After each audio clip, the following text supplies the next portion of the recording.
of the regulator, as well as the team at NESA, as well as the public, that is members of the public that have joined us in this public hearing, which is in connection with the wholesale pricing methodology.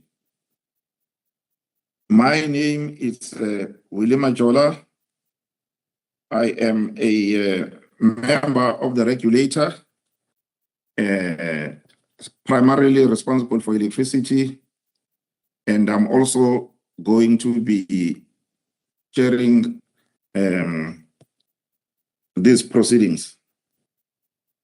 So before we go any further, I would just like to ask the members of the regulator who are present today to introduce themselves so that we'll know who they are. So I will start with Madam Maseti.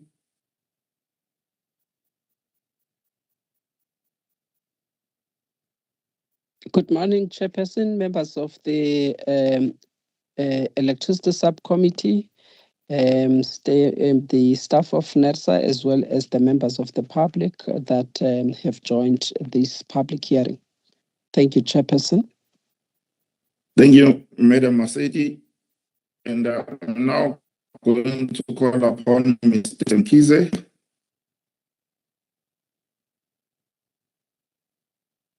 Good morning to you, Chairperson, fellow panelists, as well as all the people that are on the call. My name is Muzuvukile Mkize, as already said. Thank you. Thank you, Mr. Mkize. I now call upon Madam Semane. Morning, Chair. Morning, everyone. My name is Tembeka Semane. I'm a part-time regulator member here. Yes. Thanks. Thank you, ma'am. And then I call upon Mr. Sibanda.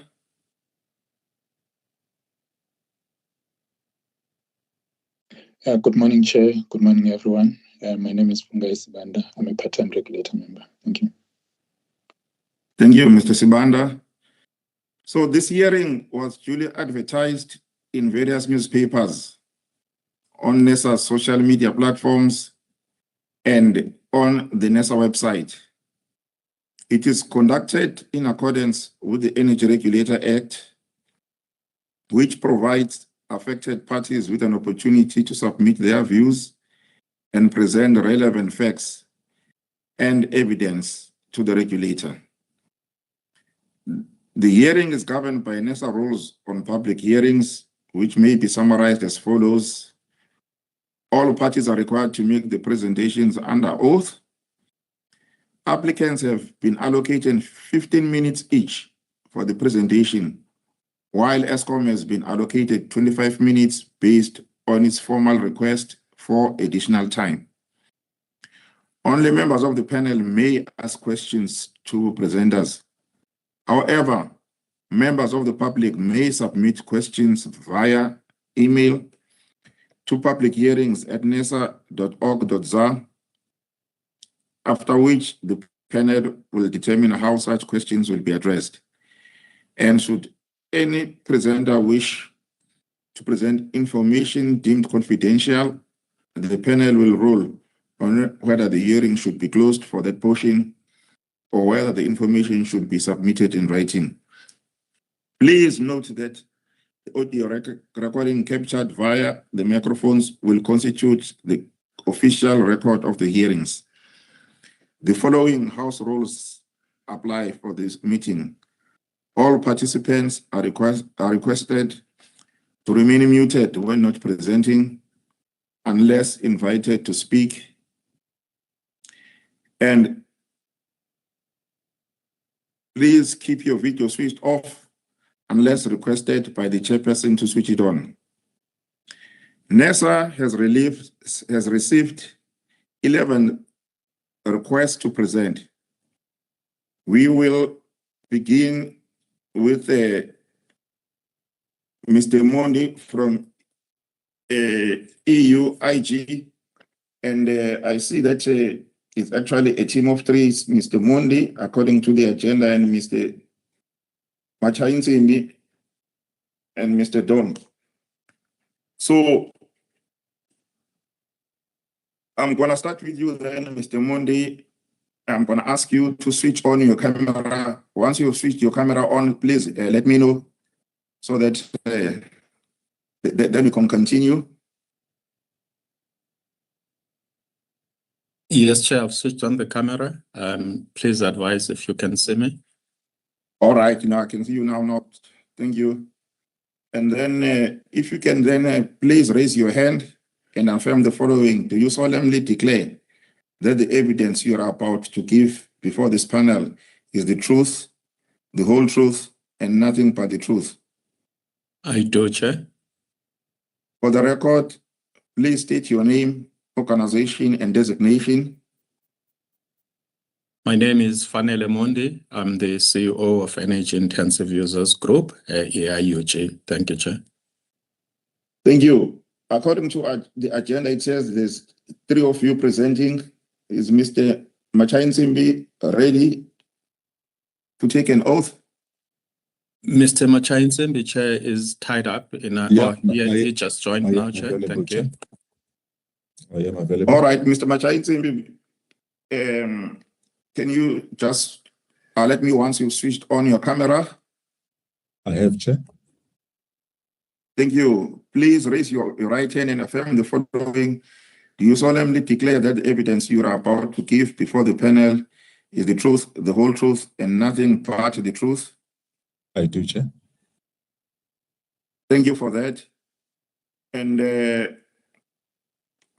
I see once again that there's a third person, Mr. Don. Is Dr. Donson, Chair? No, Dr. Donson, no, apologies. Yes, Dr. Donson, if you can switch on your camera. Confirm my camera feed should be visible. All right. Thank you, Chair. Thank you. Please raise your right hand and affirm the following. Do you solemnly declare that the evidence you are about to give before the panel is the truth, the whole truth, and nothing but the truth? I do so swear. For the record, please state your name, organization, and designation. My name is Nicholas Dawson. I'm a member of the EIUG, and that's the Energy Intensive User Group, and I chair the technical committee. Thank you. Please remember to forward your presentation to NESA public hearings at nesa.org.za. So you may now proceed with your presentation. You've got 15 minutes. Thank you. Thank you, Chair. Whilst Dr. Dawson is uploading the presentation, I'll just do a brief introduction. Not all three of us, Chair, were going to present. Myself and Morendene, our EIUG Chair, will support Nick in terms of the answering of the questions. I will hand over to Nick. Thank you. Thank you, Chair. Just to confirm, is my feed coming through? Is the slide presentation? Yes. Thank you, sir. We can see your presentation. Great. Thank you, Chair. I think just for the purposes of bandwidth, I will discreetly switch off my camera. So, just as introduction, the EIUG, or Energy Intensive User Group, represents, by and large, the larger power users in the country, discrete loads varying from anywhere between 0.5 terawatt per annum up to over 10 terawatts per annum per user. But that said, we also have a number of smaller smaller users that are very important to us and are particularly sensitive to particularly quality and reliability of power. So just summarizing, because we only have a limited amount of time, just to mention there is a more comprehensive set of responses to all of the questions that were requested in terms of the consultation paper. But the purpose of this is to summarize our written response and focus on the issues that are most material to our constituents. And basically, we look to respond in broad terms to the draft WEP's methodology, the implications for, as we see them, for energy-intensive users, and really consolidate our viewpoint on that. I think going on, to start, the EIUG overall position is supportive of reform. We are certainly pro-reform in the sector. We support changes that make costs visible, improve accountability, and enable competitive contracting and retain productive industrial load. I think this is crucial for our country. We believe that a transparent market can improve dispatch signals and create opportunities for bilateral contracts, hedging, self-generation, wheeling, demand response, and similar. However, we think that the reform must be context sensitive. And I think in that context, recognizing that South Africa is entering a SARWEM environment, not with deep forward markets or mature market environment, with hedging, liquidity, financially underpinned and so on. We are obviously at the start of a journey. So we believe that the design has to be cognitive of where we've come from and the economic and industrial conditions that prevail in the country. What we are particularly sensitive to, and I think many, particularly from a large consumer perspective, is we are particularly sensitive to reforms that create a relatively, or stand to create, a relatively unmanaged spot exposure,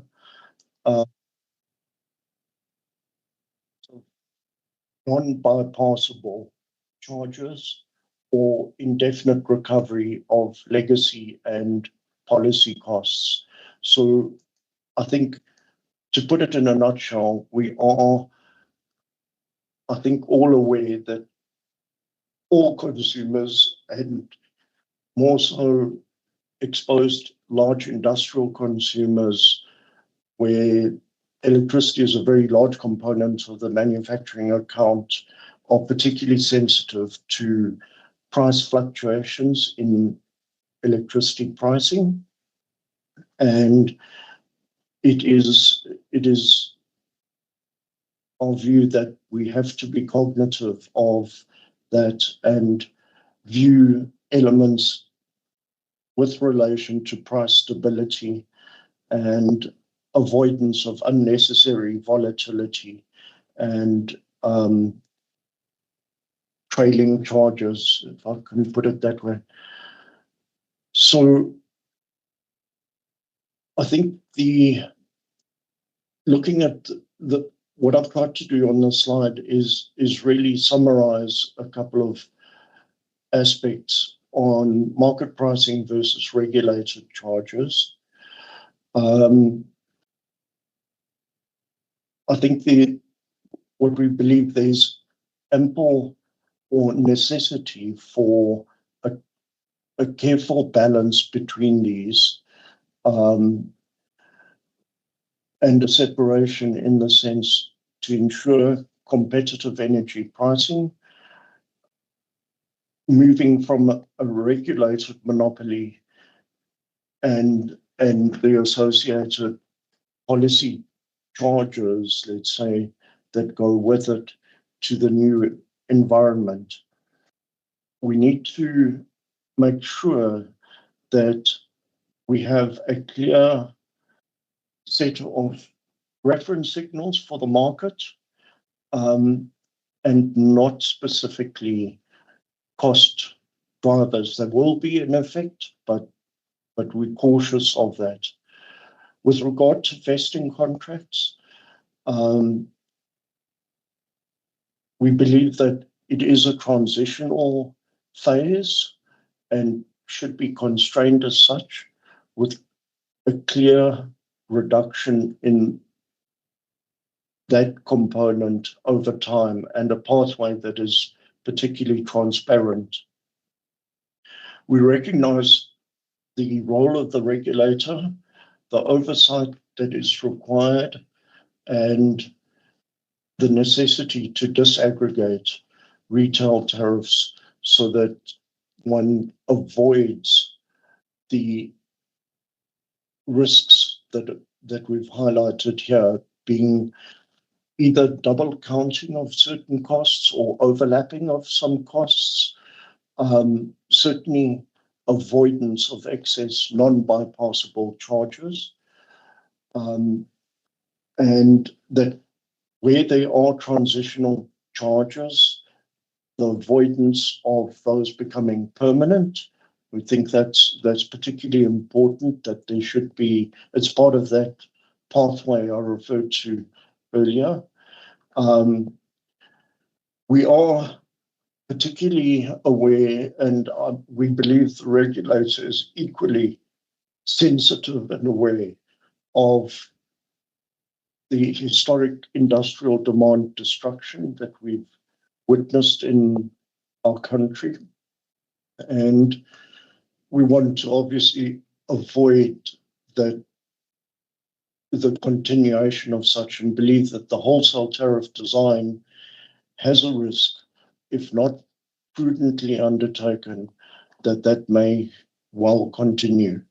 And obviously, investment, particularly in large energy intensive consumer sector, requires certainty. It requires certainty for smaller ones, but equally for large consumers with long lead times. In terms of the recommended 4-layer framework, we see a competitive energy layer with market prices, bilateral contracts, hedging, self-generation, wheeling, all forming part of that. There's a regulated network system that we perceive, where we have system service layer charges, including transmission, associated losses, the operation of the system, and ancillary services. The transitional legacy and policy charges layer, this is particularly the one where we think it's necessary to have a very clear pathway and endpoint, such that legacy PPAs, vesting differences, subsidies have the necessary sunset provisions and clarity with regard to that termination point.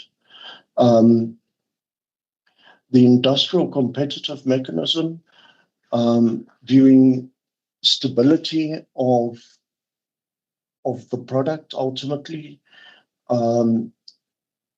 recognition for high load factor consumers, and corresponding credits for demand response ability and functionality. Looking at the cross-subsidization and legacy charges,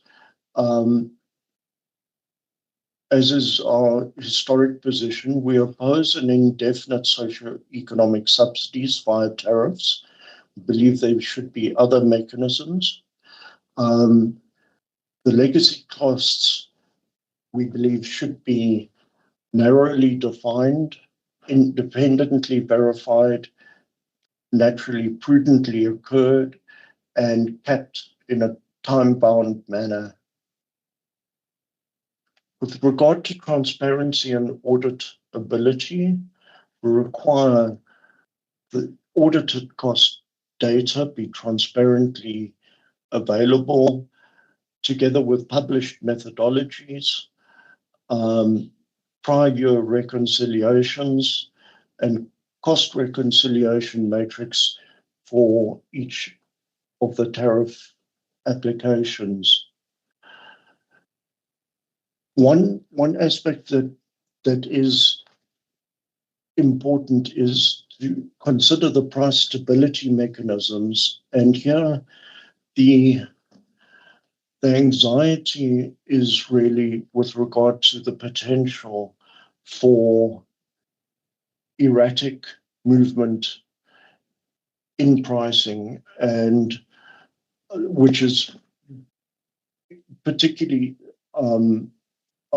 naturally all consumers, but certainly large consumers where the electricity component is a substantial portion of the manufacturing account, are extremely sensitive to instability in prices and unpredictability. So certainly annual approval of regulated charges, a thought around caps and collars on adjustments to really target a more stable environment for pricing.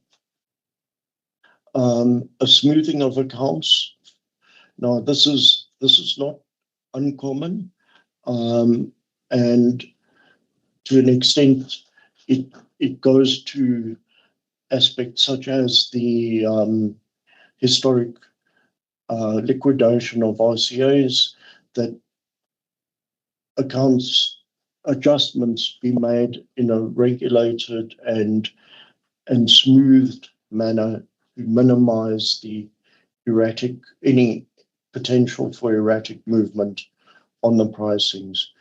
And then obviously the optional component for fixed or indexed products for large users. In terms of the risks and mitigation aspects, some of the additional risks that we contemplated in our fuller submission were naturally the risk of industrial demand destruction, the tariff volatility that I've mentioned, the potential without clear methodology and is for either double counting or overlapping of certain cost elements. A caution against cross-subsidy escalation and the maintenance of competitiveness and retention of certainty or avoidance of investment uncertainty. Naturally, the CPA solvency risk, so there's a big factor, we believe, and the potential risk for high load factor penalty should be avoided. In terms of our EIUG position in general, we support segregation but with safeguards. We mentioned the layered demand, the layered tariff design. The requirement for routine reconciliation and audit frameworks. We believe ultimately a migration to a fiscal funding of subsidies as opposed to subsidies that are embedded in the tariff, and a defined transition pathway is necessary for vesting and legacy charges.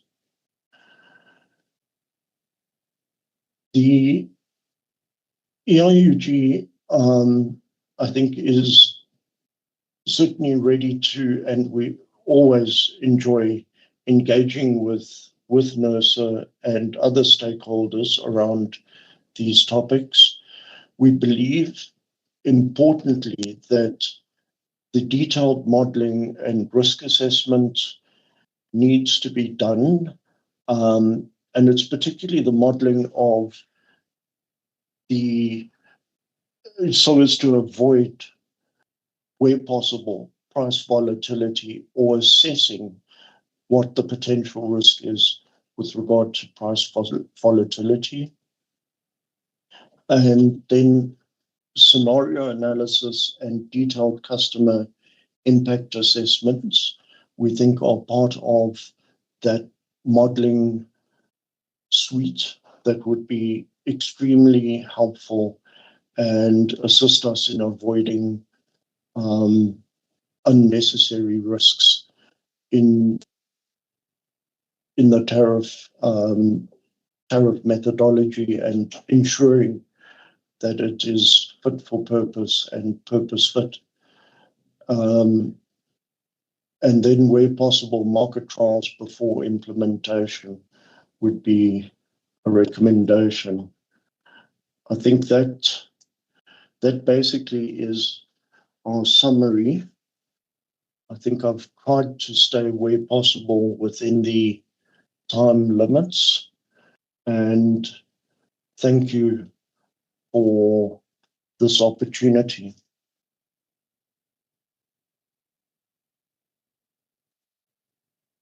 Thank you very much for the presentation.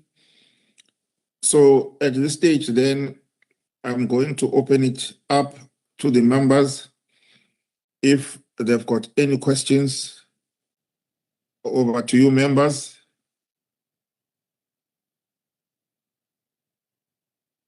Let me start with Mr. Mkize. Thanks, Chairperson, and thanks, Dr. Dawson and your team and the whole EIUG team for the presentation.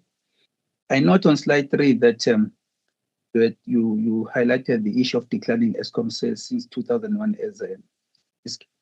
Then, for me, you have put forth issues. I think the general thread in terms of your presentation, that you have put forth the concerns, issues, risks. But would appreciate if you would also make some proposals around how then to mitigate that risk in particular, as well as ensuring that you also provide proposals how to avert the challenge of opposing, as you are opposing the reform that cause unmanaged volatility and excessive non-bypassable cost. If you can just assist with the proposals, if not right here and now, just to allude to some of them, they submit in writing, because the subsequent steps in this process must also flow smoothly based on the information that is gathered. It's been gathered through the various engagements with stakeholders, including this public hearing. And then on slide 4, you also talk of industrial demand destruction. And based on what is on the table, is also to look at what would cause this and what prevention do you propose. The same goes with the weak investment certainty. And on double counting, I take it that this would be more apparent in in the implementation phase. But in terms of how things then are presented or analyzed, the figures and information or data put forth. However, please allude to any glaring shortcomings in this regard that will render this the website susceptible to double counting. And then you also spoke of opposing the definite socioeconomic subsidies via tariffs. Are there any key mechanisms, or maybe if it would be part maybe of a subsidy framework that you are proposing? We need to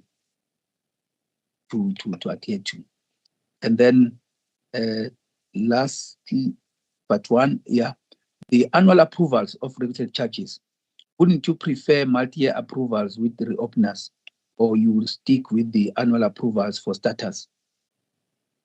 And then lastly, if there are any key transitional mechanisms that you want to highlight, I think it will also be appreciated, whether there is any scope for piloting or phasing that you think needs to be done, noting that you have already alluded to the issue of simulation, and if there are contributions feeding into that process prior to it being set fully in force. Thank you. Thank you, Mr. Mkize. I now call upon Madam Maseti. Thank you, Chairperson, and thanks to EIGU for the presentation. I just want to start off on the issue of the timing or the timeline on the vesting contracts. You spoke about the importance of the regulator to constrain the timelines, ensuring that they are time bound. However, you have not made a proposal that will be justified for purposes of market circumstances that the regulator would like to see, so that, say, the regulator does not, fail in its regulatory mandate in the Act to introduce competition and ensure a competitive electricity market as the Act requires. What can you please, try and give us a sense of what will be an acceptable period that the regulator must consider as the duration for the duration of the vesting contracts, and why you suggest such a period?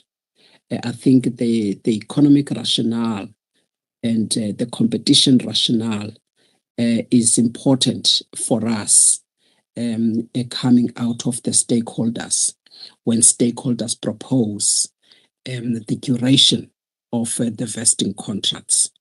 So as you would touch on the economic as well as competition rationale, I would appreciate it also if you touch on the risk associated with the duration of validity of the vesting contracts. Those are the critical regulatory considerations from our side that we need to take into account. So that is the first thing that I would like to call upon you, and I will ask also other stakeholders, because we are at that critical time to get that aspect right. Now, moving on to the issue of you mentioned the issue of what you call the load, or let me talk about the predictability and the certainty that we need to provide as the regulator in terms of the wholesale electricity price path, which I believe is quite important for planning and also for the competitiveness of the industrial sector. And also just from our side to make sure that the methodology that is being proposed, or this pricing methodology that is proposed, is not simply a regulatory tool or viewed as a regulatory tool that is there just to ensure cost recovery, but it must be a regulatory tool that will ensure credible regulation as well as predictability, and be able, through this regulatory instrument, to facilitate investments and competitiveness in the market. So we take those principles to heart to start off with. So I would like to understand what solutions would you then propose that NERSA considers when to achieve a sort of a wholesale price path, sort of a test for us in this consultation paper that will ensure that we have done the good job here, that shows that as we put things in this document, the approach indeed satisfies the measure of price path test. What is it that you can suggest to us that we look at so that we are able to provide that certainty and predictability that is required, as opposed to simply putting measures that are narrowly focused on cost recovery. Then I would like to also come to the issue of the regulatory charge stability. We do know that there will be market energy prices, and we also appreciate the fluctuations of such prices. At the same time, the regulation of the charges, as you know, the vesting contract and the legacy charges and so forth. How do we deal with these in terms of the reconciliation that you spoke about? How do we manage this situation of the fluctuating market prices and the regulatory or regulated charges to make sure that there will still be regulatory certainty and limit any sort of reopeners that could cause some uncertainty in the market? But also remember that we do want to manage and avoid tariff shocks, but we need to do that carefully in a way that it is not going to raise regulatory certainty. I would like to stop there, or maybe just the last point for me on this understanding of this document. I just want to check your views on the timing of this document that we are proposing. Assume that we correct whatever needs to be corrected and improve certain sections of it. But the issue of the market design choices Do you think that is a critical factor that must precede the implementation and the timing of this intervention that we are proposing, which we are discussing today? I just want to hear your views, as well as the importance of making sure that this document aligns well with the market design that will be chosen for this market or for the country. Secondly, the importance of alignment between this document as well as the vesting contracts framework. Number one. Number two, the draft trading rules. Number three, the revised electricity pricing policy. Those are the issues that I would like to hear your views on with regards to alignment and the sequencing of decisions. Thank you very much. Thank you, Madam Maseti. I now call upon Mr. Sibanda. Thank you, Chair, and thank you to Dr. Dawson and the EIUG team.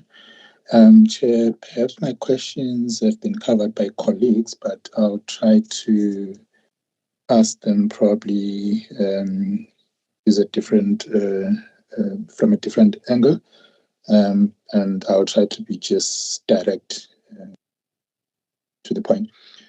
First one, how do you see the legacy cost recovery being phased out? In other words, is it a question of having a fixed time period, or should this be allowed until where there are legacy contracts until these have run out? Related to that is also the issue of vesting contracts.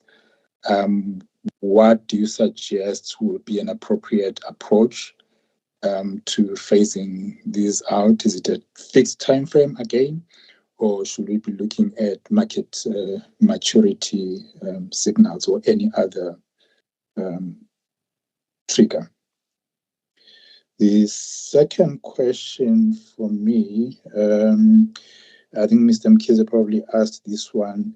Where do you see the potential for double counting of costs? Because one of the objectives, obviously, is to unbundle costs as much as possible, but you are cautioning that there is a likelihood of double counting.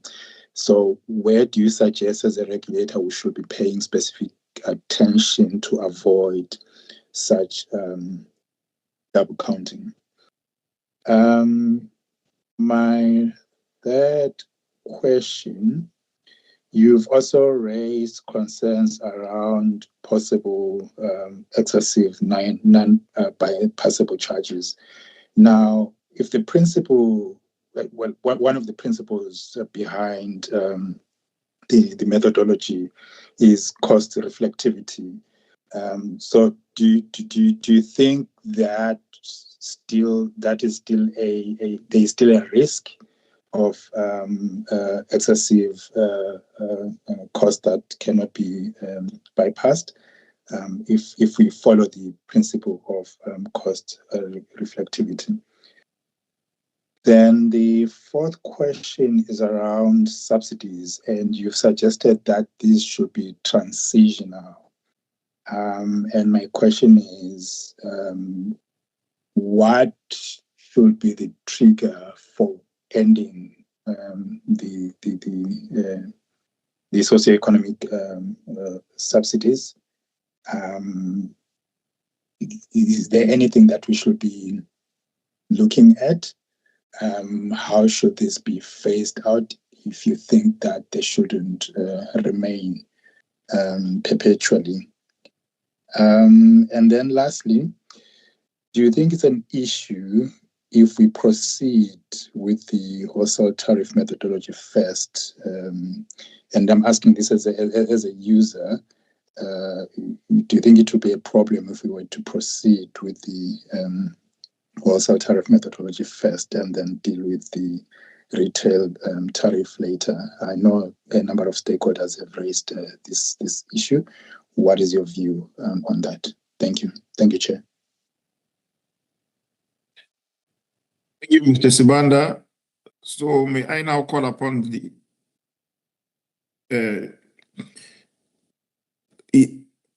sorry about that. Yes, may I ask EYG now to respond to the members' questions? Thank you. Thank you, Chair. And I think the very pertinent questions, and I think what we would, in the interest of sticking to the time frame, I think the bulk of the questions would be best if we submit a written set of answers. I think particularly, I think all of the questions touched on, but were probably most neatly summarized by Ms. Musetti in terms of the holistic, and this is one of the problems with in compiling a response to this particular segment, being particularly the wholesale market, and it, I think, touches on a number of areas, and that is really a need to take a holistic viewpoint, cognizant of the EPP that is still, let's say, has been probably formulated, but is still to be really interrogated and reviewed in the context of the development of both wholesale and retail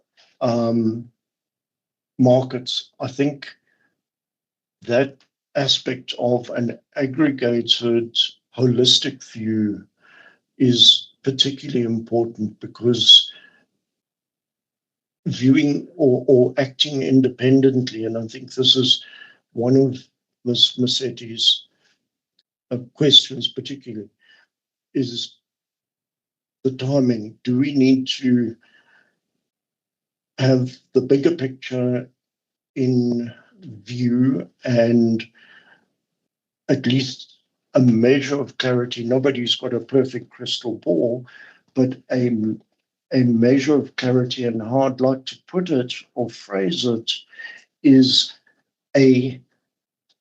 albeit somewhat aspirational, but a relatively clear vision of the anticipated end state.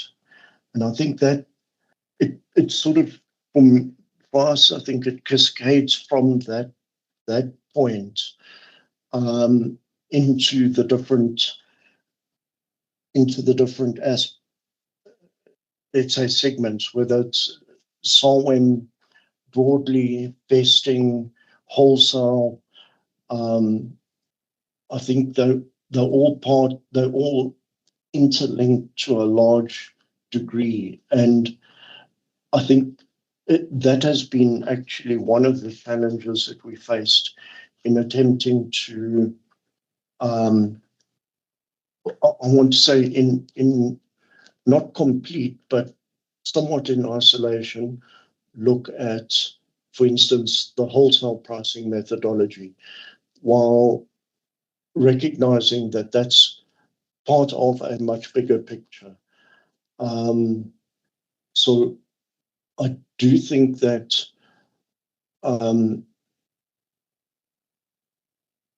implementation, or accelerated or even measured implementation without that broader view could create its own problems, or is likely to. And here, I'm not sure if some of my colleagues would like to comment, but I thought I'd just like to in the interests of time and brevity, just mention that as an overarching view. I see Mr. Mondi's hand up. Thank you, Chair.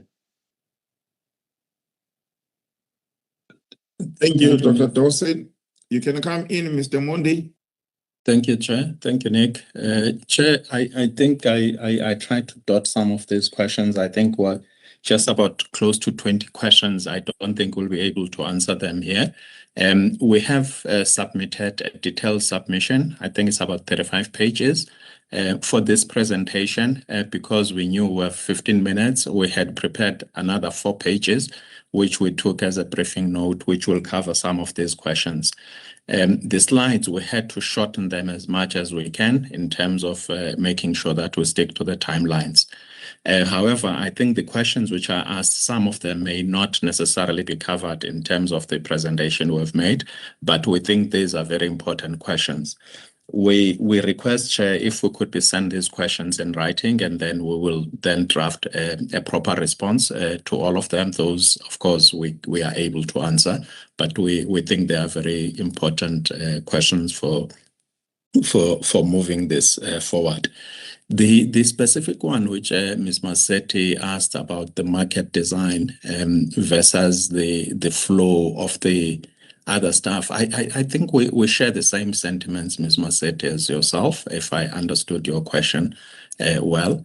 It's a point we raised in our presentation when we were doing public hearings on the market code. The fact that, or rather the point we're making was to say the consequences of failure of these reforms are much harder for our economy than the delays. So basically what we're saying is that we need to proceed with caution as we move here. The pricing matters are not abstract in their nature. They directly impact the jobs, they directly impact the economy, they directly impact investment. And therefore, we believe that there needs to be a context sensitive approach in terms of how we implement this reform. We cannot simply compare ourselves with the matured markets and say this is how it was done. It must be context sensitive. And hence we say that at some point we may have to take a bit of more time to deal with these issues. As to whether can we proceed with this without the market design, I think we'll have to apply ourselves on that one. But the fact of the matter is that there is a huge risk of doing so when we do not know what the market design is. We can end up putting ourselves in a direction which we will later regret. But I'm sure there could well be some mitigation measures that can be put in place to prevent that. I will leave it at that, Chair, but I also just maybe before I hand over to our Chair, Murendeni, thank NESA for the opportunity to present here. Like I said, we have made a detailed submission as well as a briefing note which tries to summarize that, and we will also respond in writing to some of the questions that have been raised. Thank you. Thanks, Vanele, and thanks to the questions we got. I won't elaborate on what has already been mentioned, I think for the sake of time. But yeah, we will definitely respond if we can get those questions in writing and at least try to elaborate on that. But yeah, thank you very much for the opportunity again to present our case. Thanks. Thank you for that to the team from the Energy Intensive Users Group. I'm now going to call upon our next presenter, Mr. Dietrich. So, Mr. Dietrich, apologies, I see Mr. Mkhize, your hand is up. Thanks, Chairperson. I'm just conscious that you've got a relatively long program. And I'm just appealing to the next presenters to take into consideration the questions that have already been posed here, so that in as far as possible, they will then try to incorporate them whilst presenting, because I take it that these would tend to be applicable to almost all the presenters, including them being able maybe to highlight maybe some of the issues in like, for example, looking at maybe a single most important amendment that we should make before implementing this methodology, and how to protect customers while ensuring efficient cost recovery and security of supply. The issue of that's already been raised around failure being more harmful than delays, just to be able to look at those things so that the process can run smoothly, being economic with our time. That is all from my side. Thanks, Chairperson. Thank you, Mr. Mkhize. On that note, then I'm going to call upon our next presenter, Mr. Dietrich. And Mr. Dietrich, if you can please switch on your camera and alert me once you've done that so that I can see. I have done that. Thank you, Mr. Dietrich. So may I also ask you then to raise your right hand and affirm the following. Do you solemnly declare that the evidence you are about to give before this panel is the truth, the whole truth, and nothing but the truth? I do. For the record, please state your name, organization, and designation. Tom and Diedrichs, owner of Renew Consulting. Thank you. Please remember to forward your presentation to public hearings at nesa.org.za. You may now proceed with your presentation. You've got 15 minutes. Thank you very much, Chair. Can you see my presentation? Not yet. Okay, share. I can see it now. Thank you, sir. Thank you very much. Members, thank you very much for your time and for what you're doing in transforming the energy market in South Africa from to an open market. So, as you know, with most of my submissions to NERSA, my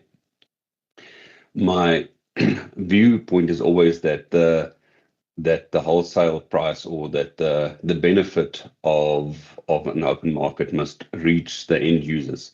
I understand, obviously, that it's a phased approach and not everybody can get. There's a limited amount of renewable energy available and so on, but that we must focus and strive towards a methodology and pricing structure and access to eventually reach every end users on an equal access basis, fair resale, cost discipline, and a clean pass-through methodology. So I've also submitted in writing submission on the questions and so on. In the interest of time, I'm not going to go through it point by point, but I do support the methodology. Yes, so one of the things that I just want to raise here is, again, the cost reflectivity must run both directions. Customers must not escape legitimate cost and must never be made to carry illegitimate cost. So on the cost structures that we do, there's the legacy charges and there's charges that needs to be passed on, but those charges in the end can break or make the whole market. So obviously this is not news to anybody. There's the increase, and the reason for the methodology and renewables is in South African context much more a cost exercise than renewable energy or going green. Even though that is a very great motivation, the idea is to eventually get to the best possible price to stay competitive. And obviously, we've all seen the impacts that the high energy costs and other factors have had on specifically the steel, tire, and paper industry that I also present and have customers in. So abundance is obviously the goal. So the more electricity we have, the better it is for our country, the better it is for any country. So when we had load shedding, that was the worst situation that we can be in, and the strain that puts on the economy is almost unmeasurable. So abundance is the goal. But what I would like to work with you towards is that we don't just all target the same paying customers. Now, obviously, all customers must be paying customers, but that's not the case. So what I see is that municipalities, Eskom, and the wholesale market, they're all targeting the exact same customer base, and they want to make sure that those customers are reached, but it leaves out certain gaps in the market. So and what I mean about with that is what I want to highlight is I know it wasn't on the wholesale thing, but there's been very good things that has happened in the last year. The ferrochrome price that helped the whole industry survive, and there is even on the wholesale market the electricity price going down, and people being positive in the ability to manage the cost of energy and to not just let it be a runaway cost that they've got no control over is an amazing thing. The problem that I found is I've got, for example, a major steel manufacturer and a major tire manufacturer that is both stuck behind a municipality. And while trying to access wheeled energy or cheaper energy for them, most of the traders or the wheelers won't deal with you because you're stuck behind a municipality, especially a municipality that owes Eskom billions of rands. They don't want to even approach you because they just feel that money is going to be lost. So you have a large customer base that is stuck behind this the system that where they are just as big a user. They are just as in the same boat as all the other manufacturers in their industry. The only difference is they don't have equal or the same access. So if the saving dies at the distributor, the customer bills behind the meter or eventually close. So if the distributors, the municipalities, start adding up cost to cover all their bases, and the Eskom direct customers get a different price, the only methodology to them is to put behind the meter energy to take as much of the energy off, or in some cases to close if the energy becomes just too expensive. So there we need to have a pass-through cost. I know it's on a broader tariff thing, but this is just a thing to show that what the different costs can look like. But if the municipalities said, look, we can't move away from our cost, we need that cost to survive, and the wholesale market can't reach all the large industrial customers in a municipality, then we are left with customers that don't have access to cheaper energy, and that eventually goes off grid as much as they can. So one of the things that I had a look at for this, and it would be my suggestion on the municipal side, and is the additional cost that gets added to the price. And I had a look, I went and I consolidated all of the cost of supply studies that was submitted to NASHA by all the municipalities. I took 125 municipalities, put them in one study, and found that 1 in 5 kilowatt hours purchase is lost before it's built. There was 8.8 billion kilowatt hours of non-technical losses. So at the approved rates of the municipalities, if they were just to charge the unmetered electricity losses, the non-technical losses at their approved tariffs, that would be an additional income of 26 billion rand. My fear is that municipalities will tend to want to load these charges as their own legacy charges and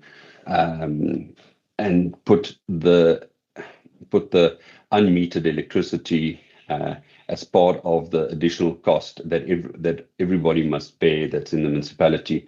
Again, making a market where some people have access to much cheaper electricity than others.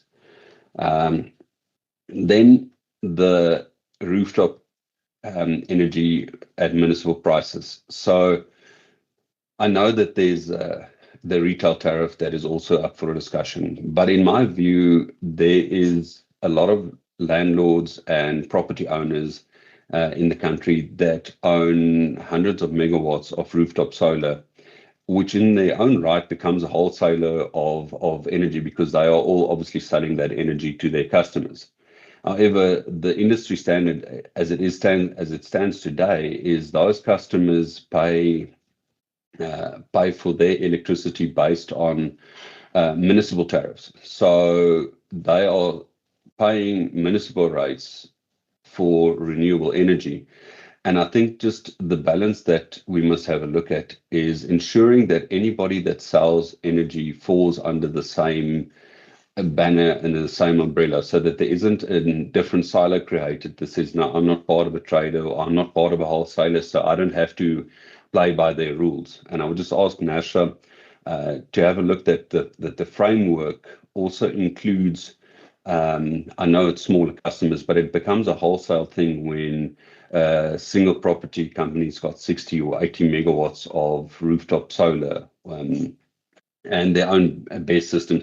Now, I understand it was their investments, it's their money that was spent. They've put their own money in, so they need to be able to recover it. But it must be seen as part of the transition in the market so that, again, there's not customers that are trapped and that has no options or nowhere to go, that is being sold energy at a tariff, but that energy is not produced by Eskom, it's not sold by the municipality, but the recoveries are maybe of such a nature that it just becomes crazy. I've seen, and I put it in here, I've seen customers pay up to 11 Rand a kilowatt hour in peak times in winter in some municipalities, but some of that energy is renewable energy or solar energy, so it's 1 Rand cost at 11 Rand sale. And then the wholesale market, in my opinion, the way to make sure that it's done correctly is to use it as a transition vehicle, not another silo. So in other words, the market needs to have a look at this as, okay, this is the vehicle we use to get to a transparent, open energy market and not treat it as another silo. So the municipalities have their own thing, Eskom has their own thing, and now the wholesale market has their own thing where everybody does what they do. And it's important that it's a vehicle, not another trap or another silo, that the savings reach the end users. So yes, the decisions and where I would like to help is the building of the price on an efficient audited cost, that it's transparent, that we can see what's going on. Publish the full wholesale price stack, that we can see who is paying for legacy charges, network losses, cross subsidies. Even if we can identify where we can amend and improve certain things, that everybody knows what they're paying for and why they're paying for it. Then the base load and high load customers. From Eskom's point of view, the one thing that I'm concerned about is I was at a CIFSA event where the Minister of Energy spoke, and I'm so excited about the 2.2 trillion rand that they're going to spend and the additional energy that they're bringing into the market. But at the same time, I don't want that energy that comes into the market to kill the wholesale market. There needs to be a fair transition, and I think Nasha can play a big role in ensuring that the regulator, competition will always be competition, but the right regulations help that competition to be in the right place. Confine the losses and charge the audited technical losses. Define the route for stranded customers. So the customers that are stuck, that can't go in, how can we assist them so that they are not left behind and eventually their competitors have an unfair advantage as they Eskom Direct get the cheapest energy possible. And then regulate behind the meter resale fairly. So I know it's a retail tariff thing, but at the same time, the people selling that are wholesalers. So to ensure that there are not people that take advantage of trapped customers, and that the whole point from generation all the way to the final distribution is transparent and the prices are clear on that. So I'm very glad that energy is no longer a scarce resource in South Africa, but I do still think that equal access to it is. So again, we design a vehicle rather than a silo. So to make sure that we sit together on this call, there's so many really talented, clever people, and I'm sure that together, South Africans, we can come up with a solution that benefits all. Yeah, thank you very much for the time. I'll now take questions. Thank you, Mr. Gedricks. I will now open it up to the members to ask questions. Thank you, members.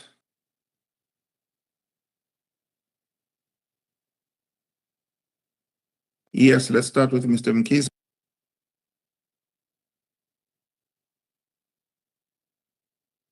Thanks, Chairperson, and apologies. I think my mic was on. So from my side, I note and appreciate your presentation, Gedricks. You know, you raise an issue here that is not just a bit of a amorphous one. The non-technical losses in terms of, because one would look at theft and illegal connections, and to some extent, it then gets affected by the general level of lawlessness or lawfulness, if you depending on which side you come from or look at it.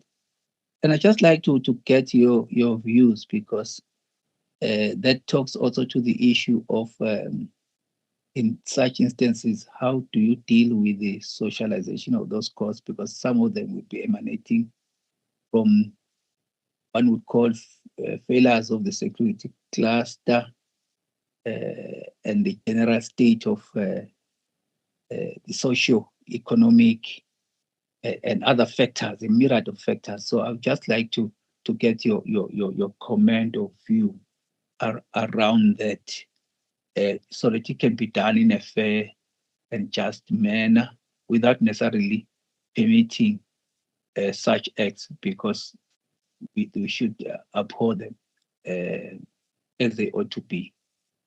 That is what I would just like you to reflect on. I'll leave it at that. Thank you. Thank you, Mr. Mkhize. And then I'm going to call upon Mr. Sibanda.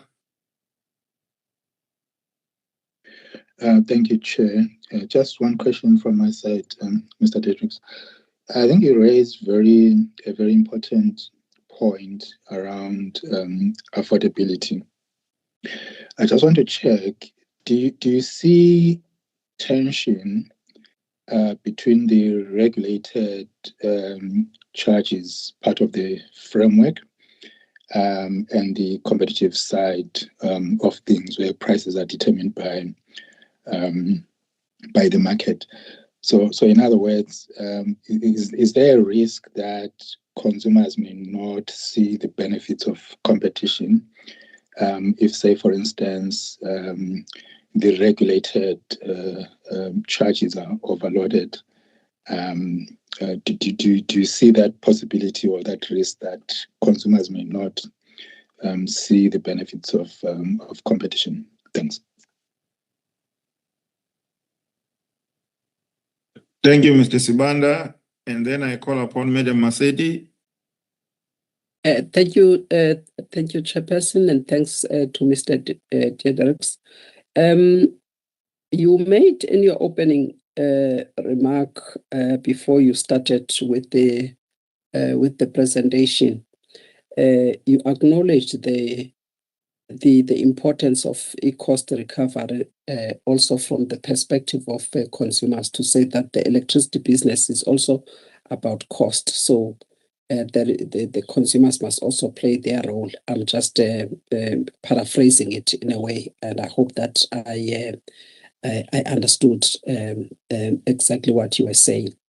Now, there are certain issues that I just want to test with you, which we still need to clarify with stakeholders. One refers to the subsidy mechanism that we have in the proposed paper on or section or paragraph 11, paragraph 11.24 of the paper, where we also mention the national subsidy framework, of which framework does not exist. It still needs to be developed.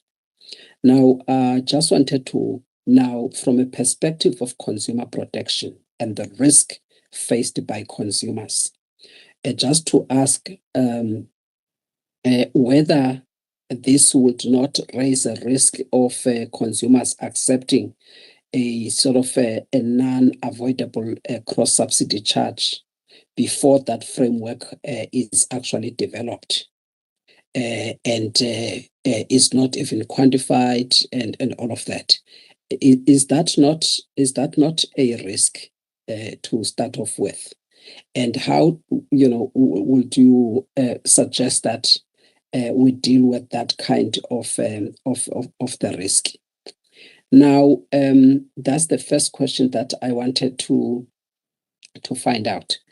Then there is there's an issue that I also wanted to find out, and this is in terms of the residual costs around the issue of the legacy charges that are non-avoidable. For instance, again, this is on paragraph 11 of our methodology, where we propose the variable surcharge and with the cap and the floor, but there's a need for reconciliation there as to who then bears the cost that are above the limits that would have been set as we are proposing the cap there.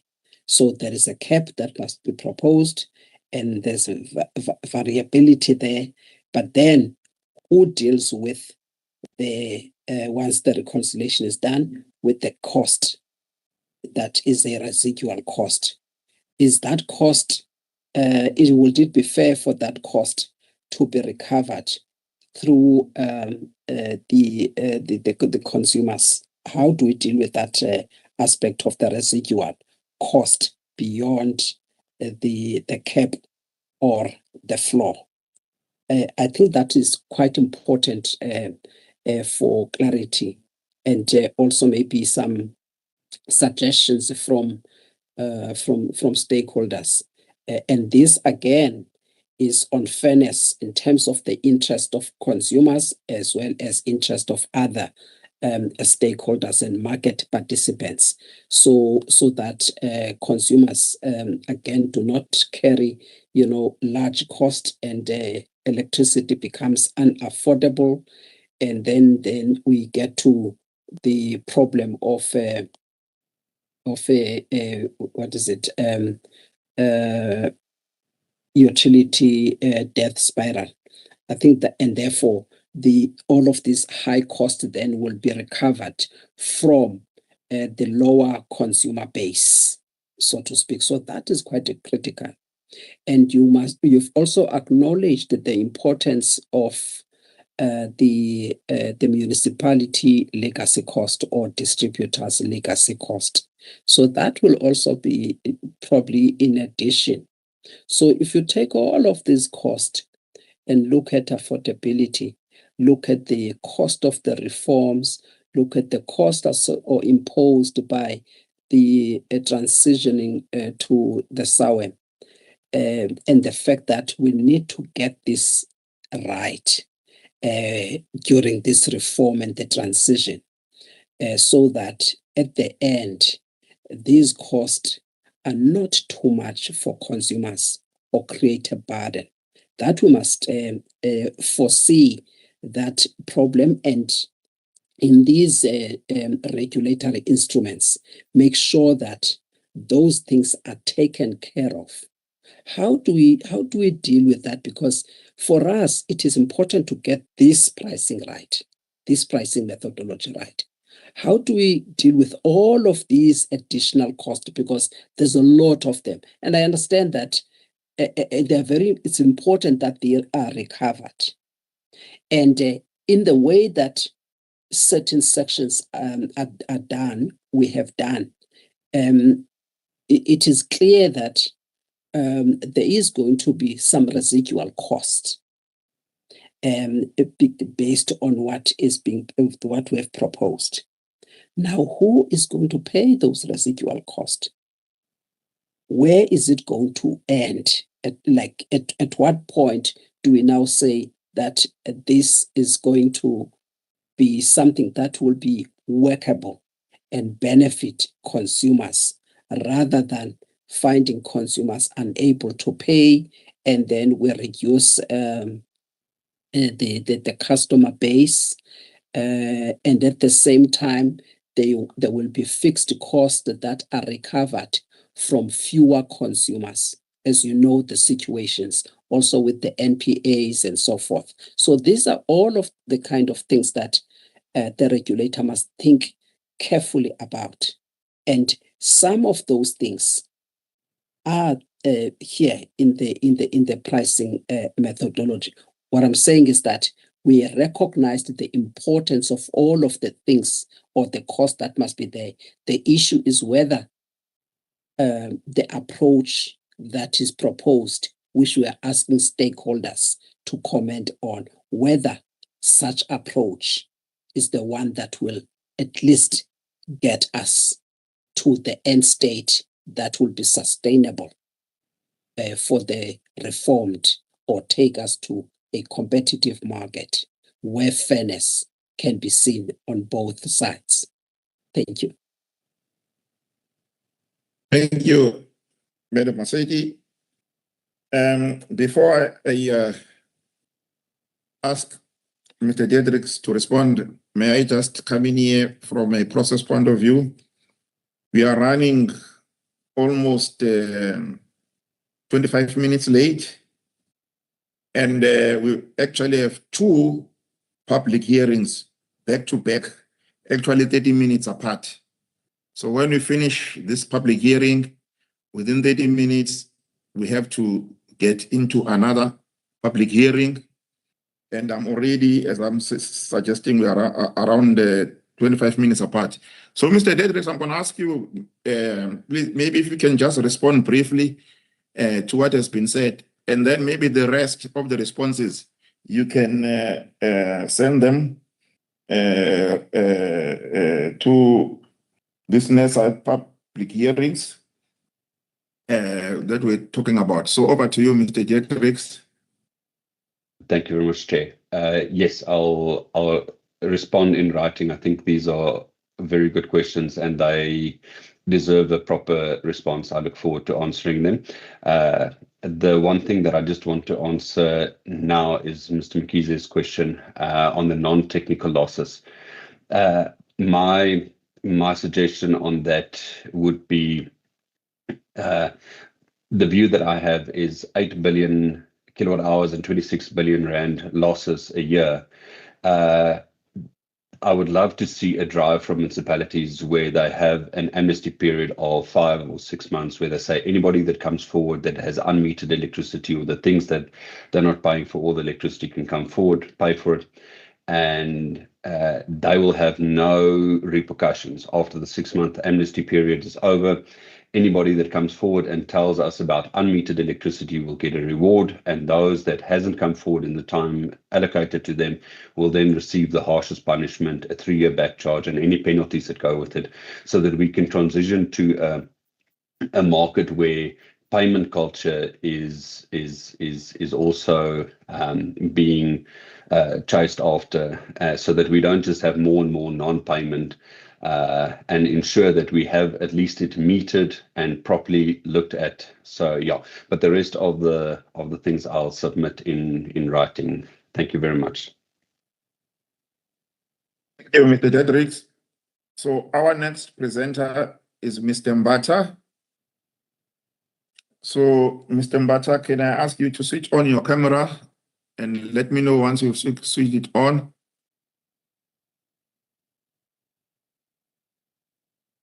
Chair, my name is Javier Stein. I'm going to be doing the presentation on behalf of SAITA today, and that also means that you can get my slot later on in the program back. Okay, thank you, Mr. Stein. So, may I then ask you to raise your hand and also affirm the following. Do you solemnly declare that the evidence you are about to give before this panel is the truth, the whole truth, and nothing but the truth? I do. For the record, please state your name, organization, and designation. My name is Javier Stein. I'm the Managing Director at Meridian Economics. Thank you, sir. Please remember to forward your presentation to public hearings at nesa.org.za. You may proceed with your presentation. You have 15 minutes. Thank you. Chair, can you confirm that you can see my slides, please? Yeah, I can see your slides. Thank you. Thank you. Right. So thank you very much. As I said before, I'll be doing the presentation on behalf of SAITA. Meridian was commissioned by SAITA to develop comments on both the wholesale tariff and the vesting contract framework independently. And that's exactly what we've done. Our mandate was to aim to serve the broad public interest and to assist NERSA with this very challenging task in front of you. And we can also say that the SAITA members broadly endorsed Meridian's submission and this presentation. And we've of course made very detailed written submissions to NERSA, and that's also available on our website. One can summarize our submission in 5 points, and I have a huge challenge getting through everything, so I'm going to move fast. We support NERSA's overall objective, a wholesale tariff that translates competitive market outcomes into fair, transparent customer charges is essential for the transition now underway. The concerns we do have is with the mechanisms proposed, not with the destination or the objectives. As members have already pointed out, of course, the wholesale tariff is part of a broader system that will be put in place. We're essentially restructuring the entire system of tariffs and financial flows in the power system, and that the whole thing must work as a whole. A further point then is that if you work through the details of the current proposed document, unfortunately, it's not really possible to implement it as it is currently drafted, and we'll explain the mechanics of that briefly. A clear workable alternative does exist, and we've set out a market proxy proposal for approaching the wholesale tariff and the whole vesting contract framework that can work as a whole. It's clear that there's substantial work that remains before all of this can be finalized, and we've heard people already refer to that, and we are calling, and SAITA calls on NERSA to set up a series of technical workshops to have much more space to work through many of the details. So clearly, I'm only focusing on the high-level points, and the details have been submitted to NERSA and is also available on our website under publications. So as we've said, the wholesale tariff. Okay, so can I reshare my own screen? Let's see. There's been a problem with the screen sharing. So apologies, I think I pressed a wrong button here. Okay, Apologies. that's fine. No problem. Thanks.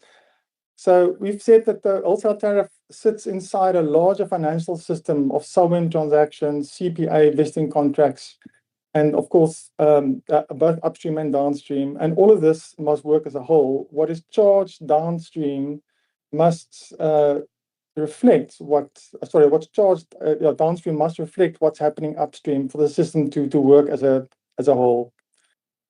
The current construction doesn't deliver on the regulatory objectives. The components do not cohere. The energy charge, the generation capacity charge, the vesting settlements, and the legacy charge do not work together as a system up and down the entire framework.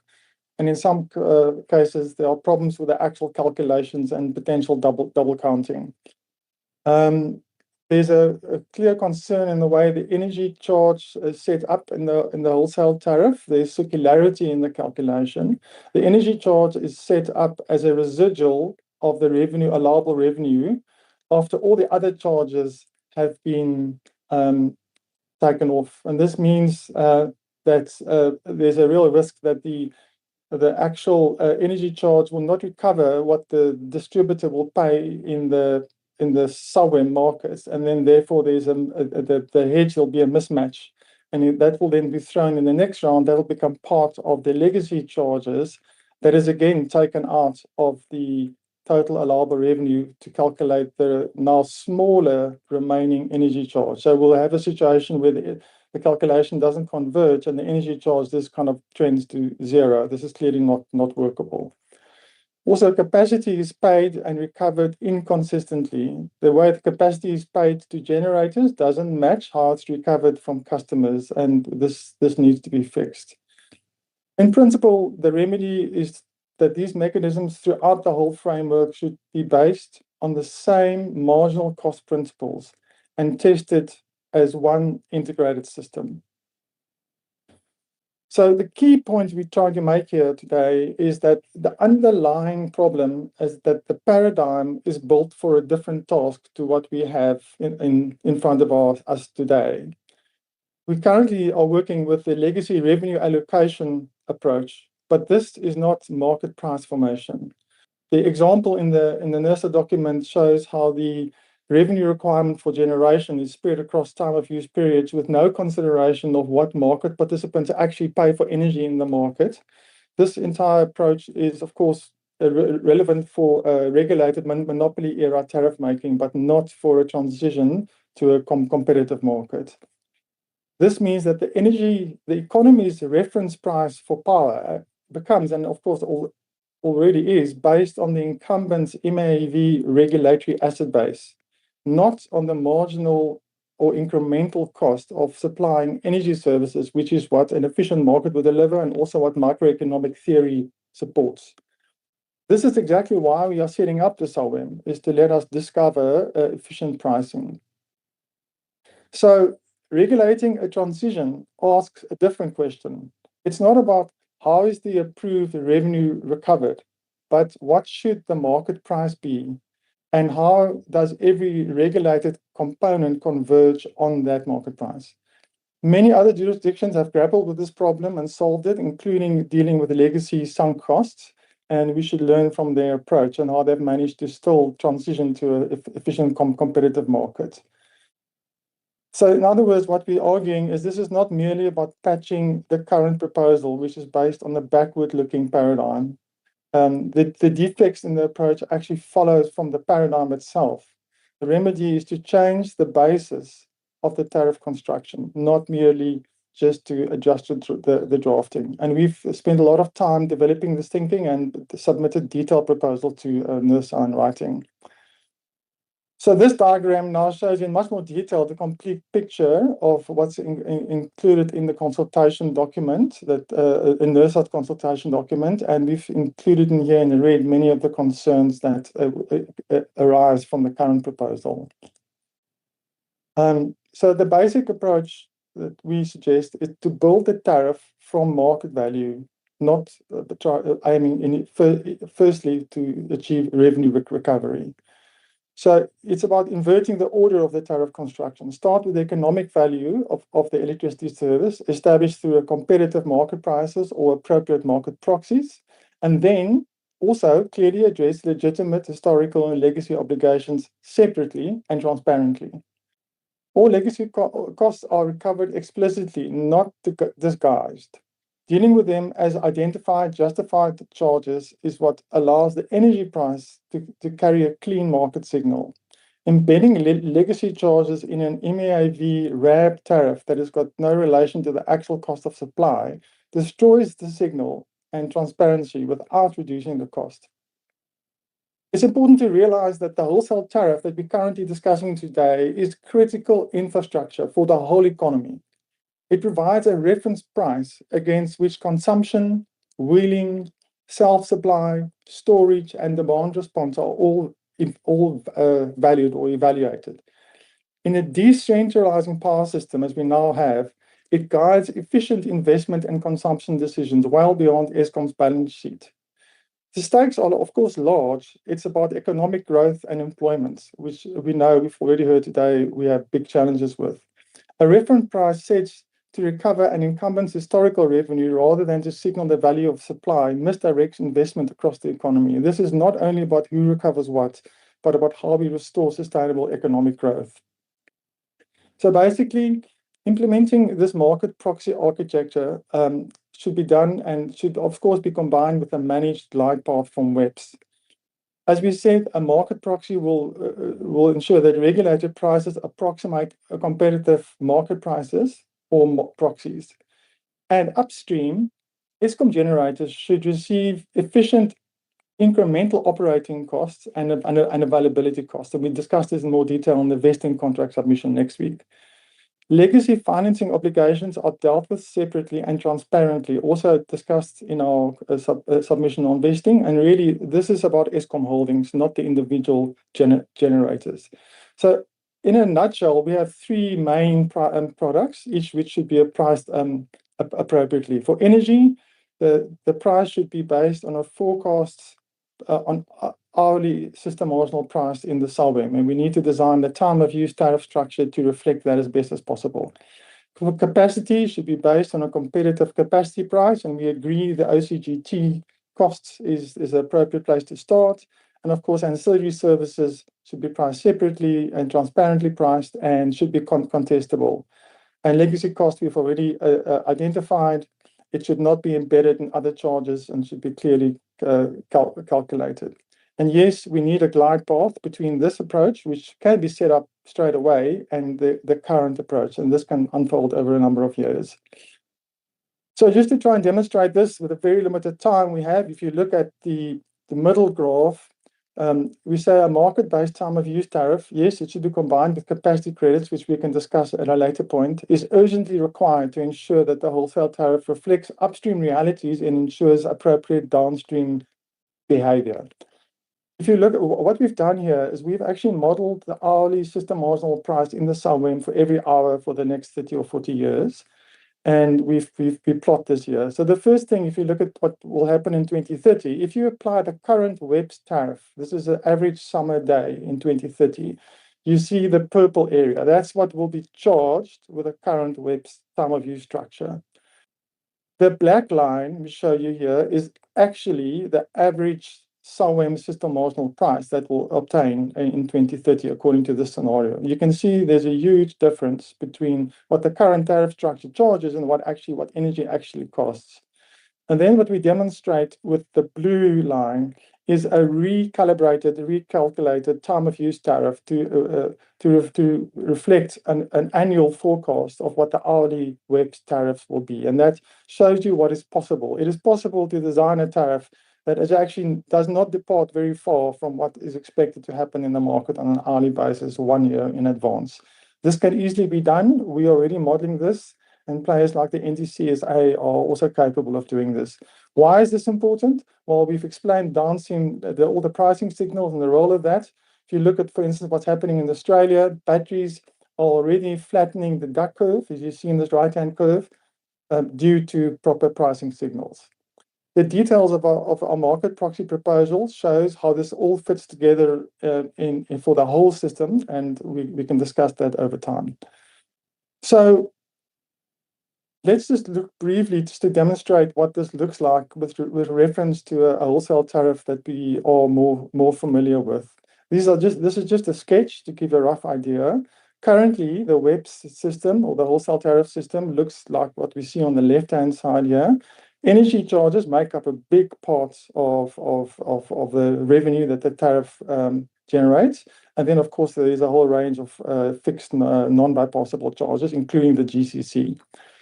If we follow the mathematics set out in the discussion, the NERSA paper, it will result in a much, much lower energy charge. And then, of course, the rest of the charges will be larger, particularly the legacy component, and will be non-bypassable. In our proposal, what we say is set the energy charge not based on a residual of the allowable revenue, set it based on the forecast market price for energy. And then, and also GCC is also based on an OCGT cost, but both of these should be can be wheeled, right? So if the energy charge reduces, generators should also receive benefit for the capacity, the effective capacity they provide to the system, and we can explain that later. So lastly, Chair, just to maybe summarize briefly the difference between these two proposals and to help crystallize it out a little bit more. On the energy charge, we've already explained the current proposal, the energy charge is just the residual that remains after all the other charges have been, including the growing legacy charge, would have been deducted from the revenue, allowable revenue. The market proxy proposal is to base it on a forecast of the system marginal price. The capacity charge in the NERSA consultation document is effectively, ultimately, based on the MEAV RAB times the WACC. Even though, so that's the effective proposal. We think a capacity charge should actually only be based on the cost, the net cone, in other words, the cost of the OCGT currently. Currently in the NERSA proposal, the legacy charge is uncapped, catch-all, absorbing every residual in the hedges that are not necessarily appropriately matched. We argue that the legacy charge should be crystal clear, unpacked, only two or three named items, each defined, auditable with a sunset. The hedge must be carefully, at the moment, there's significant problems with the way the hedge works in the NERSA consultation and creates a systemic under-recovery, which then becomes part of the legacy charge. We proposed matched hedged legs, and there's some details around the upstream hedge, which we can discuss next week. At the moment, stranded costs are borne by consumers by default, and it's not clear how much that is in the NERSA proposal. The market proxy proposal makes that transparent, and any stranded cost that needs to be recovered from customers that relates to the financing cost can be paid straight over to Eskom Holdings, not the power stations. So I think I'll jump to my last slide, Chair, which is to say that we strongly recommend to NERSA to set up a series of technical workshops, not just this short public hearing. These issues are immensely complex, and it is a real challenge to unpack the issues properly and to really understand the different options and think about how to develop a coherent system. And a lot of stakeholders have put in a tremendous amount of work, which will be of great assistance to NERSA. And so we would argue that this is a great opportunity to assist NERSA with this huge challenge. And that will also help having a series of workshops to provide greater disclosure, worked examples, live spreadsheets, so that the communication around what the ultimate implications are is better and the risk of getting it wrong is managed better. Thank you, Chair. I'm going to stop there.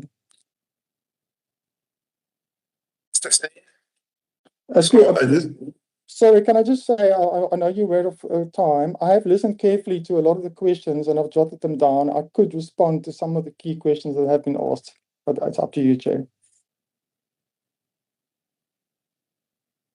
All right, I think let us give the members now an opportunity to ask the questions. Let's hear from the members. Members, if you've got any question for Mr. Steyn. Yes, let's start with Mr. Mkhize. Thanks, Chairperson. Thank you, Dr. Steyn. I appreciate your presentation, and I would like to know. We've been already cautioned to say this is a complex matter, tread with caution. You know, its failure could be worse than the delays. Just so that we've got aligned expectations, so to say. Just like to hear from your side in terms of the evolution. How do you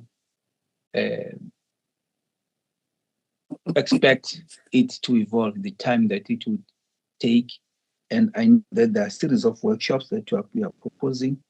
I would also like maybe to unpack a little bit on the transitioning to see if the certain parts can be done, how they can be phased, and how you can maybe look at piloting some, that phasing, and just also some clarity regarding how would the current incumbent being Eskom be treated fairly, where you are saying that we should not we should come from a different viewpoint. Because we are not, if I understand you correctly, you can correct me if I in case maybe I don't understand you correctly here.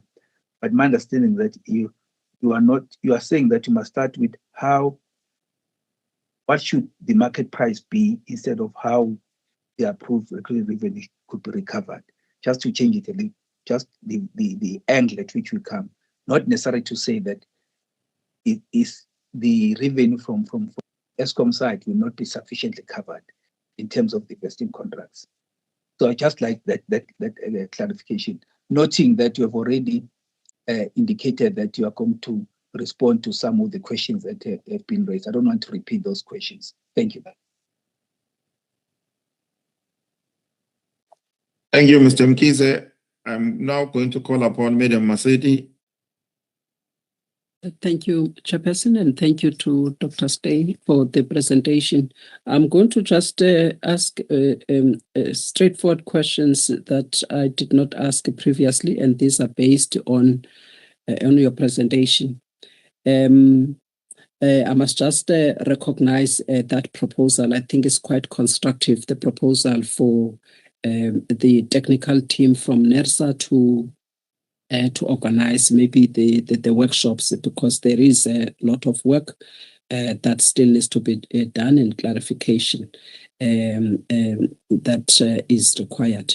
But let me start off with I'm much more interested on the market value tariff, especially because from the gas side of things, we have at the regulator, we have been exposed to market value pricing. It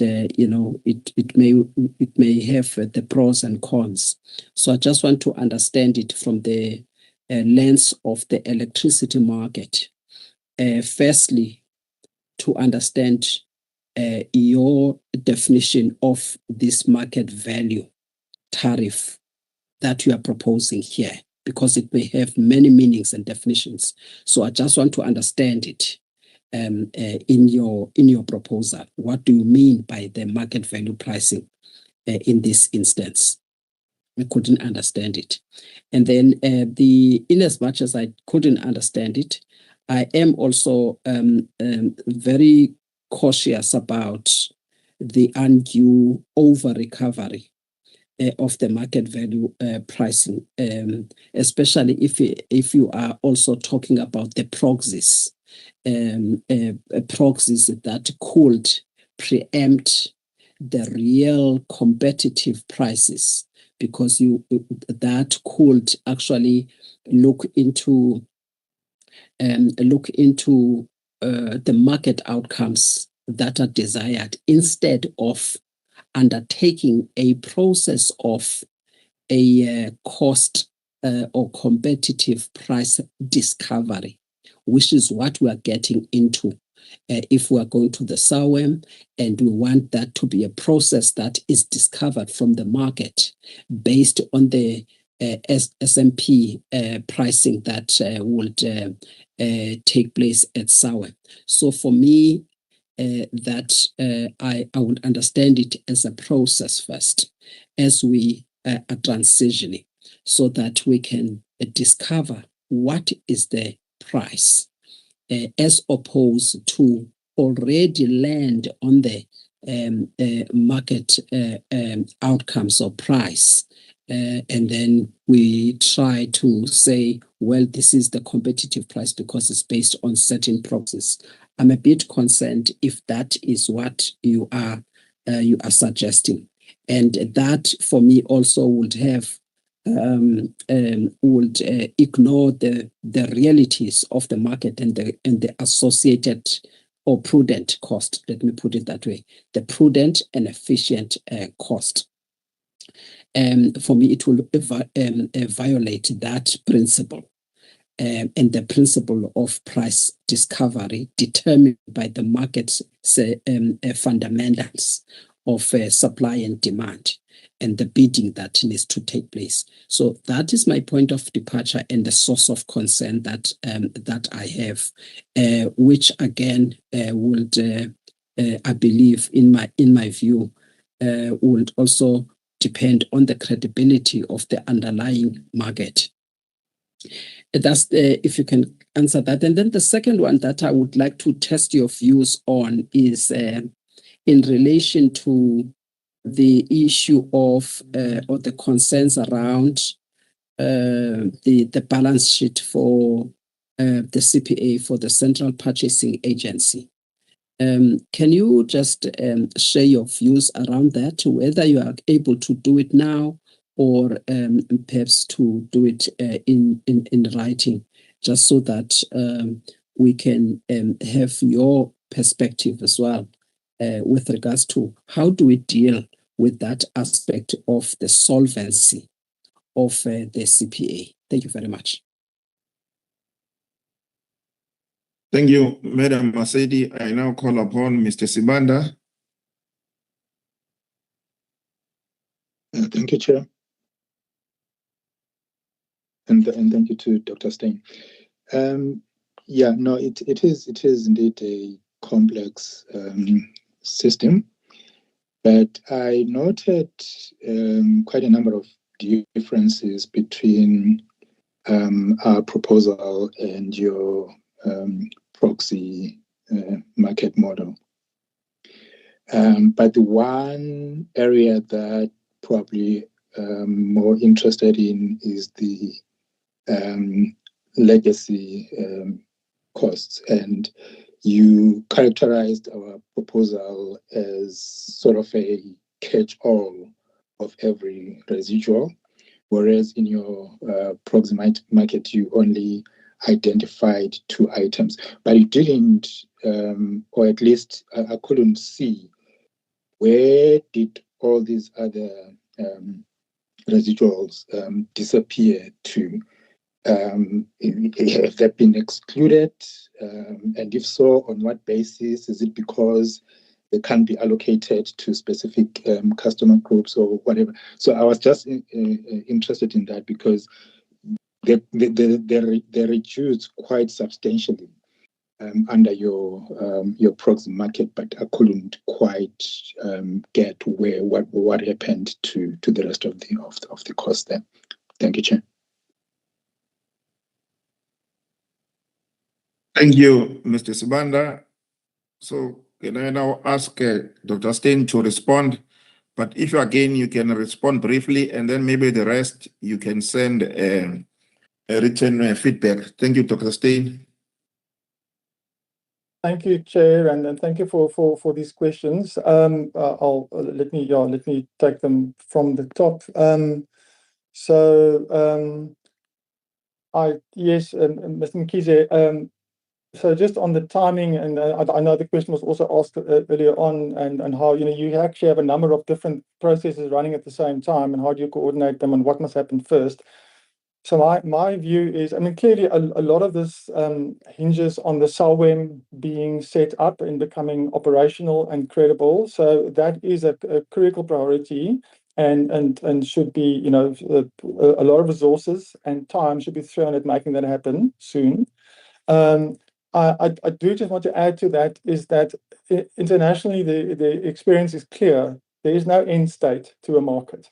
You set something up that's good enough and that won't create a massive crisis that can function, and then you actually will tweak it and improve it on an ongoing basis. That is the experience. So we don't need a perfect solution. We need a good enough solution on the SALWEM. So that's the one thing.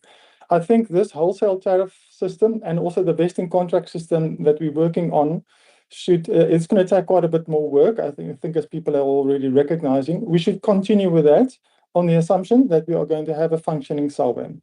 And then so these things can run in parallel, and hopefully we will then have them, they'll crystallize roughly at the same time. And then keep in mind that we are also saying that this new, if we just going with our arguments around the market proxy approach to setting the wholesale tariff, there still needs to be a glide path from the old regulated revenue requirement approach to the market proxy approach to give stakeholders some time to transition. So that we haven't gone into those details, but we do still recognize that, okay? But it's really valuable to have a new tariff methodology that is built around actually what the efficient cost of power is in the market, even though it's designed to damp all the volatility. Yes, I mean, there's also this question, I think, about how treating, Mr. Mkhize, you mentioned treating the incumbent fairly. Really, it's not about fairness, right, to the incumbent. The incumbent is a public utility that serves the public interest. So it's really about how do we serve the public interest, taking everything into account.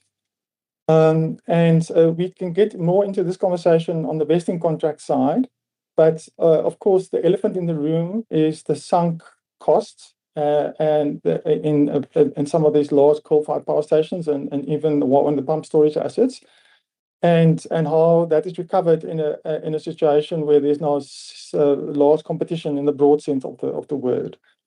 Really, if you kind of unpack it to its bare essentials, what you're really talking about is the debt that sits on Eskom Holdings' balance sheet, and in particular, the portion of that relates to the generation plant. So that helps us to focus and narrow the focus on what the issue is in very tangible terms, in terms of what we're dealing with here. And dealing with that problem, well, the nice thing about that is completely quantifiable. We can know to the last cent what the debt service cost will be, what the quantum of the debt is, and we can model that clearly. So I think that is the kind of nature, and we can then do modeling to understand how much revenue can be recovered from a competitive market price, how much free cash flow does that generate to help service that debt, and is there a shortfall or not? We do notice that Eskom has been showing profits on its income statement lately, and you would recall that to date, over the last 15 years, Eskom has received a total quantum of 496 billion rand in state assistance. That is an unbelievably large amount, but that does mean, of course, that the stranded debt problem, where it was a couple of years ago, has improved significantly over the last few years. So we can discuss this in more detail as we go into the technical discussions and perhaps in the vesting contracts next week. Ms. Masetti, yes, so you asked an interesting question here about about what is this market proxy tariff that we're proposing, and is this similar in some ways to the market value pricing in the gas side? Now, it's been a little while since I've applied my mind to the gas issues, as you might recall, but I think that what we're proposing here is very, very different and actually much more aligned with what you have in mind. So what we're proposing is that we essentially use the SALWEM, the competitive wholesale price in the SALWEM itself, as the indicator of what the market value is. And that's almost a tautology, because that is the market value. If you have a properly functioning market with adequate competition, which is parking some of the challenges we have there, then that is the basis on which you'll set your energy pricing. What in practice, how that can work and could work is that one can model a competitive market. We are already doing that in our modeling, and that's how we could draw that graph that we showed you of the time of use pricing. And we know that the NTCSA has that kind of modeling available, etc. It's the same kind of system modeling you use to do the IRP or the system planning. So you can model the marginal cost, the cost of the marginal generator in every hour for the coming year. You can do different scenarios. You can get a pretty decent idea of what you expect a year in advance. And that could be a much more accurate basis on which to set a particularly energy pricing compared to the alternative, which is currently just looking backwards towards the regulatory asset base and coal and etc. So let's look at the marginal price. Of course, this will work as part of the integrated vesting and hedging system that we talked about earlier on. And this is not getting into the technicalities, but the inframarginal rent that the non-marginal power stations make when they sell their power into the SALWEM, we propose should be hedged back to the CPA and paid over to Eskom Holdings transparently and explicitly. And that, of course, is to deal with the stranded debt problem, making it all very visible, not just all bundled into a kind of a RAB-WAC problem. But yeah, this will need further discussion, which is hard to do in the limited time we have available. Yes, sorry, your second question, Ms. Maseti, on the CPA solvency, clearly we agree a critical issue. Basically, we think the fundamental design issue is to ensure that it's the cash inflows and the cash outflows are always perfectly matched, that we have a properly matched system. And that partly it goes to how you design the upstream and the downstream hedges. It goes to what the legacy charge pass-through does. And you will probably need a balancing item. In effect, we currently have a balancing item that is Eskom's income statement or cash flow statement. In our proposal, that basically remains the same. So the net rent recovered from the market is not in the slides I showed you today, other than the detailed diagram. But the net rent recovered from the market is by the CPA ultimately is paid over to Eskom Holdings to help service the debt. So it will always do that in a way that keeps the CPA whole, because of course that is critical for the financial integrity of the whole system. Mr. Sibanda, yes, you're asking the differences between our proposals and your proposal and the proxy market model, the market proxy model. And as I understand your question, you ask where did all those other legacy charges disappear to, right? In our proposal. So I think the first point to make, and we can talk this through in much more detail when we have an opportunity in future, is that in our proposal, the energy charges will be higher than what we think they will be in the NERSA proposal. So in our proposal, the energy charges in the wholesale tariff should match what we expect the wholesale market to charge and should be hedged back to that, right? So you are actually going to generate essentially the inframarginal rent from customers at a higher tariff than what we think comes out of the NERSA proposal. So that helps, that inframarginal rent, the difference between what it costs the power station to at the marginal level, at the marginal cost of generating and actual what it earns in the market, that helps to pay some of this debt that we're talking about. But other than that, we think that really legacy charges should be for the REAP projects, should be for the international trader, and it should be very clearly set out. If there if we ultimately do the numbers and the sums, and we see that the rent, the revenue that's generated to service the Eskom Holdings debt is still substantially short, well, then we are going to have a very honest conversation about who pays that stranded financing cost. Is it the shareholder? Is it the providers of capital? Is it the consumer? But either way, of course, somehow that pain will have to be dealt with. Keeping in mind, we've already spent R500 billion dealing with that problem. I think, Chair, I'm going to stop there, given your time constraints, and we look forward to further engagements in the time that comes. Thank you very much, Dr. Steyn. We are now going to move then to our next presenter, Mr. Kasim. So, Mr. Kasim, can you please switch on your camera and let me know when your camera is on? Good morning, Chair. Regrettably, Mr. Kalim was urgently called into another engagement, but we've got 5 presenters to assist with the Eskom presentation here, Chair. It's 5 presenters, all right. But you've got 25 minutes on in all. So can we start with the first presenter to switch on their camera? And let me, once you switch on your camera, first presenter. Chair, the camera is on. All right, thank you for that.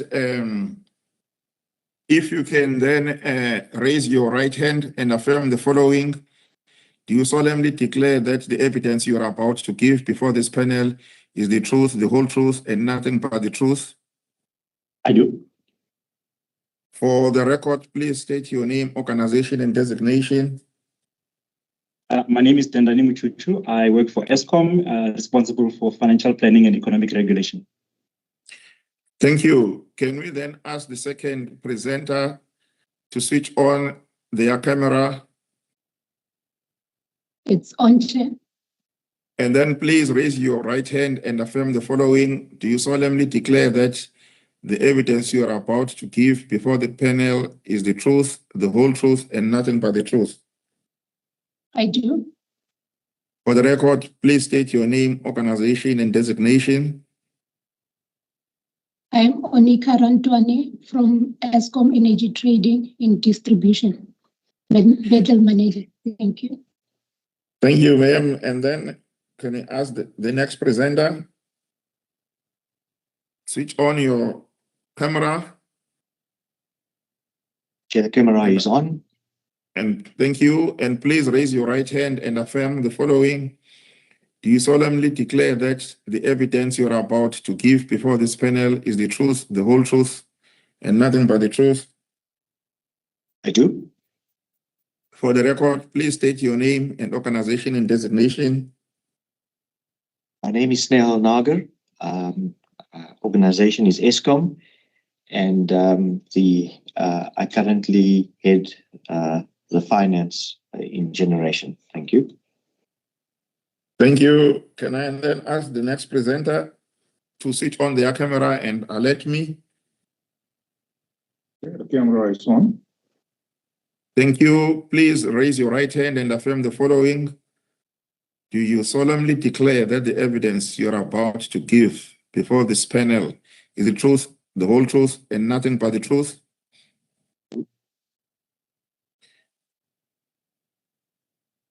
Hello, I did not hear the response. I do. Oh, thank you. For the record, please state your name, organization, and designation. Sumendra Naidu from Eskom, Middle Manager, Economic Regulation. Thank you, Chair. Thank you, sir. Just remind me, have I asked everybody? Did I miss anyone? There's one more presenter, Chair. Oh, one more. Yes, thank you for that. So please switch on your camera. It's on, Chair. And then please raise your right hand and affirm the following. Do you solemnly declare that the evidence you are about to give before this panel is the truth, the whole truth, and nothing but the truth? I do. Thank you. And for the record, please state your name, organization, and designation. Wholesale Planner, Eskom, Generation Economic Finance.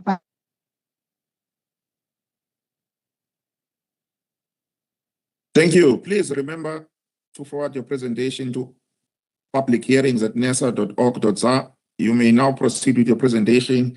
You have 25 minutes. Thank you. Thank you very much, Chair. With your permission, if you could just switch off the camera for bandwidth reasons. Yes, you can do that. Chair. Thank you so much. Chair, Eskom welcomes the opportunity to be able to participate in this consultation process.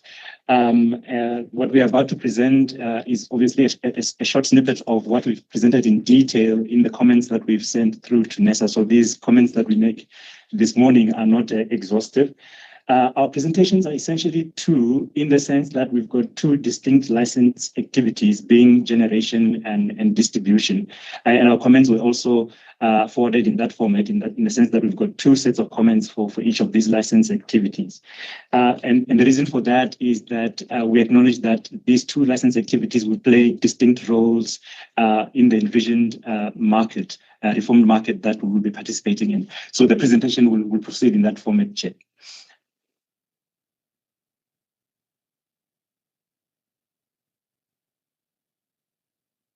Right. Our distribution colleagues will then start with the presentation, Chair. Thank you, Chair, and good morning to the regulator members and the members of the public. I will be taking you through the first few slides in relation to the comments from Eskom Distribution, and then hand over to my colleagues to take you through the generation comments. So, Chair, we do really commend NERSA for the foundational work that is reflected in this draft wholesale electricity pricing methodology.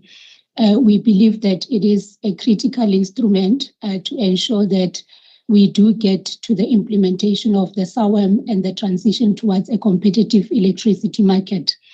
Our comments, Chair, based on our assessment of the methodology, considers some of the key considerations, and those include the fact that the methodology itself introduces wholesale pricing components without the enabling instruments that are required to recover this cost through the retail tariffs. And I will expand on this later in the presentation.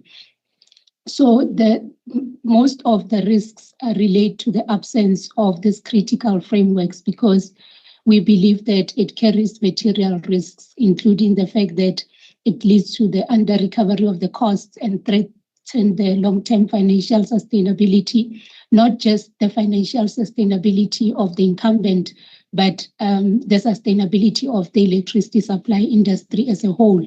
And moreover, it does increase the risk of affordability for our end customers, as well as potentially introducing tariff shocks.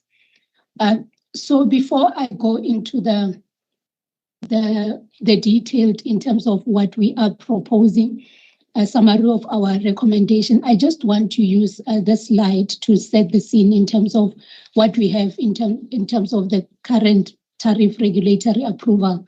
This is our, the approval in terms of the Eskom tariffs, and we are all aware of. So the intention is not to explain the current regulatory approval process, but just to highlight some of the risks that we foresee with both the wholesale electricity pricing methodology and the vesting contract framework, which we will expand on in next week's public hearing. So, Chair, as we know that with the current approval process, it starts from the MFMA consultation before even Eskom comes to NERSA with a revenue determination approval or application. And from there, then the approved revenue is recovered through the revenues. If there are structural changes, as we've done before, these are submitted through the retail tariff plan. And if not, then there is the ERTA, which is the price increase process, which ensures that there is a price increase that is applied to all the tariffs to recover the NERSA approved revenue. Municipalities then, in turn, obviously takes what comes out as the input of the ESCOM tariffs, and this becomes the key input into municipal tariffs approval to the regulator. So when we look at now the wholesale electricity pricing methodology, the key risk is that it is unclear in terms of what is the interaction with what is being proposed in terms of the wholesale charges, both the market and non-market charges in the methodology with the current framework and any other future framework, because we do believe that some of the current approval processes needs to be amended so that it can be fit for the wholesale electricity market. I just want to make an example using, for example, the ERTA adjustment process, which is basically, as we know that it applies average price increase to all the tariffs. And what we know is that in the wholesale electricity pricing methodology, there is mentioned that the legacy charges, for example, will fluctuate. May I please, sorry there to interject. I just want to check because I don't see this slide moving. Is it by design? Chair, the slide is on slide number 3, regulatory approval process. Okay, let's try again. For me, it's not moving on my side, but it's fine then. No, it's not fine, Mr. Mkhize. Also, it's not moving. I was going to raise that because it is stuck on the first slide. It's important for us to, because you're not going to point out each and every word in each slide. So we must at least be able to see the slides to be able to pick up issues we would like clarity on. Thank you. Yeah, I was just saying Okay, that it's only on my side, but if it's everyone's side, then please, may you just address the challenge. Sorry, Chairperson, for the interjection. Apologies for that, Chair. We're trying to sort out the technical issue.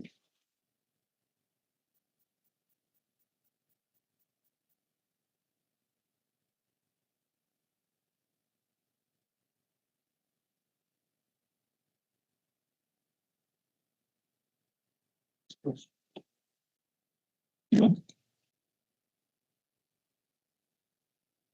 Can you see it?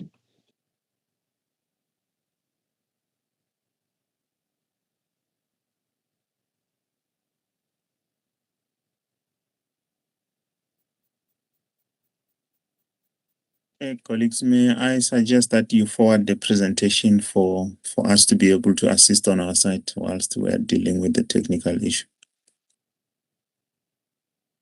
Okay, we'll do that.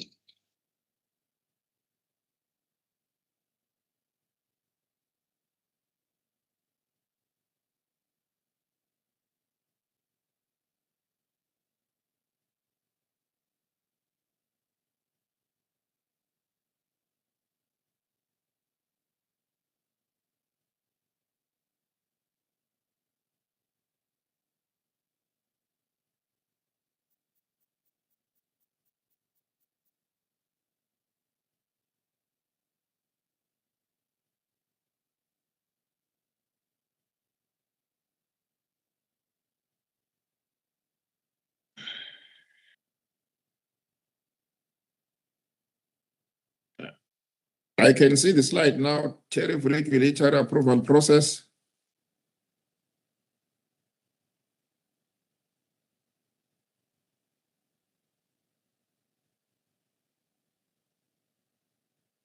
Colleagues from ESCOM, you might be muted.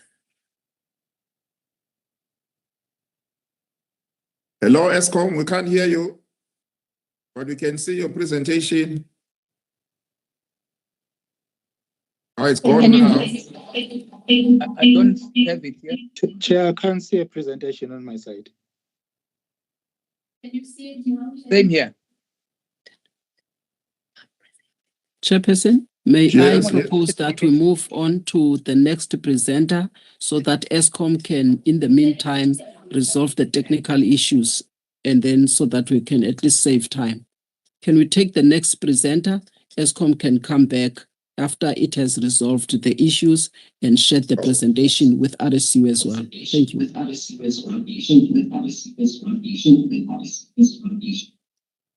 All right. Thank you, Madam Maseti. I think let's do that in the interest of time. Then we are going to call on the next presenter while ESCOM is sorting out its technical issues. The next presenter, Mr. Taylor. Mr. Taylor. Good day, Mr. Majola. Yes, thank you. If you can please then switch on your camera. My camera is active. Thank you, thank you. And then please raise your right hand and affirm the following. Do you solemnly declare that the evidence you are about to give before this panel is the truth, the whole truth, and nothing but the truth? For the record, please. Thank you. For the record, please state your name, organization, and designation. My name is Andrew Taylor, and I'm a co-founder and head of trading at NOAA. Thank you, sir. Please remember to forward your presentation to public hearings at nesa.org.za. You may proceed with your presentation. You have 15 minutes. I will do, sir. Thank you very much. With your permission, we'll also turn the camera off just to preserve bandwidth. And please do let me know when you can see the presentation. I'm busy sharing it now.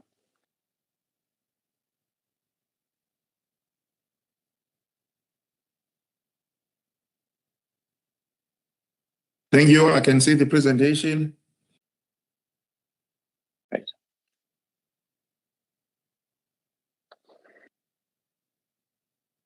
So, Chairperson, I think with your permission, we had prepared a presentation which dealt in some detail with the substantive submissions that NOAA has submitted, which were submitted in support of and to be read as supplementary to those delivered by our colleagues at SAITA through Meridian. I think in the interests of sparing the forum time, would flag that, of course, we have identified a number of the issues already traversed by other speakers. And so we'll proceed at pace through this presentation to respect the time of the forum. I think just a word on who we are and why this matters so deeply to NOAA before we talk to why it matters to the country writ large.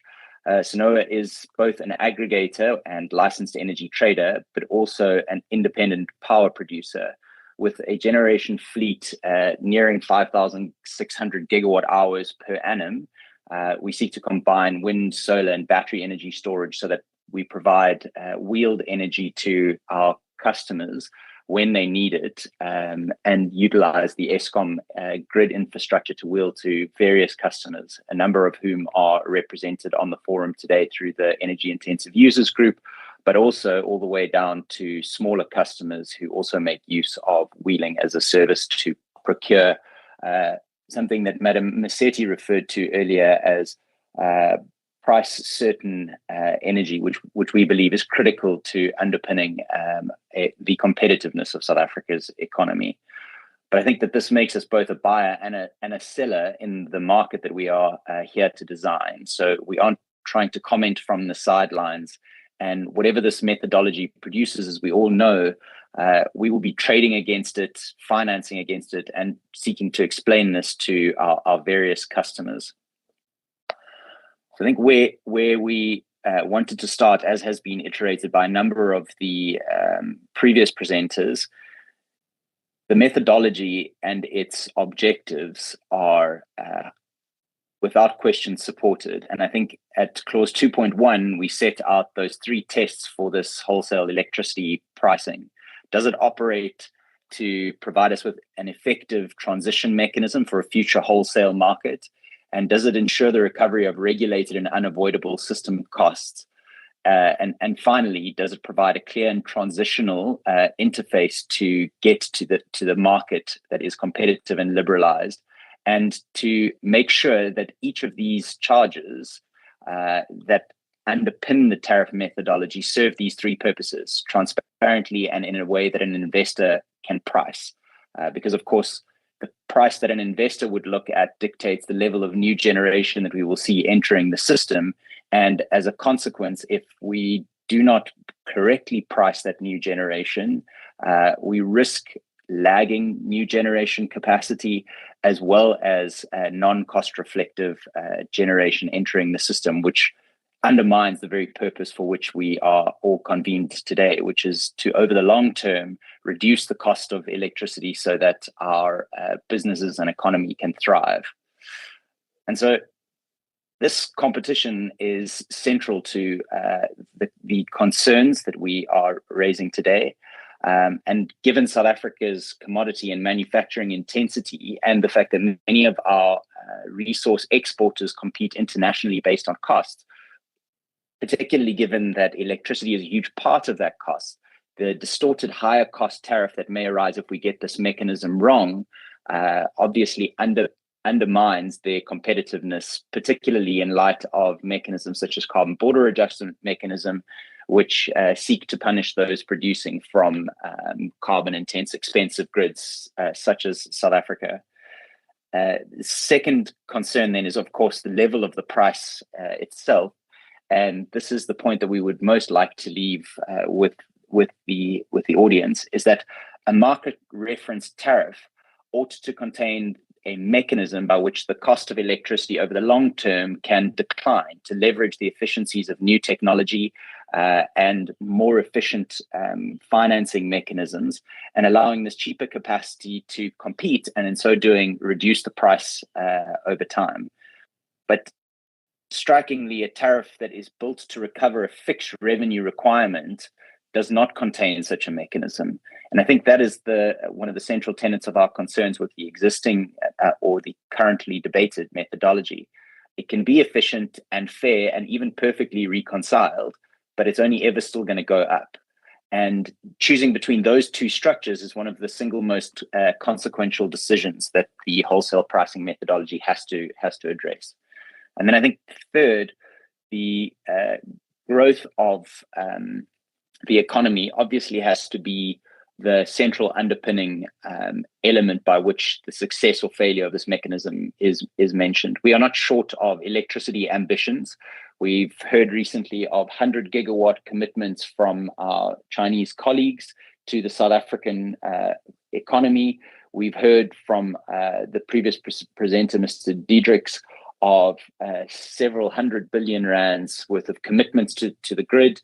But what makes this strikingly brittle as a commitment is that we are short of investable electricity. And the only way to achieve that is through this efficient price formation to turn electricity ambition into investable electricity. And then finally, we need to be very cognizant of where the burden actually falls. So these volatile and unpredictable charges will inevitably fall on the consumer, in particular at a time when these municipalities are in a position to least absorb these additional price shocks. Where we would raise our first set of concerns is really, as was iterated or reiterated by Javier in his presentation, is that the energy charge, the generation capacity charge, and the vesting settlements and legacy charges are intended to work as a system, but in several places, including in the worked example provided in the consultation document, these seem not to apply the correct formula. And we believe that the underlying reason for this is that the energy charge is left as a balancing mechanism or as a residual. It's what's left over once the capacity and the ancillary and legacy charges have been set. And then this legacy charge is used to absorb the mismatches arising elsewhere in the system. So a shortfall in one period is then swept into the legacy charge, which changes the following period's energy calculation, producing a fresh mismatch.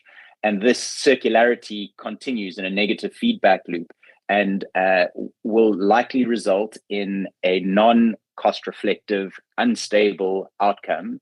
And accordingly, the price that a generator sees and the price signal that gets seized becomes distorted, partly as an artifact of historical accounting. and you see this mechanism contaminating also the hedging mechanism, where the upstream and downstream hedges are intended to be symmetrical, but in the current construct, our view is that there's a meaningful risk that they are not, leaving residual risk that someone, ultimately likely the customer, and in this case, municipalities and direct customers alike, will carry on an unpriced basis. And so I think that the primary outcome that we seek to ask for is really the set of workshops that that Javier has alluded to. So we are fundamentally in support of the market proxy mechanism and the managed glide path that Javier articulated earlier. I think, though, that this can all be dealt with in the technical workshops that we convened. And I think it's important to note that as NOAA, we have capital committed and customers waiting for this generation. So the request is not one that is designed to result in delay, because this costs us directly. But these mechanisms that we are discussing are too interconnected and too consequential to be resolved through simple written comments, which often lack context and translation and a day of hearings. And this imperfect tariff risk leaves us exposed to something that then needs to be unwound after several years of contracts have already been entered into. So our fundamental request then is publication of the underlying models and input assumptions and calculations, so that all of the stakeholders can stress test exactly how these four mechanisms behave together, because it is very difficult to verify what cannot be tested. Obviously facilitate our ability to do robust scenario testing. So these frameworks that we are discussing here today should be stress tested for the case where these outcomes differ from the forecast, and where prices move against the vesting contract, and where the legacy charger is asked to absorb more than it can. This rigorous testing will hopefully identify those situations and distinguish a methodology and the results of the methodology from a simple input assumption. And I think it is fair to say that the consistent refrain that's been commented on today is that whilst the policy and principles are good as guidelines, transparent data and scenario testing through technical workshops that are convened between interested and affected parties before we finalize these mechanisms will save us in the long term. So we face the choice of, do we engage in weeks or possibly even months of engineering the methodology, rather than facing years of litigation only to correct this down the line. I want to pause it there, but really want to make clear the offer to NERSA, as well as the other stakeholders, that we together with the other members of SAITA and Meridian Economics stand ready to participate constructively in the process that would follow these workshops. So hopefully, at the risk of repeating some of the content of previous speakers, want to draw a line under the presentation there, Chairperson.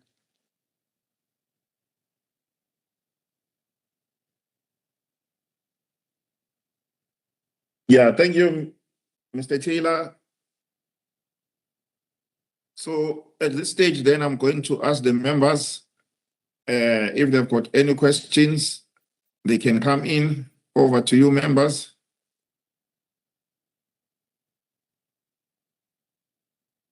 Yes, let me start with Madam Maseti. Thank you very much, Chairperson, and thanks to Mr. Taylor. It's just a few questions of clarity, at least from the lens of the traders in particular. I just want to, and this is also the risk of touching much on the vesting contracts, but here is really the vesting pricing and contract. Just on the issue of the time bound, so that we can understand maybe what harm the traders are likely to suffer I would like to first find out about the maximum duration that you could justify to NERSA. And from a perspective of competition and investment risk that the traders might face. So what is the maximum duration that you could propose, and how this duration would align with the market outcomes that are envisaged?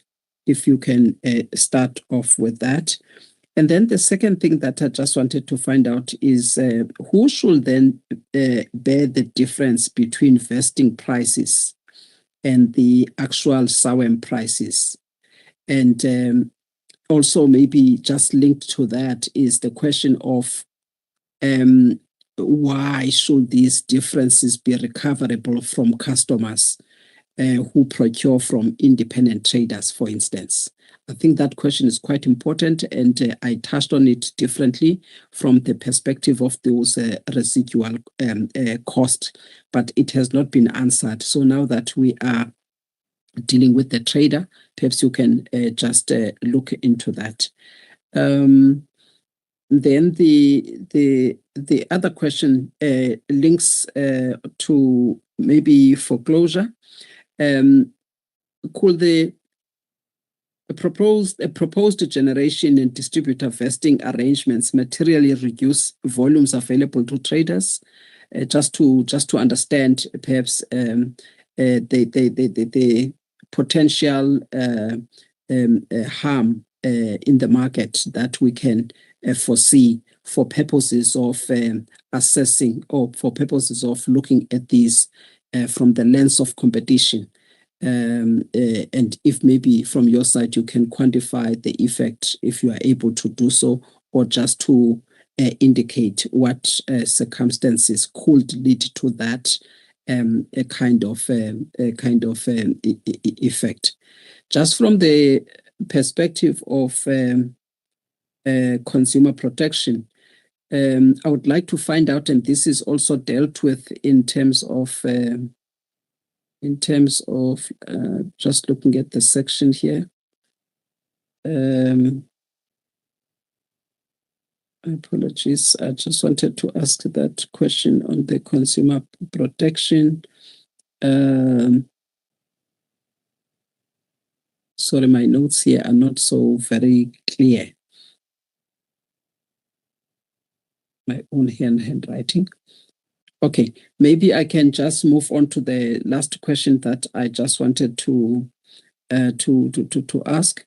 And this question relates to cross-subsidization. Could the network charges contain cost unrelated to efficient use of the network, including perhaps the lost incumbent retail margin?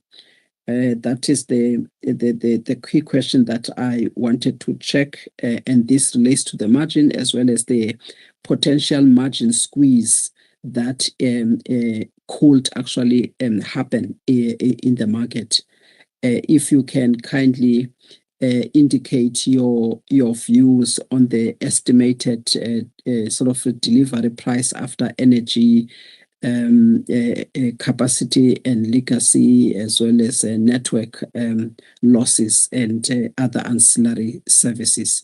I'm sure some of these you might not have the answers right now, but through the chairperson, you might submit them in writing. But if you can just clarify some of the questions that I have asked. Chairperson, just the last question, and I wanted to check this question again in terms of the bankability, is whether, or would you would the lenders and the credit committee regard the CPA as bankable under the proposed framework, the framework that we have proposed? If not, what credit support is required? I asked the question differently in terms of the solvency of the CPA. If you can touch on that as well. Thank you, Chairperson. Thank you, Madam Masedi. I'm now going to ask Mr. Taylor then to respond Mr. Taylor. Thank you, Chairperson, and thank you, Madam Masetti, for the very well thought through questions. I've noted them down, and as you say, don't have all of those answers immediately to hand. But I think what the broad thrust of your questions does reveal is how interconnected the questions around liquidity in the market, and as a consequence, wholesale pricing, vesting contracts, trader rules, and the market code are to whether we provide the right pricing signals for lenders to lend against projects that go into the SAWEM market that will provide the necessary liquidity for price discovery and ultimately efficient competition. I think the risk that we run at present on the vesting contracts is it is by far and away predominantly comprised of Eskom generation supplying the CPA as with a system marginal price clearing at levels which in the current draft of the trader rules where traders are not even allowed to participate until potentially up to a decade after the SAWEM go live, depending on which of these where the trading rules ultimately line up. And I think that kind of underscores the need for these for the data disclosure, because the question around the difference between the vesting contracts and the price paid for the consumer and who should bear the cost of that price is very difficult to answer in a world where what we are seeing at a formulaic level is strike price asymmetry between the upstream and downstream strike prices, which can only result in a ballooning legacy charge that then gets passed on to the consumer, whether it is through the discrete mechanism of the legacy charge or through other opaque mechanisms. I think the only way that this can be resolved is through these technical workshops that we are describing in our submission. I've noted down the questions around consumer protection and the estimated delivery charges that you referred to, and would not be so brave as to speak on behalf of lenders and credit committees insofar as their interpretation of whether the CPA is in fact bankable and what kind of credit support is necessary. But I do undertake to address this with a number of the lenders with whom we are engaged and revert in some of in the response that we provide to NERSA within the 7-day allotted period.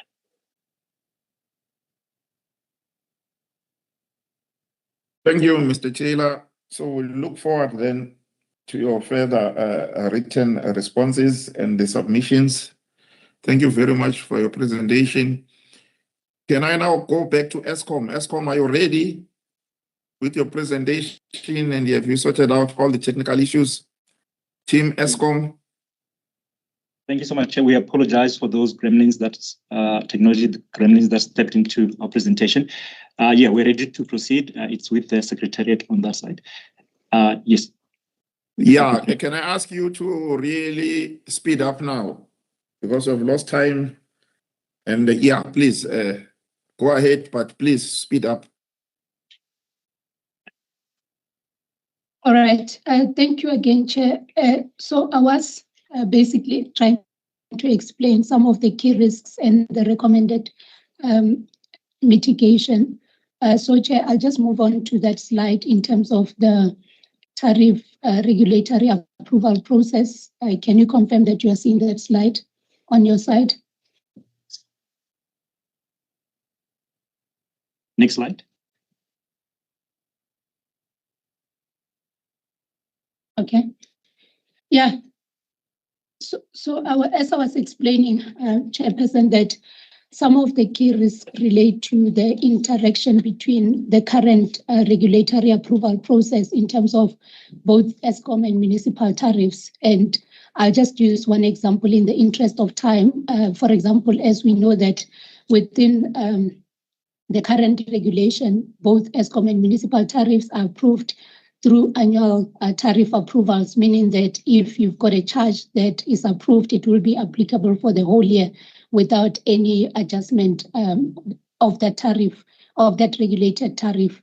So we know that in the wholesale electricity pricing methodology is some of these charges that are going to be fluctuating, taking an example of the legacy charge, which will be fluctuating on a monthly basis or quarterly basis.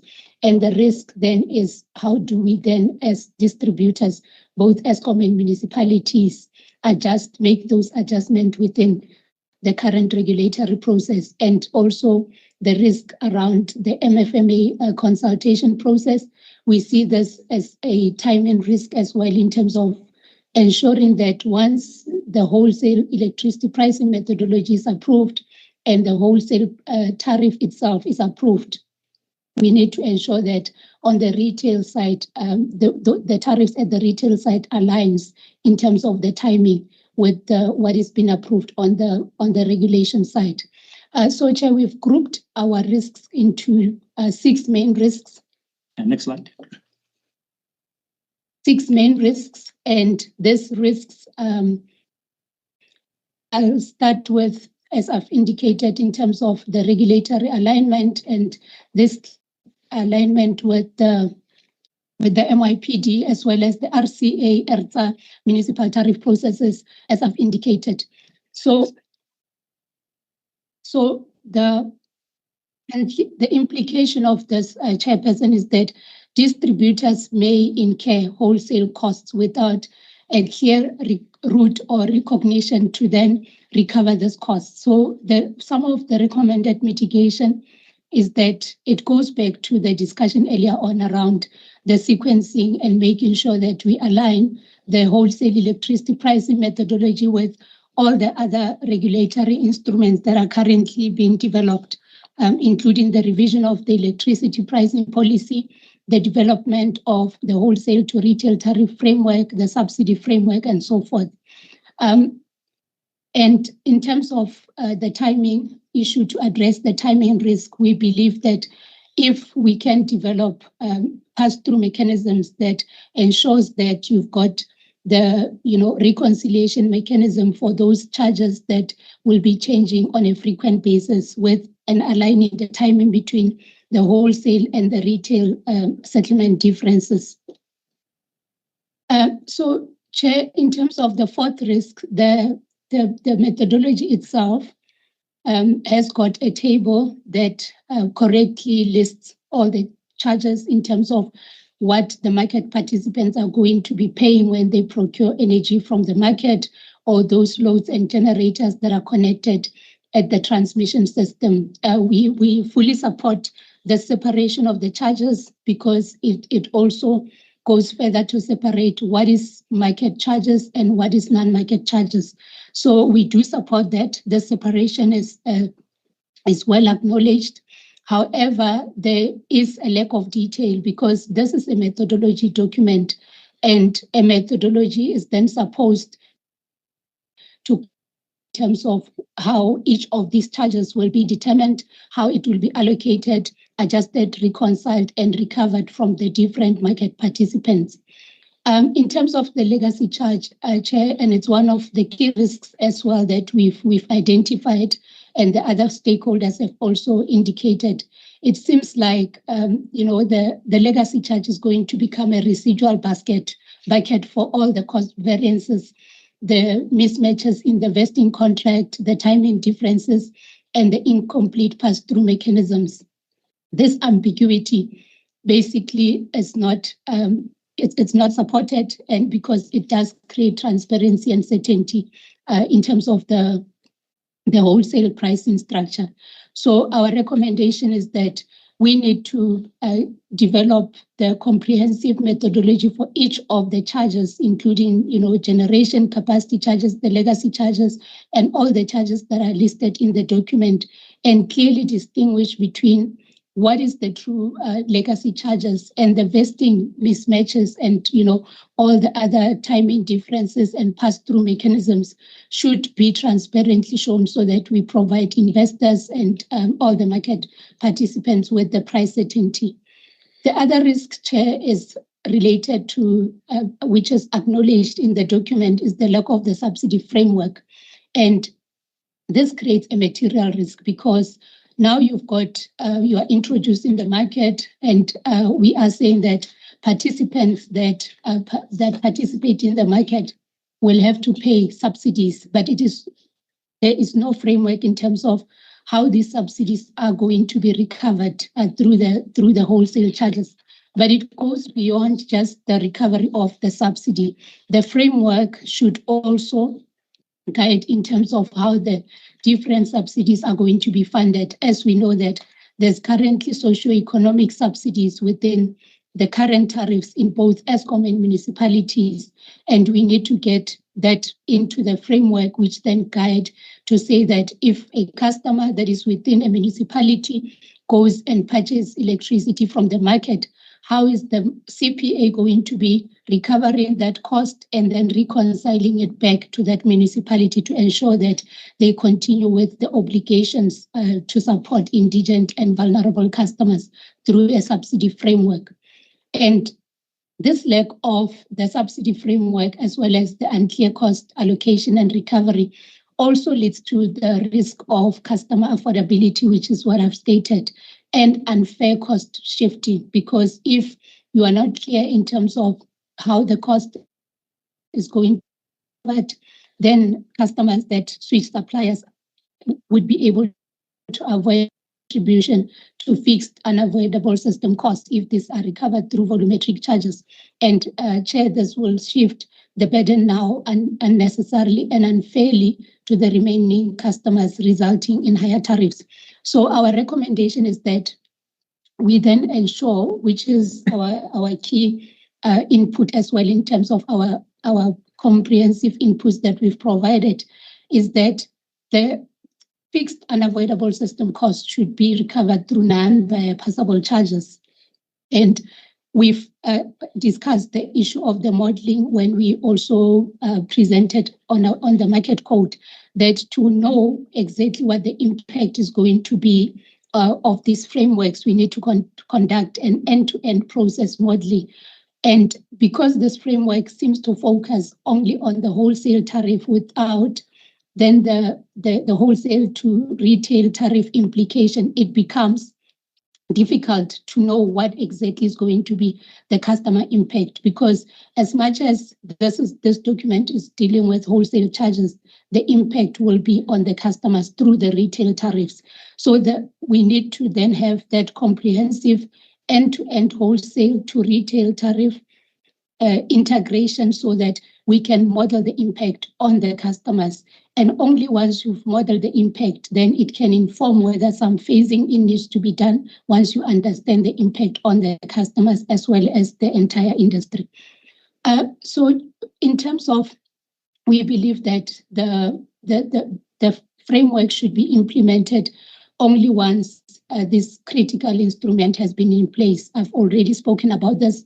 So we need to really get to the finalization of the revised EPP, which will provide a policy direction in terms of what needs to be done in terms of this wholesale pricing methodology. And as I've already said, the development of the detailed tariff methodologies for both regulated wholesale charges as well as for market charges and non-market charges.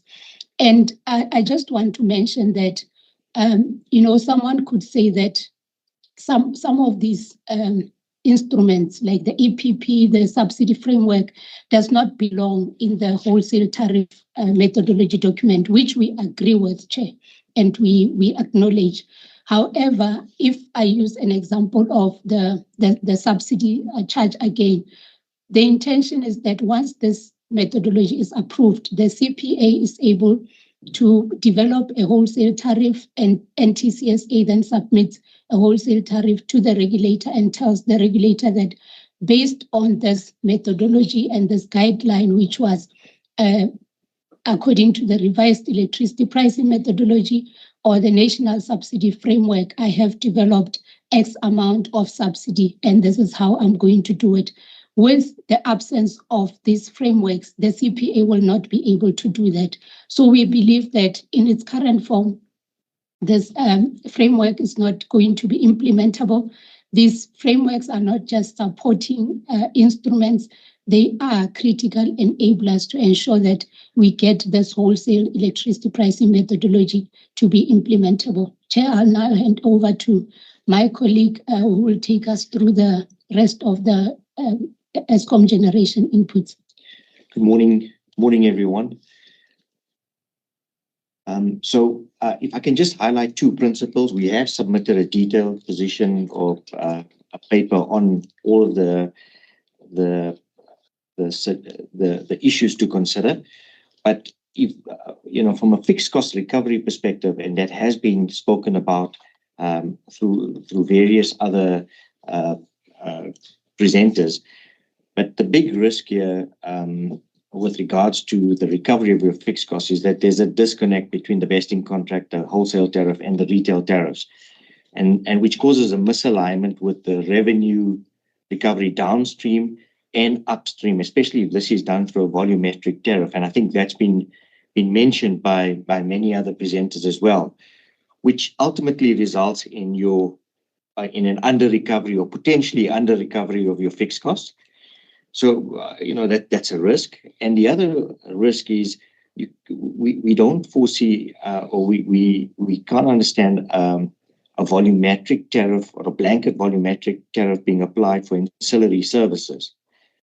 Now, what do these risks, how do they impact everyone? Well, firstly, they incentivize self-generators to avoid fixed costs by self-generating, but still be connected to the system that provides a service.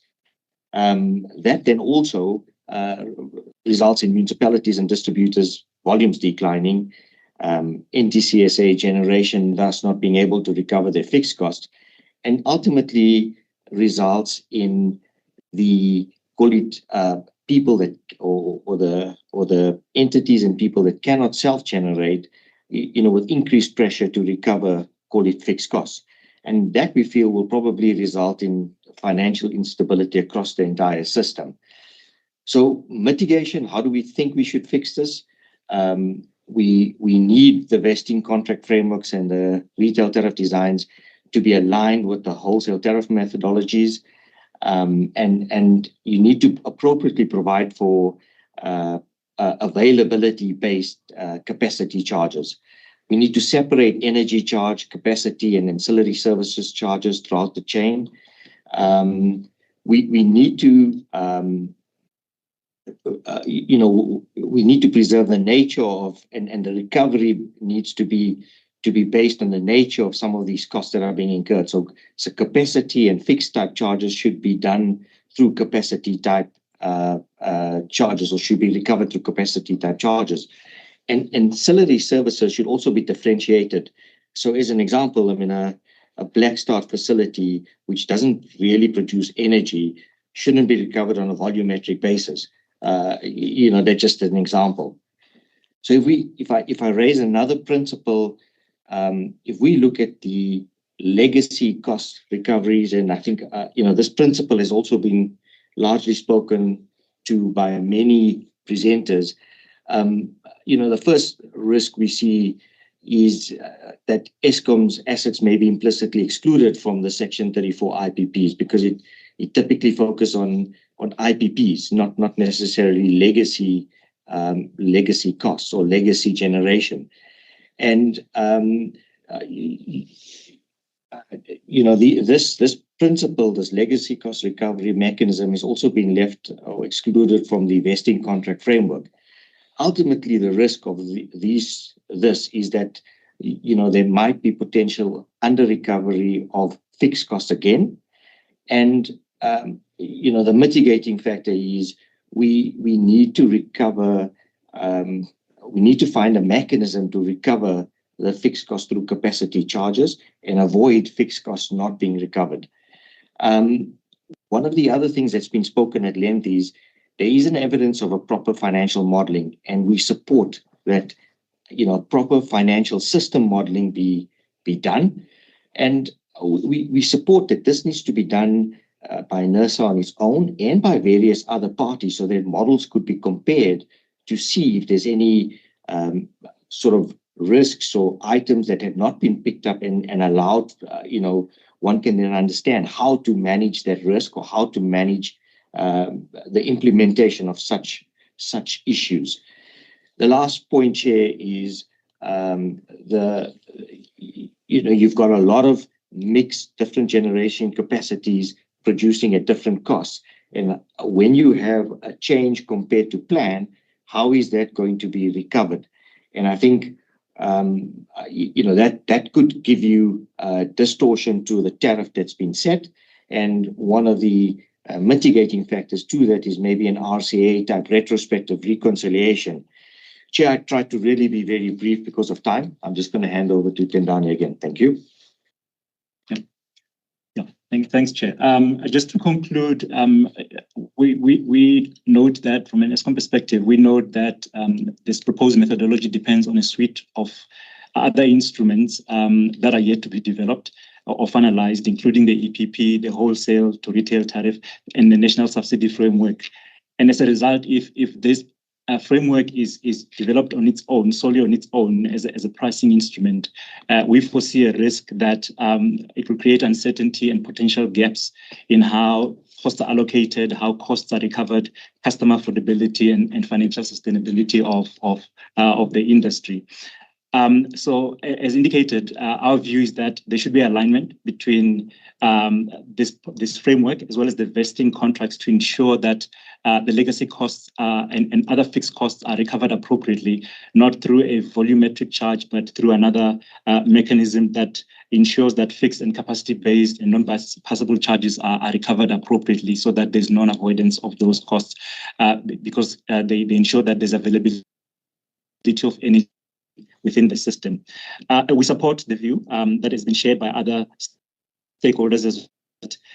This policy or this framework should be informed by comprehensive modeling that considers the cumulative impact. As it is, we don't have an end-to-end view from a downstream and upstream perspective, and so therefore we don't know what the impact would be. And our view is therefore that there should be this end-to-end modeling that provides a view to all stakeholders in terms of the impact.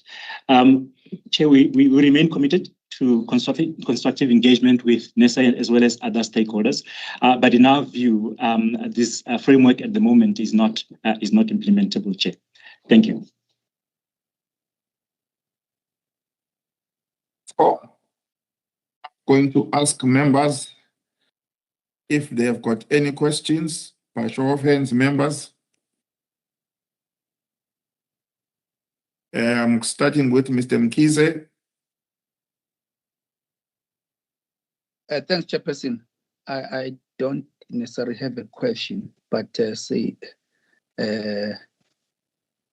request the presenters that if you may please then provide inputs in terms of the outstanding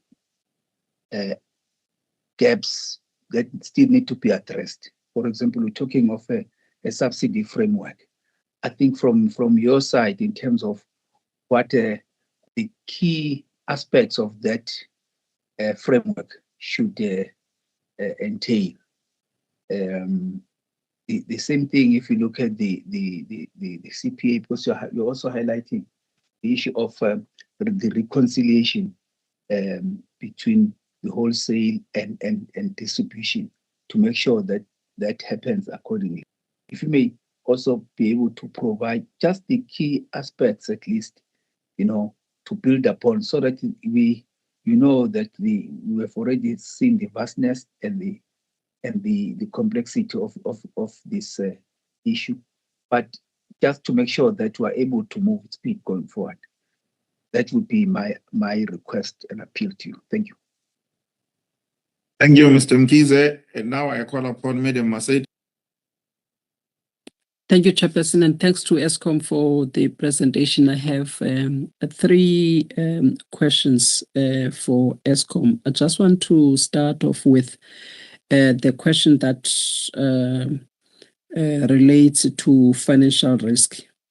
And I will frame the question as to request ESCOM to apprise us about every financial risk that Eskom is facing currently or as of today, of which risk under the proposed methodology will be transferred to the CPA, to traders, or to consumers. So I just want to check that. What is the situation today in terms of the financial risk that Eskom encounters, and that following the methodology, the risk will be then transferred to those customers, entities, traders, as well as customers and the CPA. And then if Eskom, in that same question, you can kindly identify every new market risk. I know that you've stated about 6 or so, or 8, but if you can justify, because some of the risk may well be risk that are sort of intended to protect Eskom's revenue, as opposed to risk that are likely to be suffered by other stakeholders, such as the traders, the consumers, or even threaten the market competition. So I think that is important. So would like to have the benefit of thoroughly assessing this risk. Hence, I'm requesting that you also identify every new market risk that Eskom will genuinely assume when SAWEM commences. That for me is quite critical, and those and so that we can ascertain the outcomes, whether every price risk is going to be borne by consumers, volume risk consumers, or legacy risk by consumers, or stranded asset risk, and so forth. So those are some of the things that I believe we should, in this process, be in a position to thoroughly assess. Then the other main question, Chairperson, that I quickly want to get to is the question on the market proxy pricing. Just to ask Eskom about its understanding of the market value in terms of that will also follow that will be determined at the SAWEM. Before SAWEM has sufficient liquidity to discover a credible competitive price. Just to understand its view, what does Eskom understand by this market value price to mean for or before SAWEM?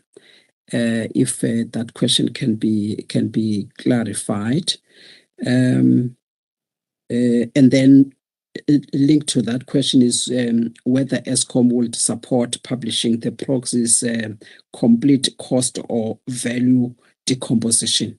I just want to understand if Eskom will be willing to do so. The last question that I would like to ask a Chairperson, it relates to the issue of the performance itself on the generation side of things. And this is important because in this methodology, we have the generation capacity charge. Hence, I would like to ascertain Eskom's views and standpoint as to whether Eskom believes that the consumer should continue paying a capacity charge on capacity that is unavailable when the system needs it. How should that be dealt with?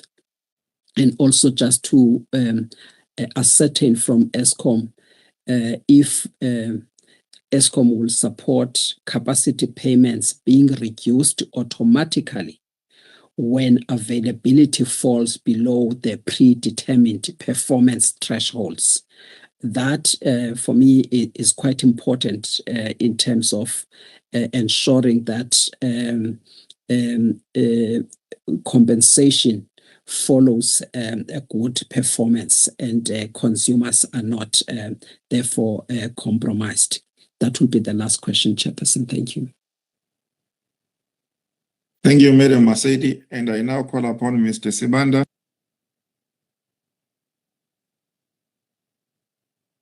Thank you, Chair, and thank you to ESCOM.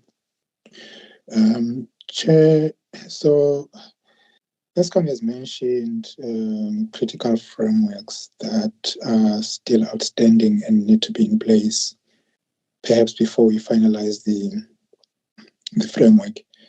And I mean, there's a point here being made. Excuse me, but you also mentioned the electricity pricing policy, and we know that some of these are actually outside NERSA's control or purview. To what extent do you think that this is critical for the wholesale methodology? And whilst I do take the point that it's better to get the framework right than to rush for implementation and have problems later. But I think we should also bear in mind that there's a cost to delayed decision making. And so we need to have the right balance. I don't think we can practically, say that let's get everything in order first and before we move.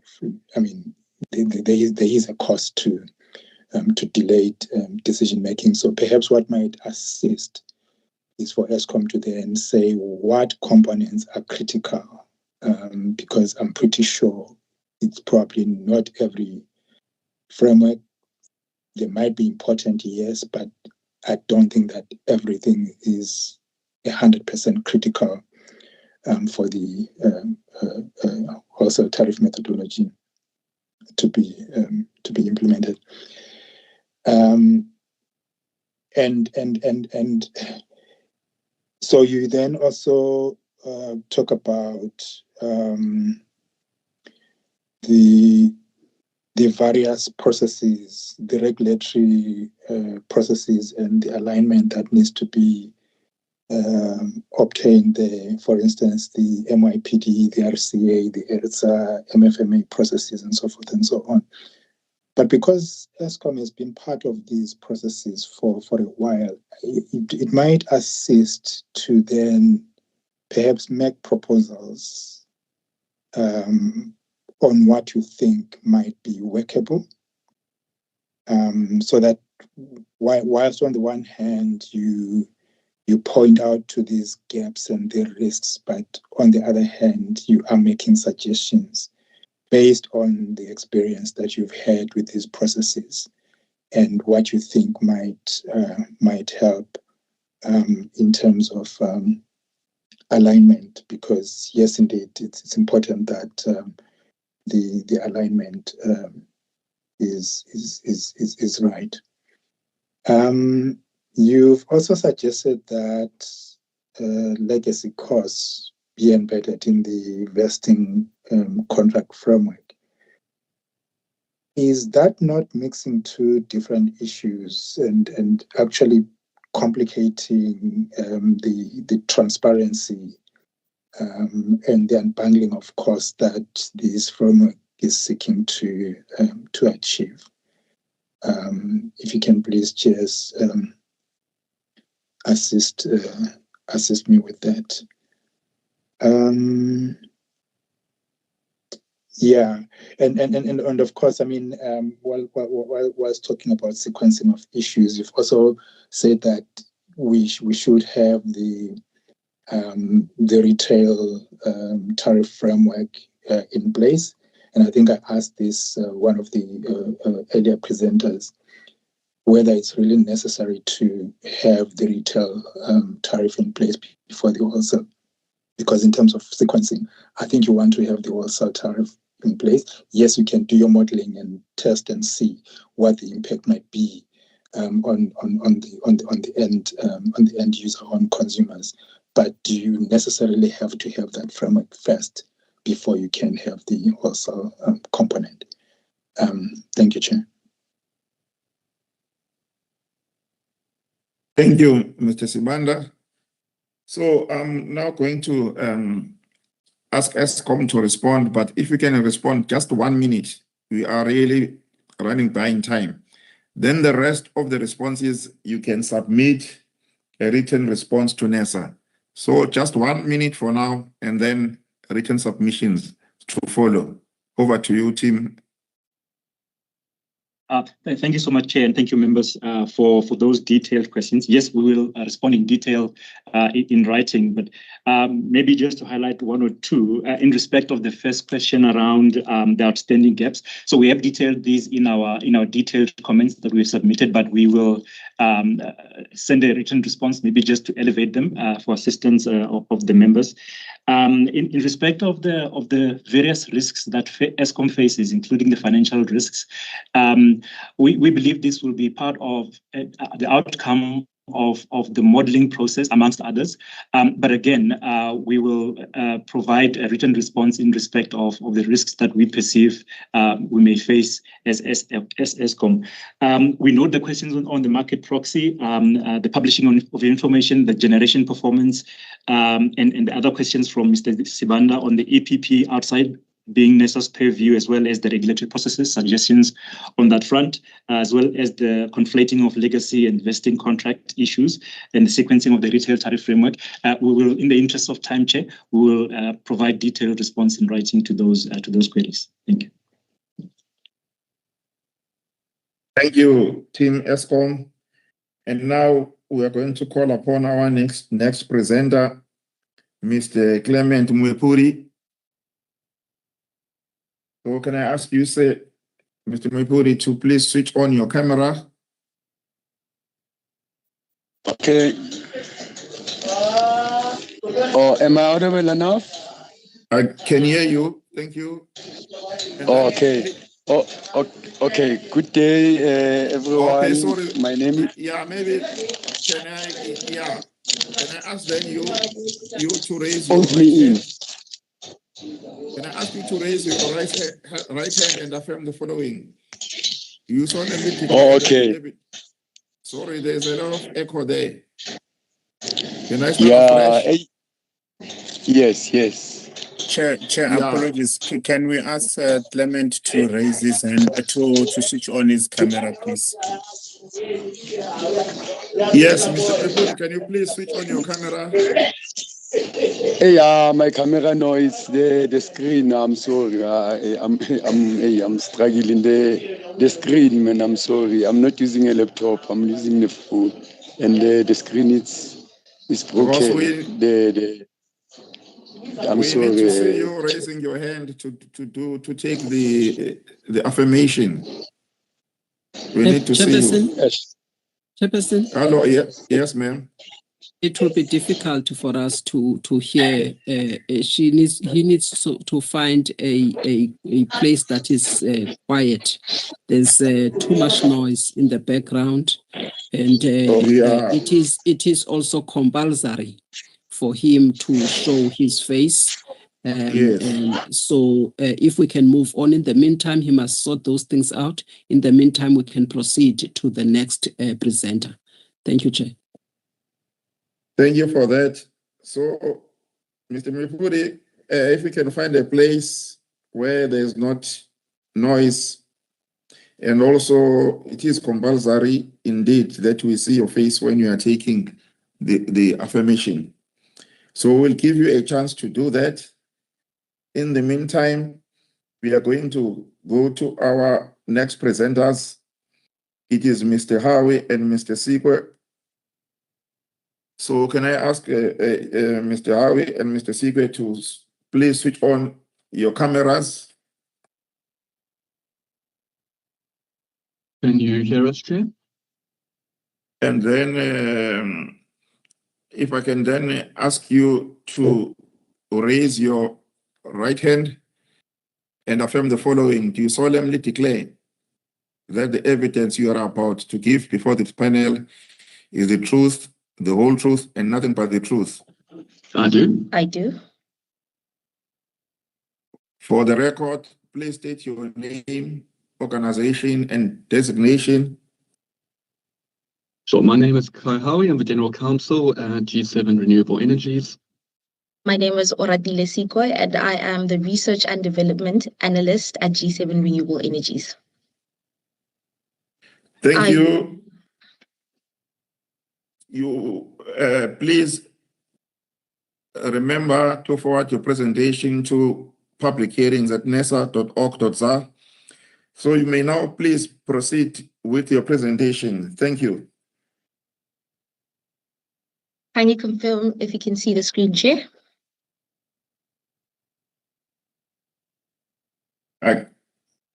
I can see the screen. Thank you.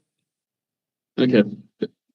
Thank you, Chair. So for the presentation today, we've heard the submissions of many of the other participants, and we're broadly aligned with submissions being made by Saita and the traders, because I think we are in a very similar position, which I'll get into in a moment. So we've narrowed this presentation down to what we view as some of the pertinent issues dealing with the pricing methodology. But just by way of introductions to who we are, so we are a South African IPP.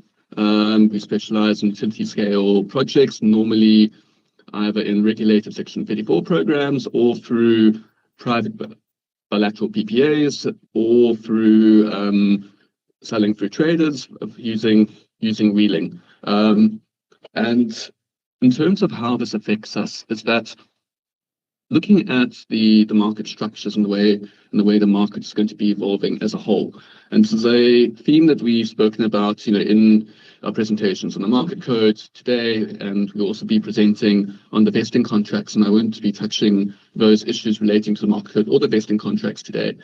But from where we are sitting, to the extent we are dealing with issues that create distortions in competition within the electricity supply industry, that then affects our business and similarly placed businesses, and has a negative impact on the industry as a whole by distorting competition, which has other unfortunate impacts that flow downstream onto consumers. So focusing now on our perspectives on the methodology. Generally, we support the overarching principles underlining the paper. However, we have noted that in some of the detail of it, there are areas which either are unclear or are areas of significant concern, which we believe will not only retard competition and increase efficiency and cost competitiveness, but just by creating the uncertainties in the market, it also impacts on distributors, potential retailers looking at the deregulation of the market, and then ultimately unaffordability of electricity for downstream consumers, whether industrial or otherwise. So speaking broadly, I think this is a question that was raised in the previous presentation. Sorry, Chair, there's some interference. Can I ask people to mute if they are not presenting? So, Chair, there's a question that came up in the last set of questions was relating to the draft revised electricity pricing policy. We've not yet had sight of that document, but in terms of the process, we believe it's important that NERSA, in its engagement with the DOEE, takes broad cognizance of the underlying principles to ensure that there's policy coherency between the positions adopted by the regulator, but then also that set by the national department. But we don't believe that it's necessarily that the details of that policy is necessarily finalized, but in broad strokes, it would obviously be desirable for there to be coherency between the objectives of what that policy is trying to achieve, and then the positions adopted here and elsewhere. So finally, just in our broad introductory remarks, we know that we provided comprehensive written responses to the various questions that were posed in the consultation paper. It is not our intention today to go into that level of detail or cross the entirety of the information contained in the paper, but rather focus narrowly, particularly on the legacy charge and some of the elements that make up to that and surrounding issues of that. So I'm going to hand over to my colleague Oratile to talk through the broad strokes, comments on that, and then I'll return to discuss some very cornered issues. Okay, so one of our key concerns relates to the wholesale tariff structure, particularly the legacy charge, which is defined as the recovery of any differences due to competitive market prices that are less than or more than the legacy PPA costs, which is the REAP, and legacy cross-border contracts, stranded assets, and vesting imbalances. So it is in our view that the stranded assets and vesting imbalances should not be recovered through the legacy charge. This is because the recovery of these costs through a non-avoidable charge would undermine one of the core objectives of the competitive market, which is allowing efficient generators, including renewable generators such as ourselves, to compete on a level playing field. And ideally, if Eskom is allowed to recover the costs of its stranded assets through the legacy charge paid by all downstream market participants and balance responsible parties, it would have an advantage over other electricity generators, as these generators would have to recover those costs by earning income from the market. Then this would give Eskom an unfair benefit and would not create an equal competition for all the participants in the market.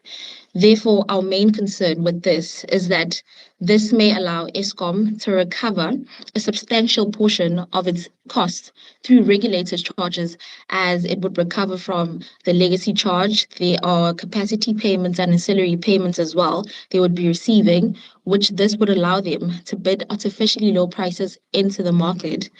Therefore, these stranded assets should not be recovered through the legacy charge, but through the market like everyone else. So it is therefore key to us that there should be a clear and direct need for any legacy charge, and the scope should be limited to generally unavoidable legacy charges, which include the REAP as stated, and legacy IPP capacity payments, which were concluded before the market launch, which could include our OCGT peakers, any legacy short and medium-term power purchase, and cogeneration contracts that are still in force, and legacy coal supply agreements, which are tied or carry fixed take or pay volume commitments. Kai will continue with the rest of the presentation.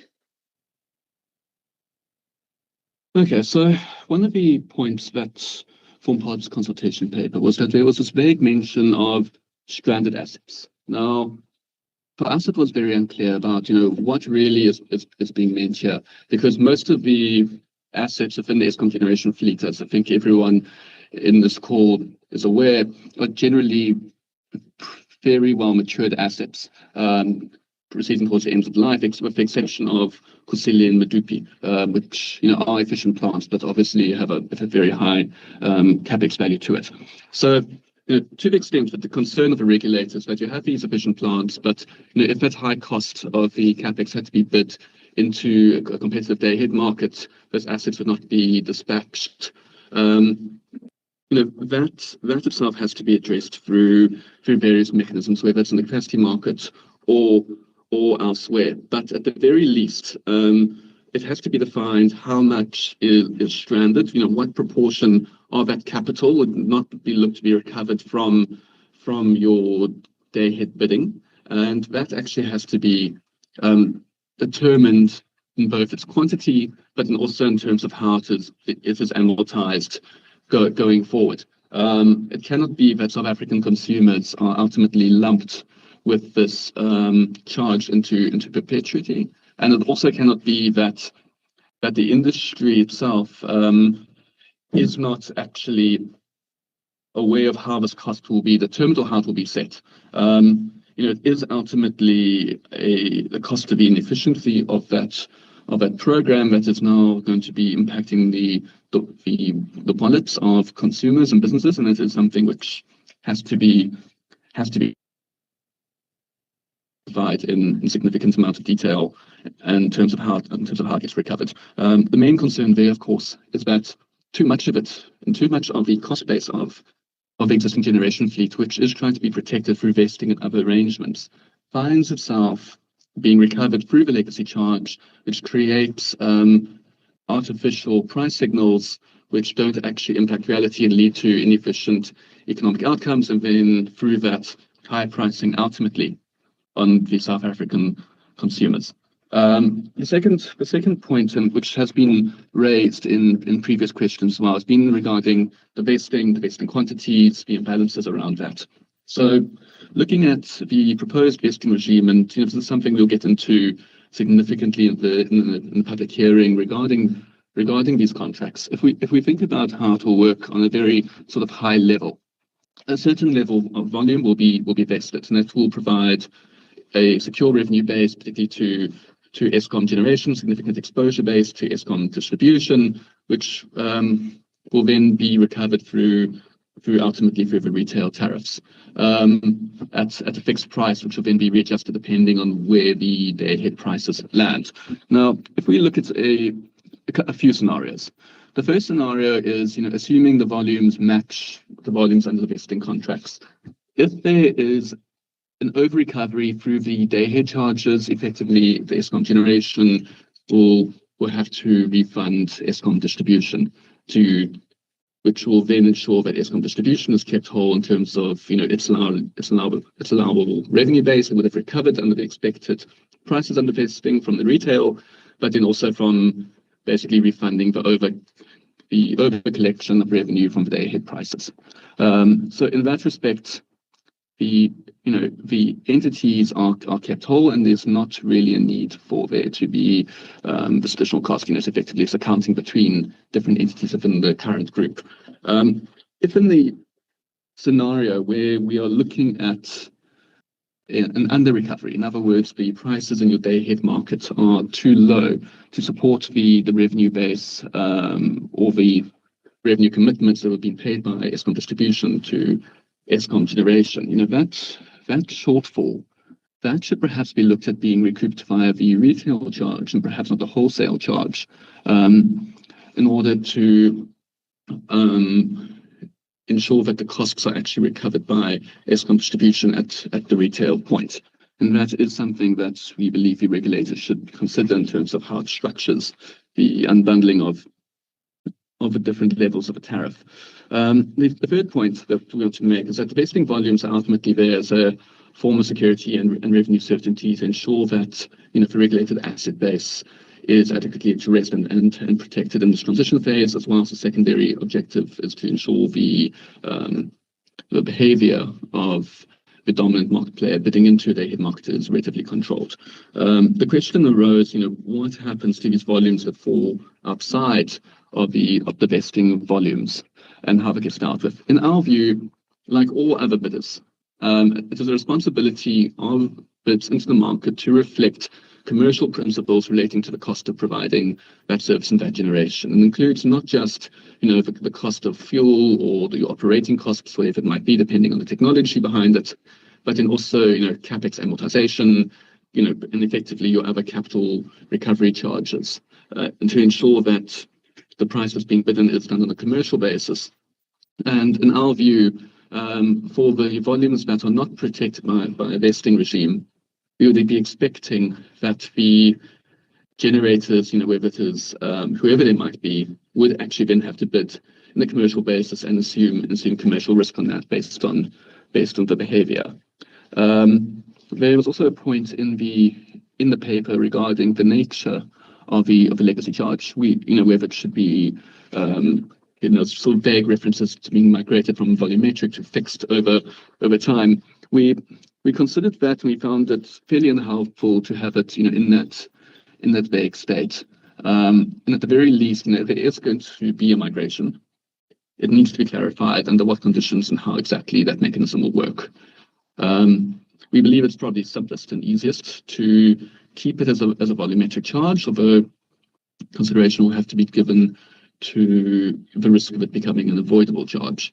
But at the very least, what required from the regulator to deal with that is certainty. And I think that generally is an important aspect of all the areas within this paper, is that, it's dense, it's complicated on a certain level, and there's a lot of detail in there.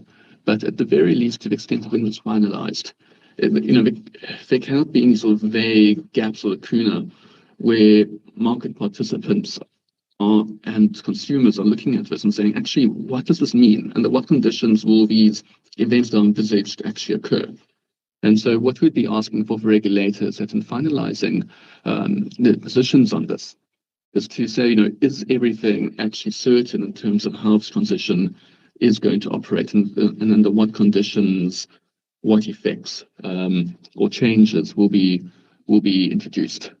So thank you very much. I'm going to conclude our submission there and welcome any questions from the members. Thank you, Team G7 Renewables. I will now give the opportunity to the members if they've got any questions. Over to you, members.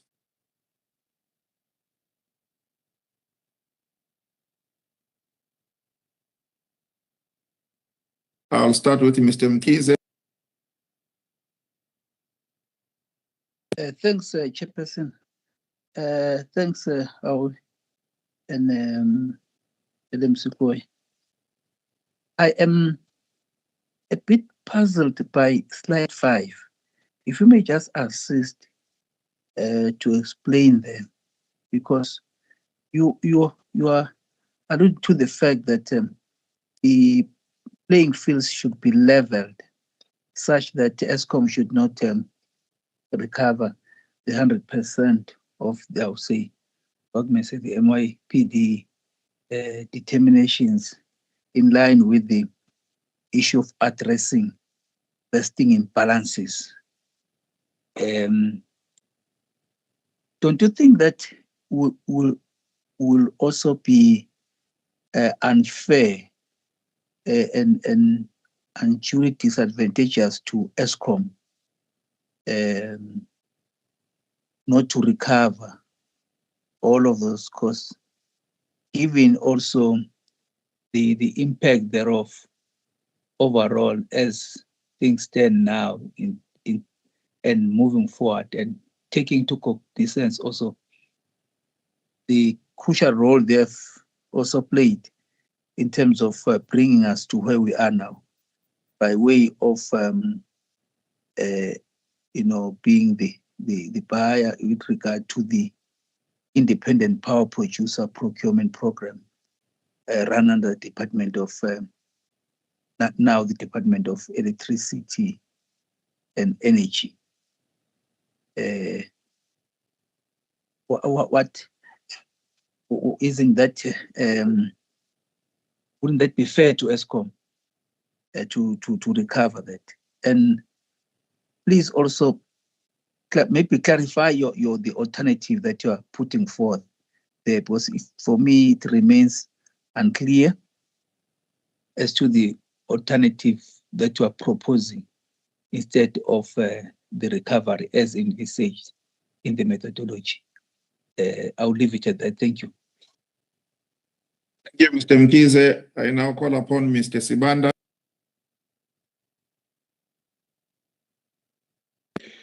Thank you, Chair, and thank you to the team from G7 Renewable Energies. My question is similar to Mr. Mkize's. So you sound like you are totally opposed to the recovery of legacy costs. Now, we've heard from other presenters suggesting sunset clauses, recognizing that these should be transitional in design and not meant to be not meant to exist in perpetuity. Would you be amenable to that proposition or that suggestion that these costs can be recovered, but for a limited period as we transition, as opposed to saying we are totally opposed to the recovery of these costs. But if you're maintaining that position, perhaps again, as Mr. Mkize is suggesting, make a proposal. What then in that place? Thank you, Chair. Mr. Sibanda, I now call upon Madam Maseti. Chairperson, it looks like we are going to ask around the same question, but I'm going to frame mine from the lens of the margin squeeze and competition, so that we can be able to get the kind of evidence and appreciate the competitive or competition concern raised by the stakeholder, the presenters. Chairperson, my understanding is that there are certain costs that they are saying the legacy charge must not include, because those costs will obviously give Eskom, according to them, Eskom competitive advantage. I would add that competitive advantage is where the energy price that they will bid will be lower, knowing that they can recover that perhaps loss of the lower energy price elsewhere, and that will be predatory pricing as well as the margin squeeze. So that I understood it to be that given the specific cost that they said should not be included, such as the stranded assets cost that should not be recovered through the energy charge. Now, I just want to find out then, given what they say, specific cost must not be included.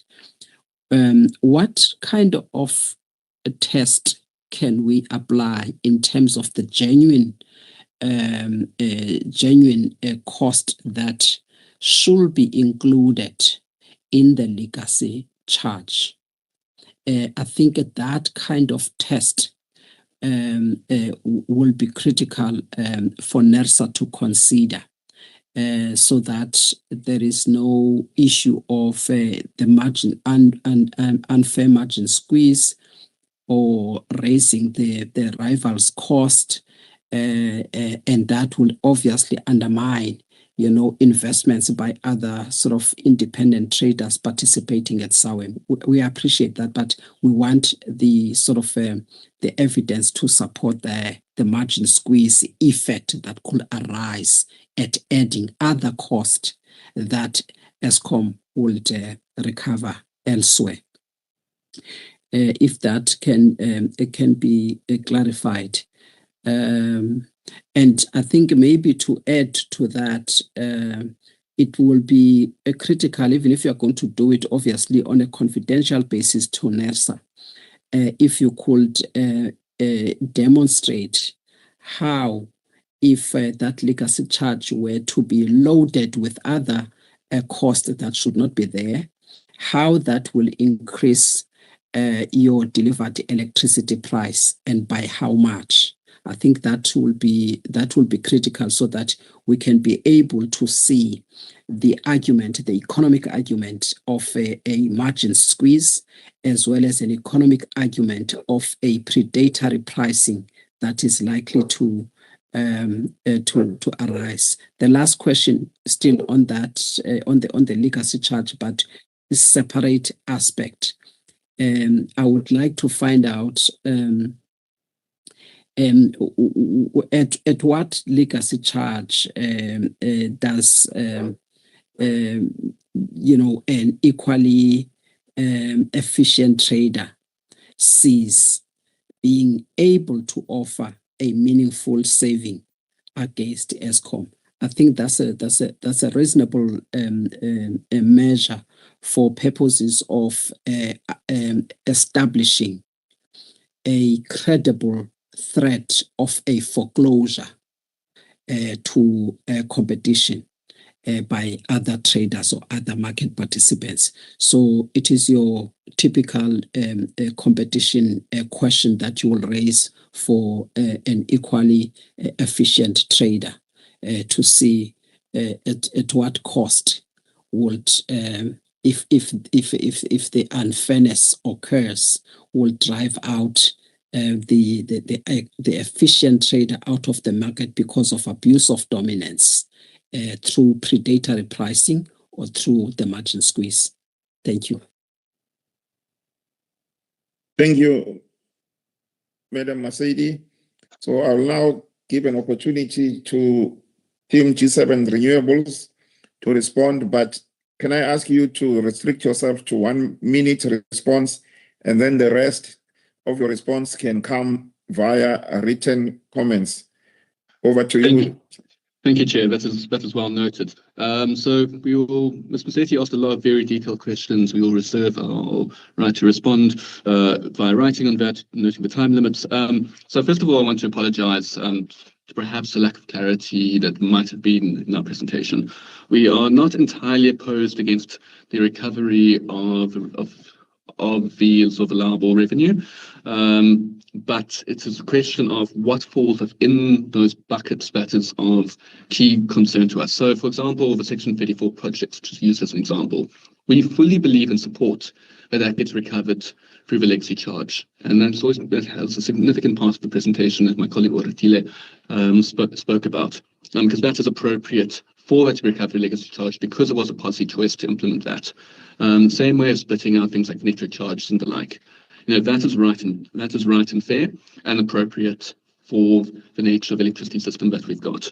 But what we do not support is where, for example, there's other charges that are inappropriate to be viewed properly as legacy charges. So, stranded asset charge, for example, that we are saying to regulator, please exercise extreme oversight of this, noting the various competitive effects that this could be having if it is given in a manner that allows a dominant participant to then recover their revenue requirements through that mechanism as opposed to a competitive mechanism. In terms of supporting the transitional arrangements and design for the system perpetuity, we definitely support that, and we believe that is the appropriate mechanism to allow the evolution of the electricity market away from its current highly regulated model into a more dynamic and competitive model, and we are 100% support that. So in short, we support the principles underpinning this proposed policy, but where we are arguing significant caution is where parts of this policy might lead to uncompetitive effects, and also areas of lack of clarity that could then create potential for abuse in future disputes. And I'll leave it there. Thank you, Chair. Thank you. Now, I'm going to then go back and ask Mr. Clement Wepudi if he is ready to present. Mr. Wepudi, please switch on your camera. Yes, Chair. Oh, can you hear me, Chair? I can hear you. No, let me ask the guy so that because the phone, I forgot the phone. I'm sorry, Chair, I forgot the phone. Abushi, can you open for me the pattern, please? Open the pattern, please. So, thanks. Oh, can you see me? Yes. Oh, sorry. Oh, okay. Yeah, I can see. No, you. I mean. Okay, my name thank is. you. Okay. Now, can I then ask you to raise your right hand and affirm the following? Do you solemnly declare that the evidence you are about to give before the panel is the truth, the whole truth, and nothing but the truth? Yeah, I solemnly swear that the whole thing and the whole information and the whole inputs are the truth. Thank you. For the record, please state your name, organization, and designation. My name is Clement Mepudi from the Grassroots for Climate Action in Gauteng. I reside in Eguruleni in Tembisa. I'm presenting the grassroots communities, marginalized communities, disabled communities, and the vulnerable communities. Thank you. Thank you, sir. No, Okay, I think thanks. that's fine. So please remember to forward your presentation to public hearings at nesa.org.za. You may now proceed with your presentation. You have 15 minutes. Thank you, sir. Okay, I don't have I'm doing Kasi style manually anyway. It's just short and straight anyway. That is in order, Chair. Sir, you can proceed. Okay. Okay, I'm presenting the communities that we call it G4CA. It's a forum that attends with the Presidential Climate Commission. I just want to make just a little bit things to be easier for all of us. We need to know about affordability, transparency, and meaningful, inclusive public hearings, public participation, engagement, consultative, understanding, awareness, outreach, learning, sharing, communication, and informing the grassroots communities for decision-making processes is vital and just for all. We need inclusivity of all voices and opinions, especially at the grassroots level, to make sure no communities are left behind in the development and the reforms of the electricity pricing wholesale. We call it SAWEM. Don't be amazed, I will always say SAWEM. How will we forecast the consumption of all the electricity that we use? The grass communities are still living under the energy poverty. NERSA must include the grassroots communities to compete for wholesale electricity pricing and market code using the Just Energy Transition Investment and Implementation Plan mandate. Free basic electricity must be transitioned into one subsidized solar kit per household. We need, because in the township, people are now living with oxygen and we have experienced a lot of load shedding. We don't want to speak about the pardon years. We as G4CA, we want solutions and more ideas to move forward. If your coal generator and your, according to the methodologies, the consultation paper, they say if your coal generator and you are expected to supply 600 megawatts and you have loss of 100 megawatts, you have to market to find someone to produce that 100 watts for you. And that's it's not understandable from the communities because it looks as if it's a business. It's no longer the transition. In case of load shedding or blackout, will the system operator replace the grid even if the traders are expensive?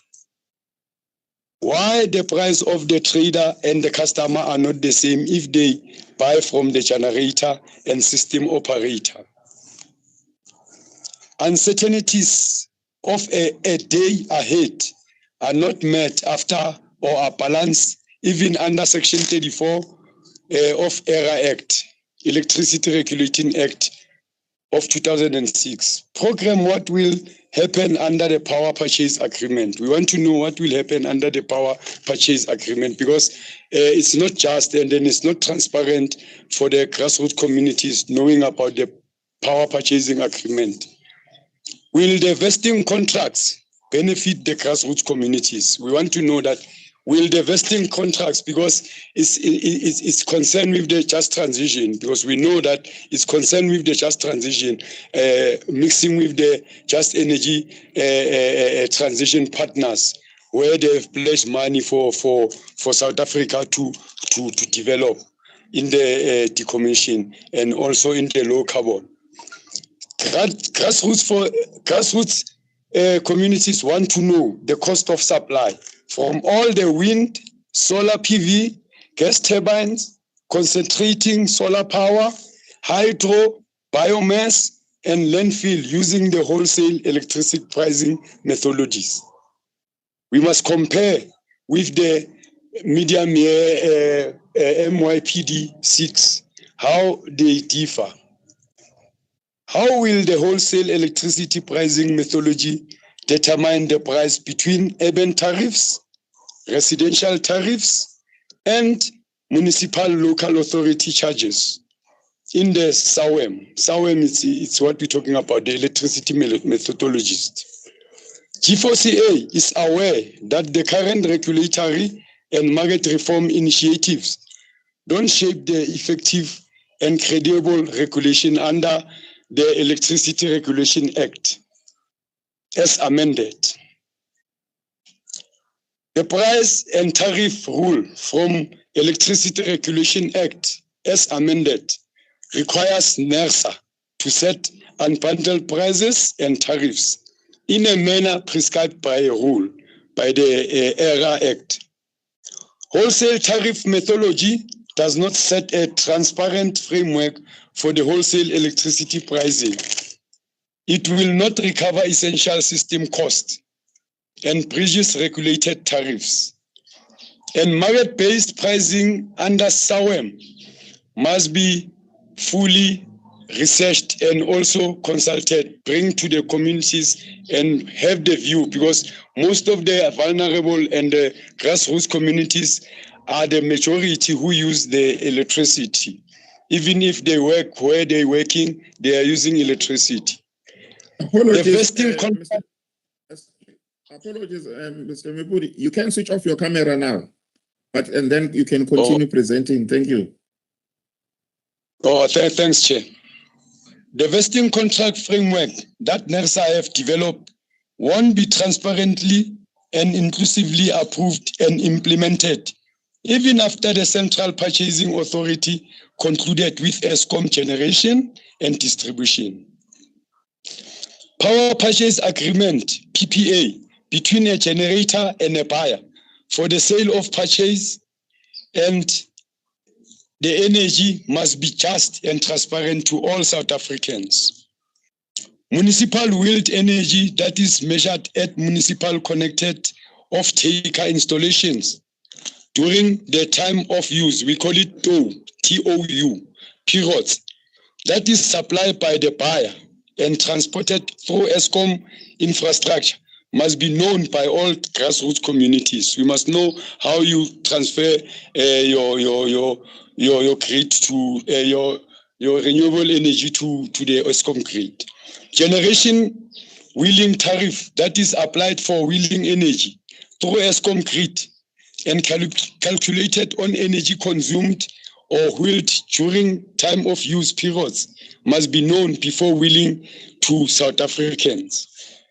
ESCOM wheeled energy price at each metering instrument during designated time of use period must be transparent.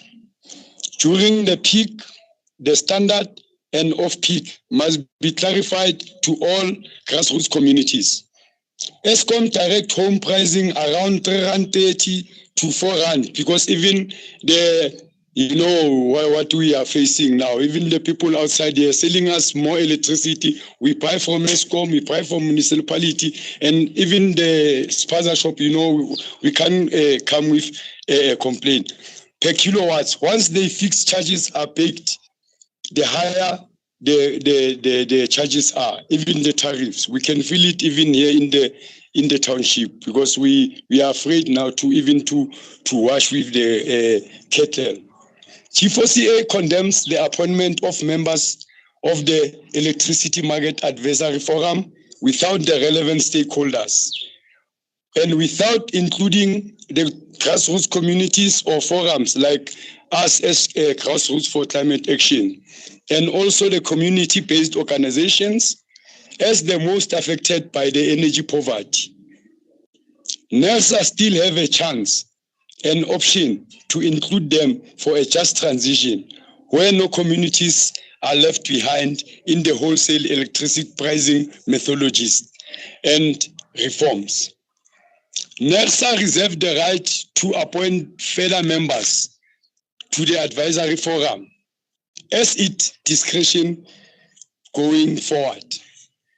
The establishment of advisory forum marks a very milestone in South Africa electricity sector forum program. It is a just if there's no grassroots or the marginalized community representative in the advisory committee, because we need now to change, to transition and face the problem and the challenges that we face through electricity reforms.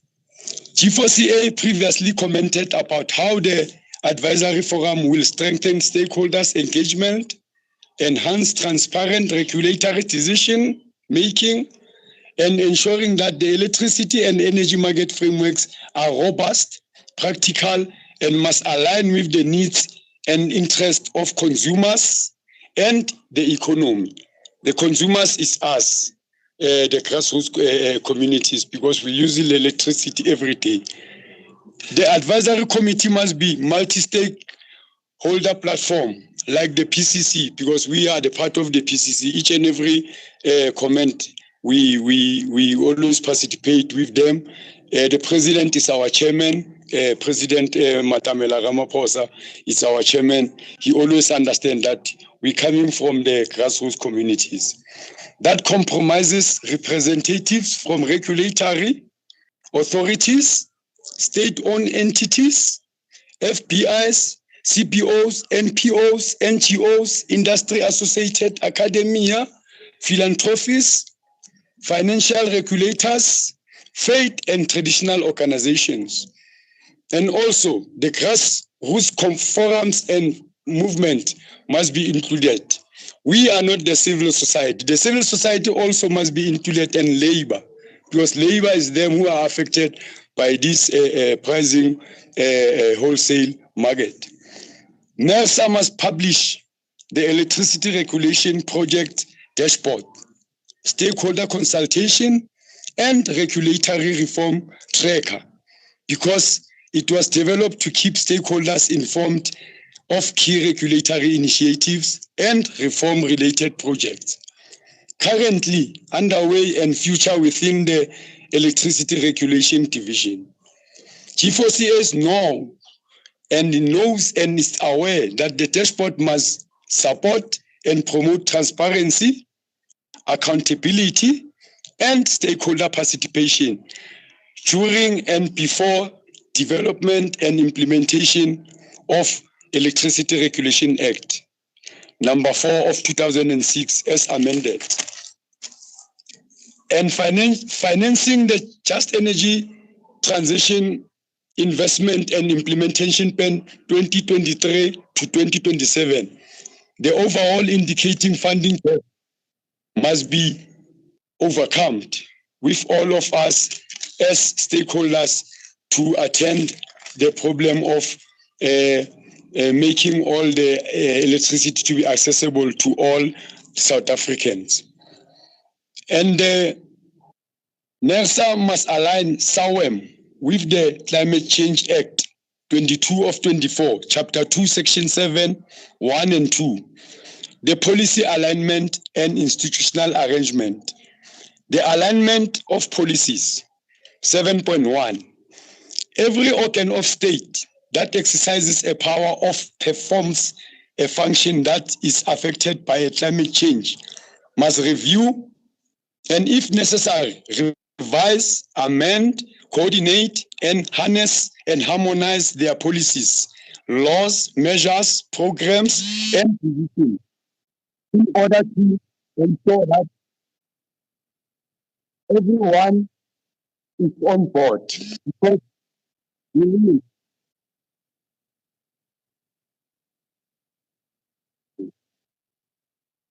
NERSA and PMU must register, must follow the just term sheet to critically examine how finance is structured, including issues of risk allocation, accountability, and fairness. Furthermore, we need to follow the just energy transition because it's the one which guides us from the beginning of the reforms after we have achieved the SAWEM introduced different market structure. Historically, electricity pricing was covered through the regulatory methodology MYPD, allowing specific cost, returns, and revenue. But now the emerging market introduces more complex hybrid system where the regulated and unregulated electricity have to go through most existing combination of commercial mechanism, unbundled cost, recognition, and market-based pricing. Now, as G4CA, we ask moving forward to collaborate with all partners through NERSA. Thank you, Chair, for bringing the whole energy transition partners on board. Moving forward, we as the grassroots communities, we say, let's collaborate because climate change is a pandemic. And climate change, you can see, you can feel it. It's affecting all of us all over the world. Let's benefit, let's reskill, let's go back to the communities. Let's collaborate. We are not here to be against what we see that have affected the future and the past, but we're asking NERSA, as the father of the regulatory, to please always come to the location, like when we come to Soweto on the last public hearing. We don't want to be inside the offices or in the boardroom. We say all the private, all the philanthropists, all the stakeholders, we call it the multi-stakeholders, must come together and we will come with solutions and we come with the just wheeling pricing methodology, which everyone will be happy so that no one must be left behind, even with the pace and the slow. When the president said we must take it with a slow pace, we don't have to rush because we don't know the uncertainties. Other speakers have said before, but for the grassroots level and the grassroots communities, we say renewable energy is people's power. Do what you can with what you have where we are. Amandla, siyabonga, asibambisaneni. Let God bless the world. Siyabonga. Thank you, Chair. Mr. Mipuri, I will now open it up to the members if they've got any questions. Over to you, members. I'm going to start with Mr. Mkize. Thank you, Chair. Thank you very much, Chairperson, and thanks a lot, Mr. Mipuri. We appreciate this presentation and we also acknowledge the need for us to reach to the grassroots level. And even the advisory committee does have some form of representation. You tend maybe to agree with me that if someone was to come from Khayelitsha, someone else from Guamashu would think that we have not included Khayelitsha. So it's just how it is. And the advisory also remains open to inputs, further inputs and participation from people from your side as we move along. And really, this is appreciated. And I would propose to you, without necessarily posing any question, just to highlight that, you know, NERSA does have a customer education unit with officers, Madam Moni Souza and Titswalo Chauke, who would gladly come to Tembisa with the relevant line function people to assist in that regard. And through this process that of coming to make a representation here, you can follow those contacts to be able to get to that. And also, if there are any dispute regarding electricity supply in the area, we've got the dispute resolution officers, Vera Posa, Beno Amanda Mtembu. They should be able to assist.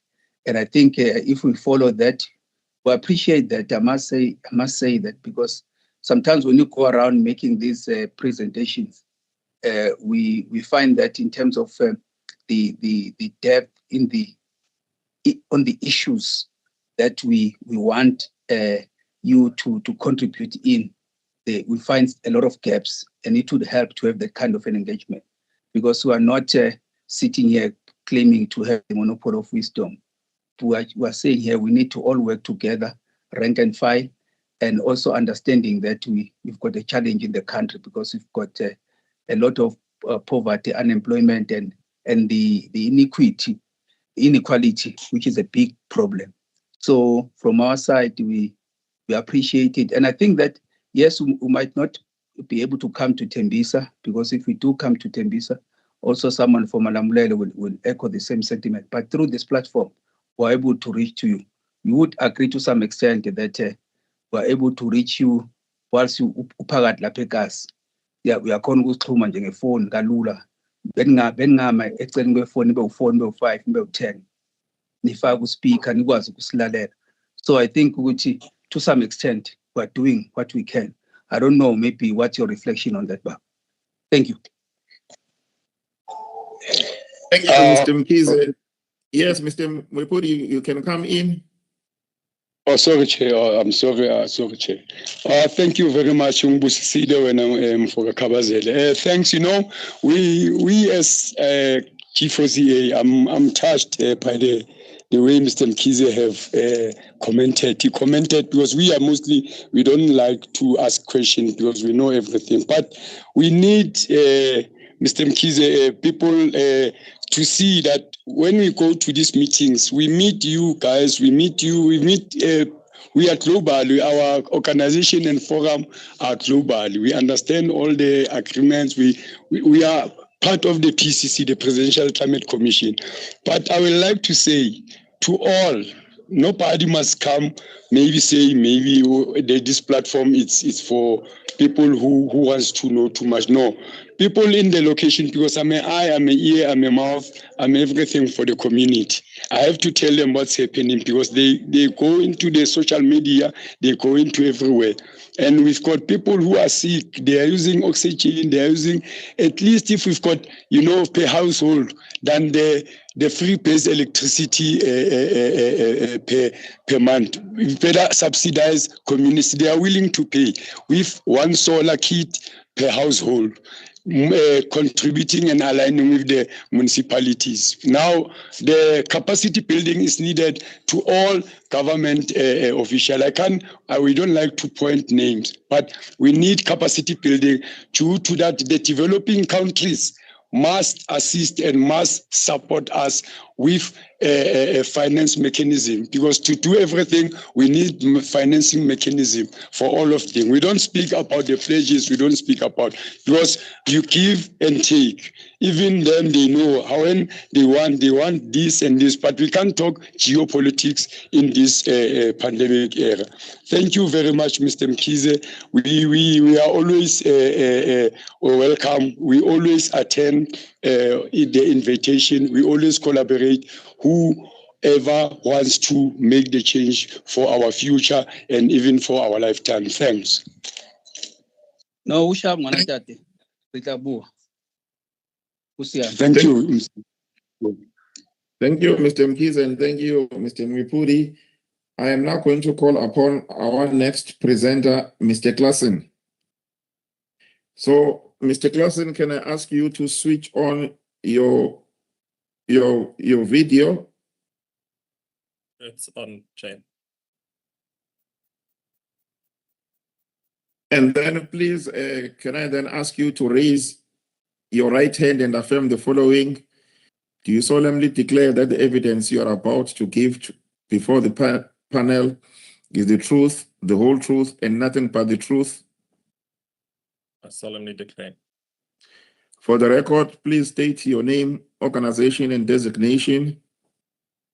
My name is Cornel Klassen. I'm a manager at the Energy Council of South Africa.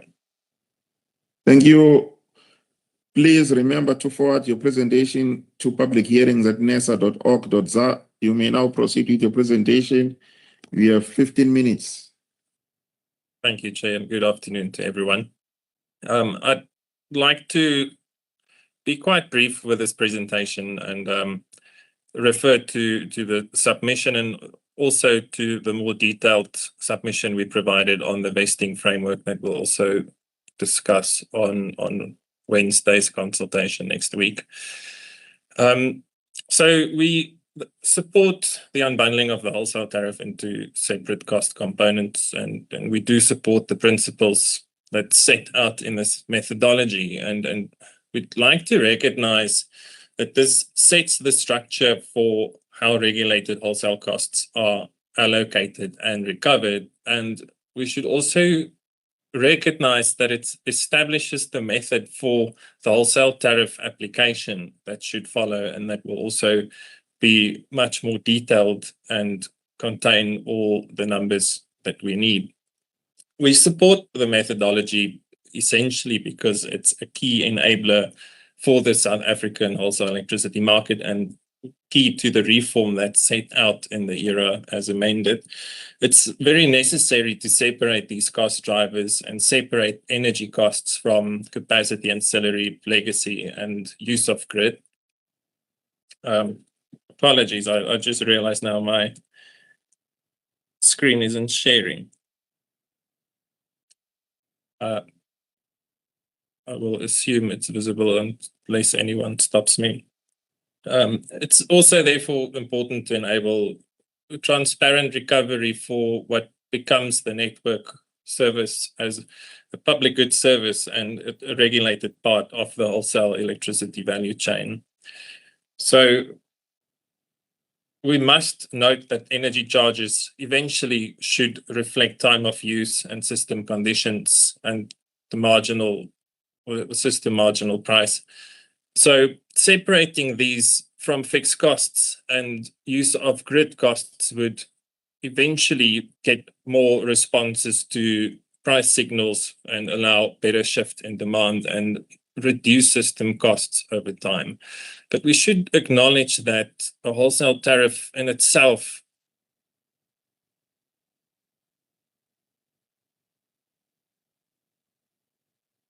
before we would realize this cost.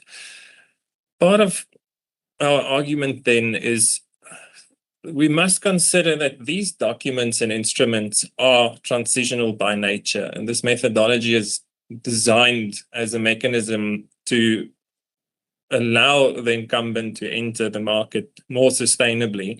And it's meant to work with MYPD methodology and vesting contracts together.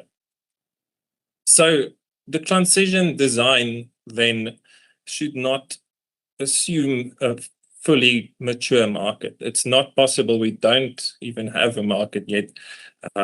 It's worth noting that the internal market is trading already with the NTCSA testing systems, but we must acknowledge that these instruments should serve as transition tools to reach a more mature market end state, but it can't be designed assuming the market's already mature.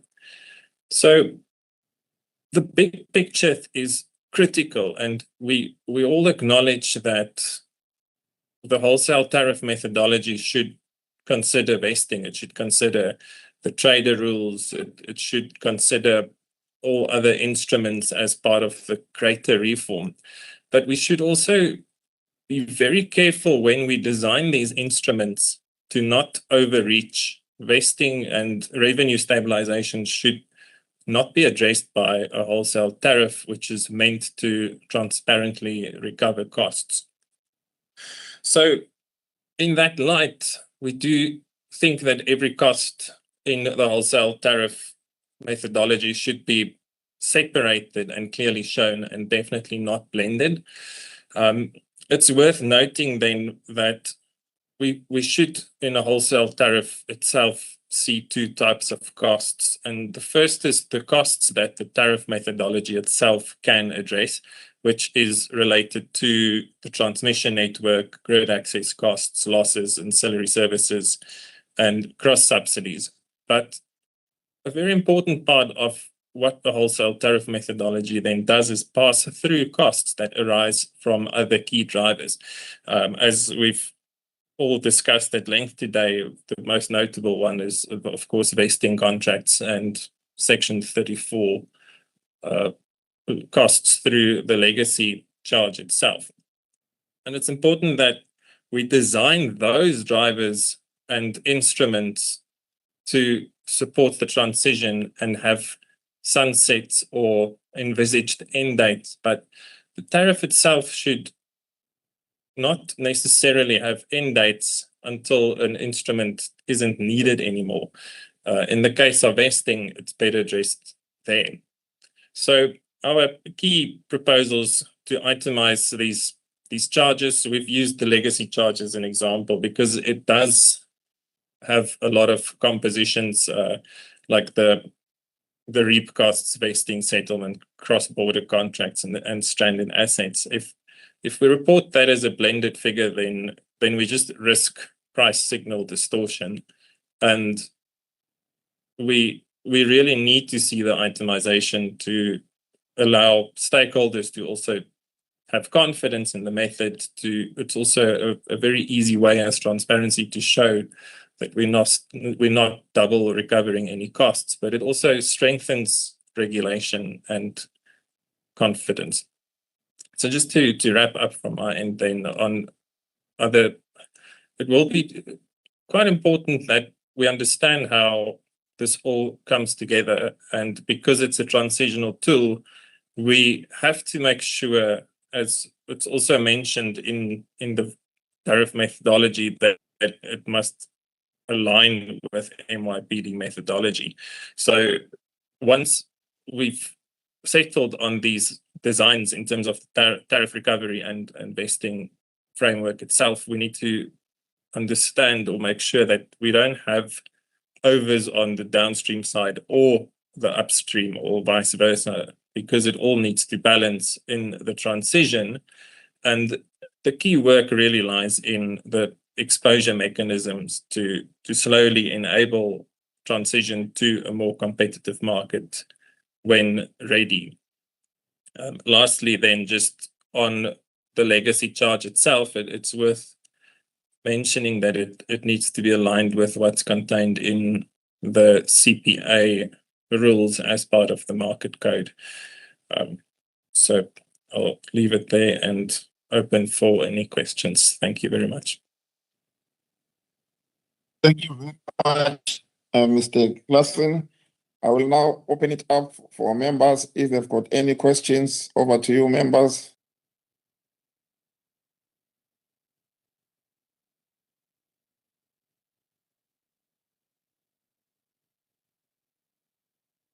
Yes, let me start with Madam Maseti. Thank you, Chairperson, and thanks to that concise presentation from the Energy Council, and I think also the significance of their emphasis around understanding exactly the purpose of the methodology, the primary purpose of coming up with this wholesale pricing and separating these costs. What I would like to find out, just so that even the team that is working on this, the NERSA team that is working on this, if the Energy Council is in a position to point out the sections of the methodology that may require some structural, like sort of comprehensive structural review to take care of these structural weaknesses that you have pointed out in relation to the separation of these cost drivers and what they are meant for, especially also those that are meant to simply support the transition, separating those from the tariffs that are meant for regulating the natural monopoly and all of that. So can you assist us in terms of identifying those sections and making a proposal on how to sort of frame those? I will appreciate that. I know that most of them some of the wholesale energy charges and generation capacity charges and the likes are dealt with in various sections, such as Section 11, most of them, and some of them are in Section 6. But it's important just to have an appreciation of your proposed solution in the way in which they are framed. That will be the first question, and I think it will assist a great deal. And then the second question that I just want to understand from your perspective is, if NERSA could make, say, 3 critical changes to this proposed methodology before approval, or to investment, competition, and consumer outcomes simultaneously. What should those 3 changes be from your perspective, taking into account improvements to investment conditions, as well as a competition and the consumer outcomes? What will be those 3 critical areas that we need to revise? And perhaps you can also later on maybe provide some evidence, but it will be good if you can assist with those. There's just also one question that I would like to add. There's that issue of the duration, the duration of the vesting contract and so forth. Can you please just share your sort of perspective as the Energy Council on this issue, so that we can appreciate the critical measures or regulatory measures that will assist a successful transition to the competitive market. Let me then leave it at that, Chairperson, in the interest of time, but I would have wanted to hear more from the Energy Council on these matters. Thank you, Chair. Thank you, Madam Masedi. I now call upon Mr. Mkhize.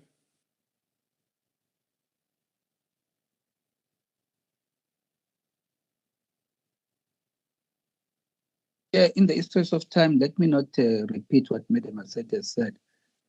Save to highlight the need to get firm proposals in terms of addressing the concerns raised in the submission by the Energy Council, and to thank Connor for the representation of the Council. Let me stop there. Thank you. Thank you, Mr. Mkhize. Can I then give Mr. Connell a chance to respond? A very brief response, and then maybe the rest of the response you can send it in written form. Thank you, Mr. Klassen. Thank you, Chair. Thank you for the questions. We'll definitely respond in writing to all the broader questions asked as well. To Ms. Maseti's second question, I think the 3 critical changes is ensuring we have full unbundled or itemized costs to understand individual drivers making up, for example, the total legacy charge.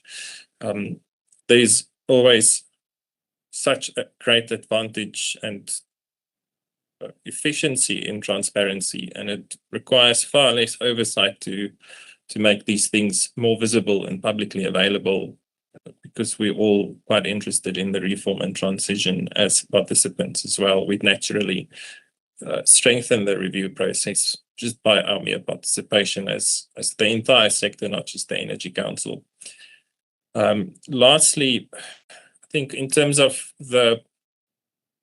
we need to ensure that what we propose as a design does in fact recon or add up to the revenue determination and doesn't take away or add unnecessary costs, and that would only be achieved with modeling and really decent empirical and mathematical evidence. And I think to previous speakers' points, it's being done, and it should be shared and consulted on.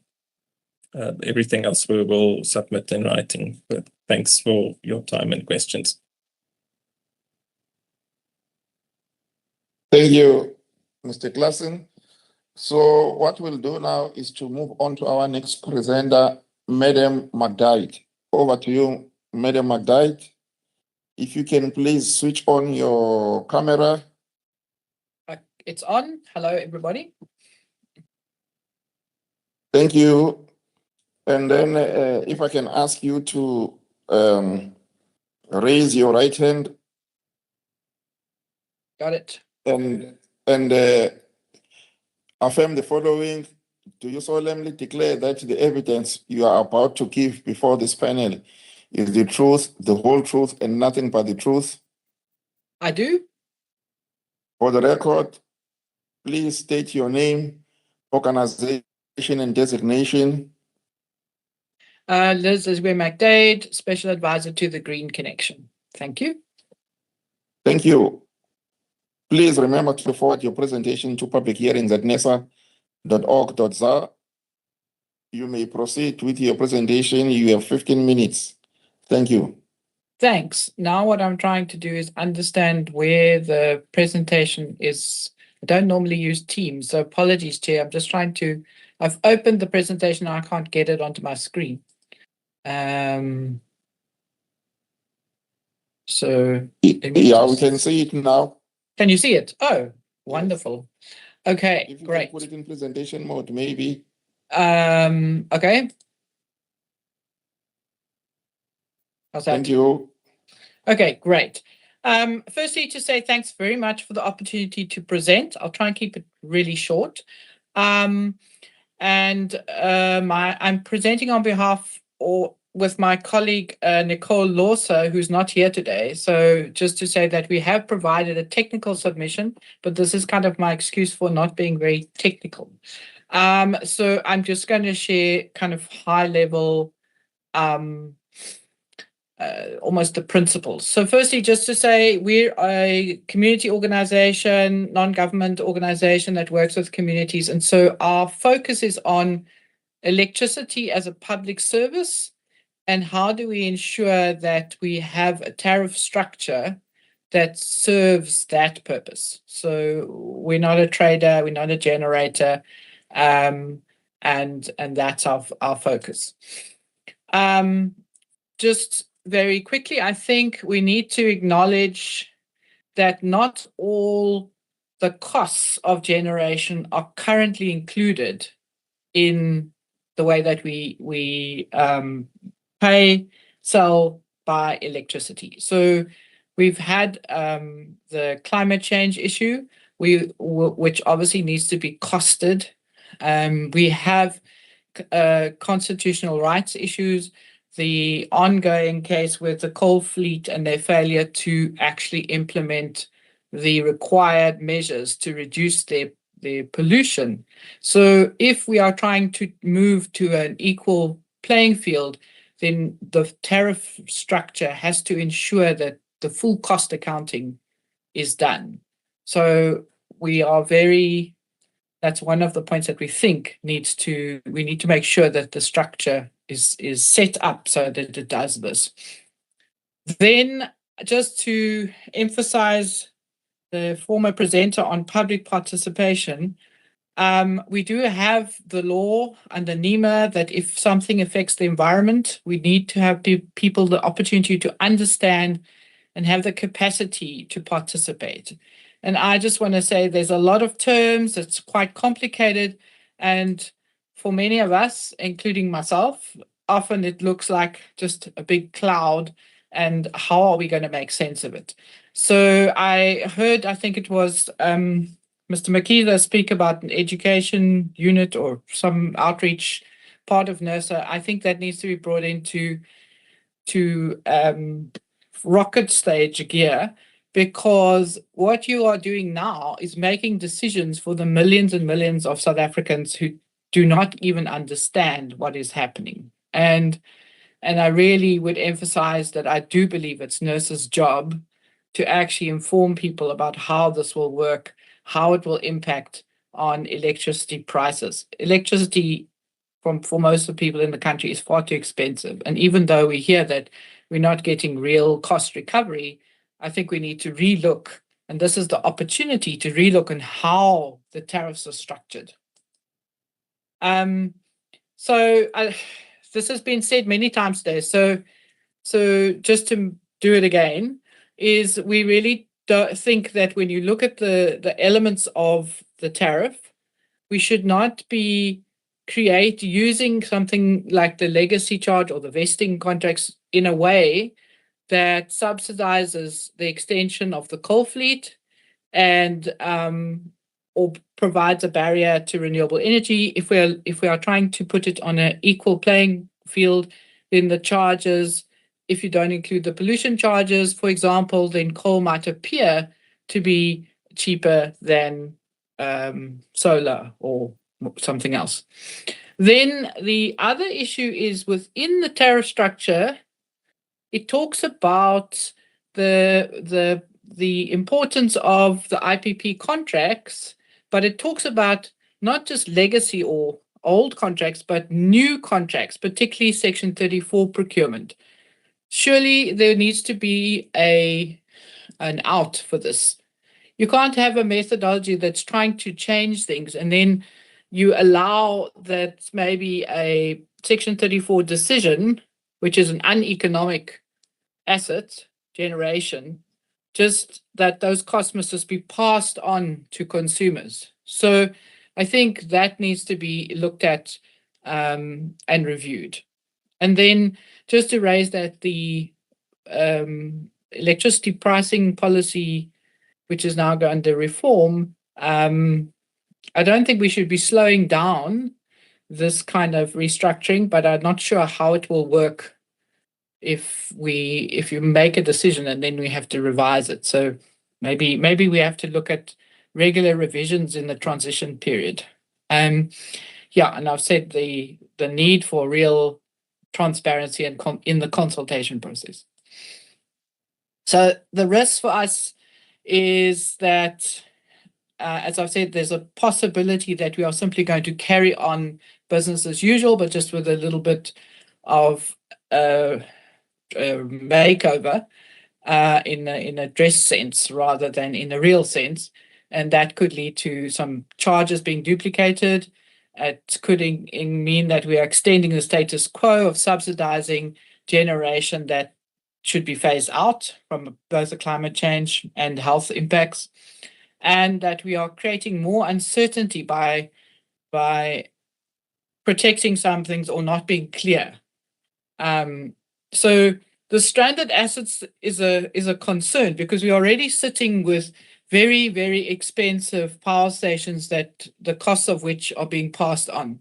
There's calls to extend the life of some of the coal fleet. There's already been a call to extend Kuburg, or it's happening. But the issue is if these things have added costs, and if they can't compete because of these added costs, then surely they have to be shut down.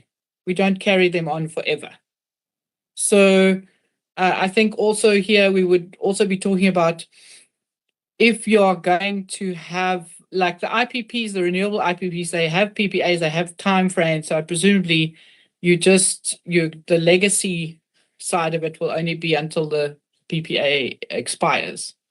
And that's important for international investors to know that we're not too uncertain here.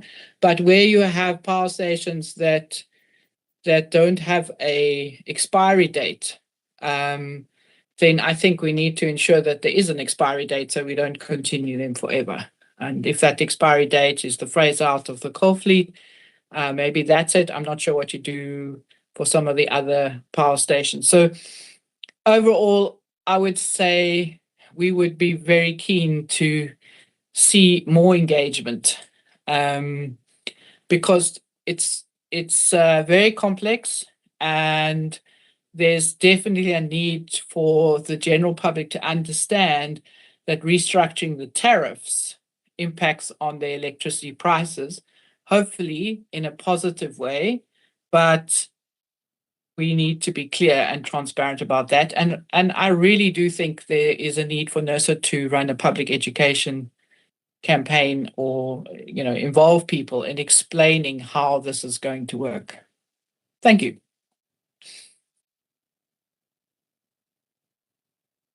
Thank you, Madam McDade. I'm now going to call upon members if they've got any questions. Members?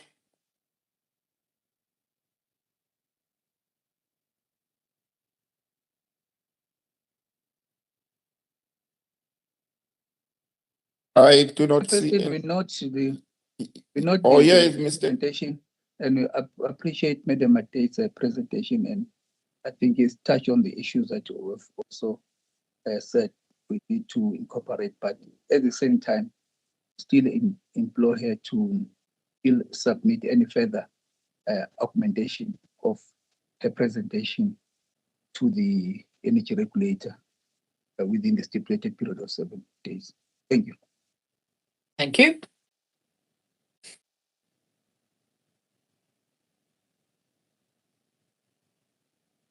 Thank you, Mr. Mkize, and thank you, Madam McDade. Thank you very much. We are now going to call our next presenter, Mr. Ettinger. Mr. Ettinger, may I request that you switch on your camera? Good afternoon, Chair. Unfortunately, Mr. Ettinger had to attend to an urgent matter, so I'll stand in for him and do the presentation.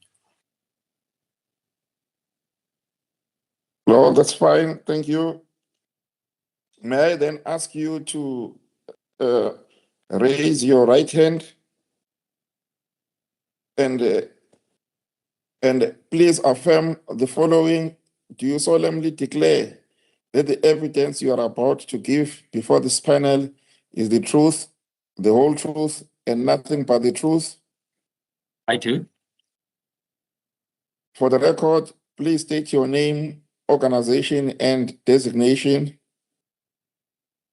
Akash Prakash, National Transmission Company, South Africa, and I'm a senior manager in the CPA. Thank you. Please remember to forward your presentation to public hearings at nesa.org.za. You may proceed with your presentation. Thank you, Chair. Chair, I'm just going to share the presentation. Chair, if you don't mind, I'll just switch off the camera to save on the bandwidth. So good afternoon once again, Chairperson, members of the Energy Regulator, NERSA officials and stakeholders. On behalf of the National Transmission Company South Africa, we thank NERSA for this opportunity to make this oral submission on the wholesale electricity pricing methodology consultation paper. We also acknowledge NERSA's proactive role in advancing the regulatory instruments required to support the transition to the SAWEM. NTCSA has submitted a comprehensive response to NERSA. So today's presentation will just highlight, a few of the key issues that we'd like to share. So I think firstly, Chair, NTCSA is broadly supportive of the proposed wholesale tariff framework, together with, the methodology and objectives. In principle, we find that the methodology provides an important foundation for separating competitive energy market prices from the regulated charges, whilst it's improving transparency and it also enables the transition to SAWEM. However, NTCSA requests that the final methodology should provide sufficient implementation detail. The methodology must establish a transparent and practical mechanism through which NTCSA can recover efficiently incurred regulated costs, as well as legacy obligations, subsidy-related costs, and the market transition costs. And these need to be in full and in a timeous manner as well. The pricing methodology is critical in providing sufficient certainty to the NTCSA, which includes the Central Purchasing Agency, to remain financially sustainable while carrying out its obligations as required in terms of ERA and to enable the transition to the SAWEM. The NTCSA reviewed the principles that were contained in the consultation paper. And in terms of the cost unbundling or separation of market prices and regulated charges, NTCSA supports the proposed separation between competitive energy market prices and the regulated charges. This separation is an important building block for SAWEM because it allows energy prices to be formed through the market while ensuring that unavoidable regulated costs are recovered through transparent tariff mechanisms. The unbundled cost also enables transparency by showing the true drivers of energy, capacity, network, and the legacy costs. We also in support of the transparent cost allocation in the methodology. Again, I think this was touched on by previous presenters as well. Transparency is essential to ensure that market participants understand the basis of the charges that they pay for, and also to ensure that customers are protected from inappropriate or duplicate recovery. We also of the view that the final methodology should therefore provide clear cost allocation rules and transparent mapping of costs to tariff components. We are also in support of divesting contracts as instruments to transition to SAWEM. The wholesale tariff is a key enabler of SAWEM implementation and must operate coherently with the market code, the trading rules, and the vesting framework. It is important that the wholesale electricity pricing methodology is aligned with the vesting contract framework that is currently being developed. On the issue of review or adjustment of charges, we are of the view that the current framework does not sufficiently prescribe and mandate the frequency of reviews, as well as possible mitigations for the impact of lags that may be experienced. And here, an example would be the review and the adjustment of the legacy charge. And yes, so we would like to see more details with regards to that. With regards to cost recovery,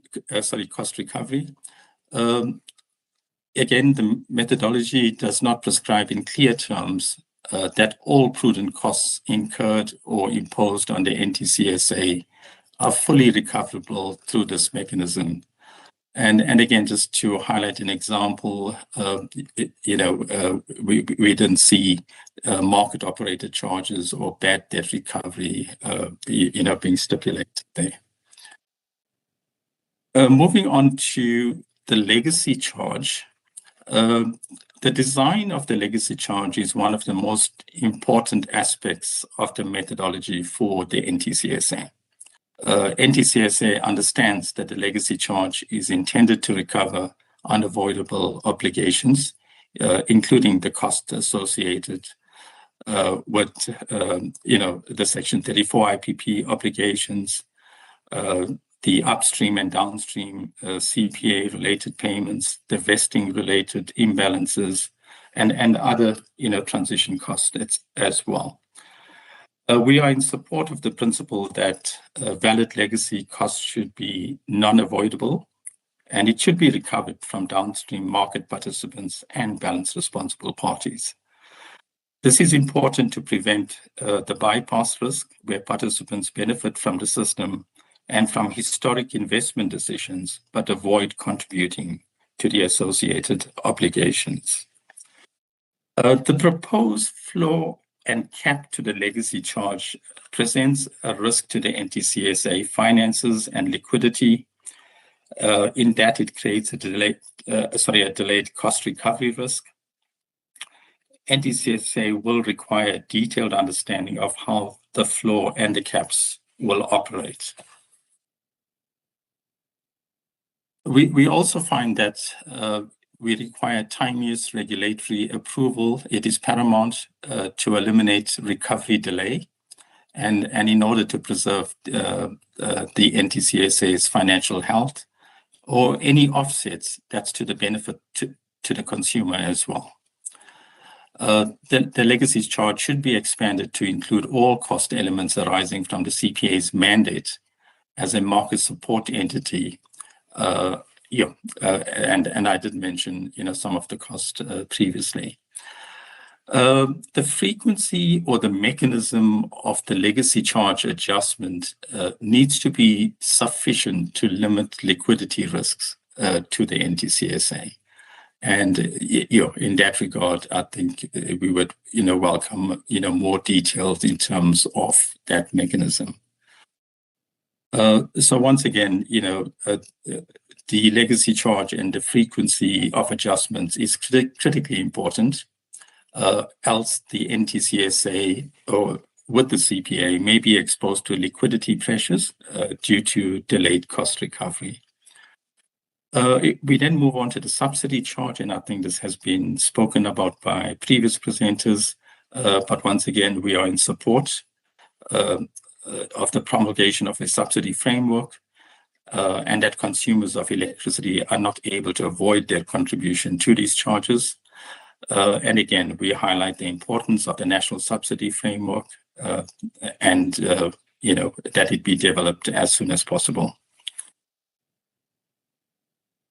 With regards to time of use ratios, yes, time of use ratios must be annually updated and supported by cost signals that are reviewed based on system constraints, demand profiles, and generation mix. The responsibility for the derivation, approval, and publication thereof needs to be explicit. On the unbundled approach that was contained in the consultation paper, we are in support of the principle of an unbundled tariff design because it improves transparency and it allows the stakeholders to understand how different cost components are recovered. However, we are of the view that more detail is required, on the unbundled pricing approach, and details around the practical application of that approach, should be made clear in the final methodology. Nevertheless, based on our understanding of that unbundled approach, we do raise, 2 points. One is that the legacy charge seems to be only applicable to the retail vesting agreements. And if that is correct, this allows customers or consumers who are not customers of Eskom distribution or municipalities to then avoid the legacy charge. We also see complexity in the recovery of the capacity-related cost as part of the transmission tariff, as we understand that the capacity charges are applicable to all downstream market participants. Coming to risks to the NTCSA, firstly, we have volume risk, and again, this has been spoken about by previous presenters. So we are concerned that cost recovery based on forecast sales volumes could expose NTCSA to volume risk where actual volumes differ from the forecasted volumes. The reducing volumes limits the ability to fully recover fixed cost elements, which are recovered through volumetric charges. And this risk may arise as customers either migrate or they self-generate or perhaps their consumption patterns may change. And it could also arise from forecast errors as well. Where fixed costs are recovered through volumetric charges, declining volumes result in under-recovery, even though the underlying cost remains, with the NTCSA. So this could create a cash flow pressure for NTCSA as cost recovery is delayed through future tariff adjustments. We therefore request that the final methodology should include robust reconciliation and adjustment mechanisms to ensure that efficiently incurred costs are recovered fully and timelessly. The methodology should also make clear how volume variances, delayed recovery, and financing costs will be treated so that NTCSA is not left carrying unfunded risk exposure. On the liquidity risk, again, I think we raise the issue around the legacy charge and the point about the delays in adjustments that would put strain on working capital and that will cause cash flow pressure. On forecasting risk, there we have the risk of errors on the demand forecast, which leads to volume risk that we spoke about. We also have forecast error risk with the Section 34 IPPs. And since the CPA would need to trade in the market on behalf of the Section 34 IPPs, these forecast errors will lead to imbalance charges that would be levied to the CPA. Solvency risk, again, this has been touched on by previous presenters. The CPA carries significant volume of contractual liabilities, and these arise from the various agreements, the PPAs, the vesting contracts, cross-border contracts with obligations. It also arises from the sales volumes that are declining because of reasons that I had mentioned, lower market prices, also potential downstream non-payment, and the legacy charge adjustment delays. So these are the key risks impacting the NTCSA and the CPA, which is part of the organization. Chair, in conclusion, the NTCSA is broadly supportive of the methodology as a framework, but requires further refinement of the details to ensure a successful implementation.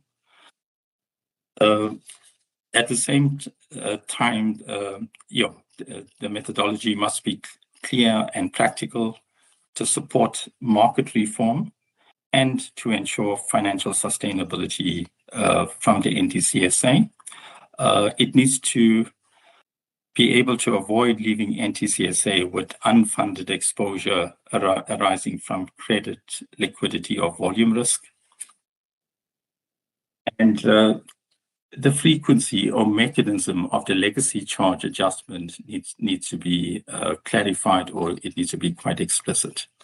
So in conclusion, yes, NTCSA remains committed to working constructively with NERSA and stakeholders to ensure that the methodology supports market reform and financial sustainability of NTCSA, as well as the long-term interest of the industry. Chair, on behalf of NTCSA, we'd like to thank NERSA for this opportunity to make this oral presentation today. Thank you.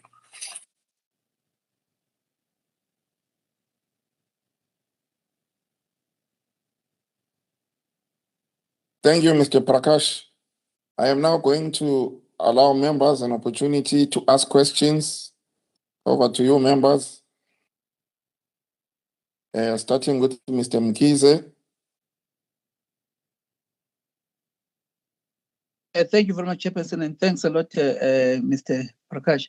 I must echo also my gratitude to all the presenters because they have clearly articulated the fact that they want to work together with NERSA in taking this matter to a conclusive end. And that should be really applauded. I must say that from what has been presented by NTSSA, I think it would help to have firm proposals on the issues that still need to be addressed. We appreciate them pointing out what is still lacking, but it should come up with firm proposals even before those workshops or technical engagements. Because when you go to those sessions, you need to go there having had a look of what the proposals are, and so that there's more proactivity in working on a workshop or any technical engagement of whatever nature. For example, you are talking of the concern that there must be tenuous regulatory approvals and frequency of adjustment, which need to consider the liquidity risk. But you need to go further and say, how then do you propose that risk be mitigated? I think that kind of an approach would be most helpful to the energy regulator in terms of taking this to some conclusive end.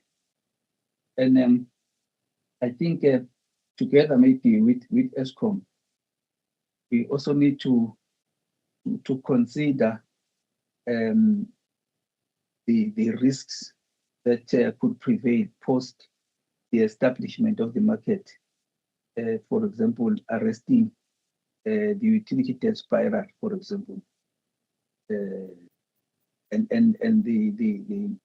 the pricing mechanisms that you have put in place to ensure that there is stability in the market, and not forgetting the need for the end users to see some reprieve, because I may do as much as we're talking about here, but if it doesn't translate to or consider the issues of affordability, it could be seen as a way of further milking them dry.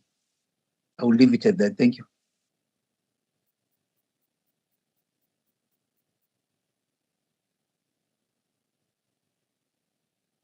Thank you, Mr. Mkize.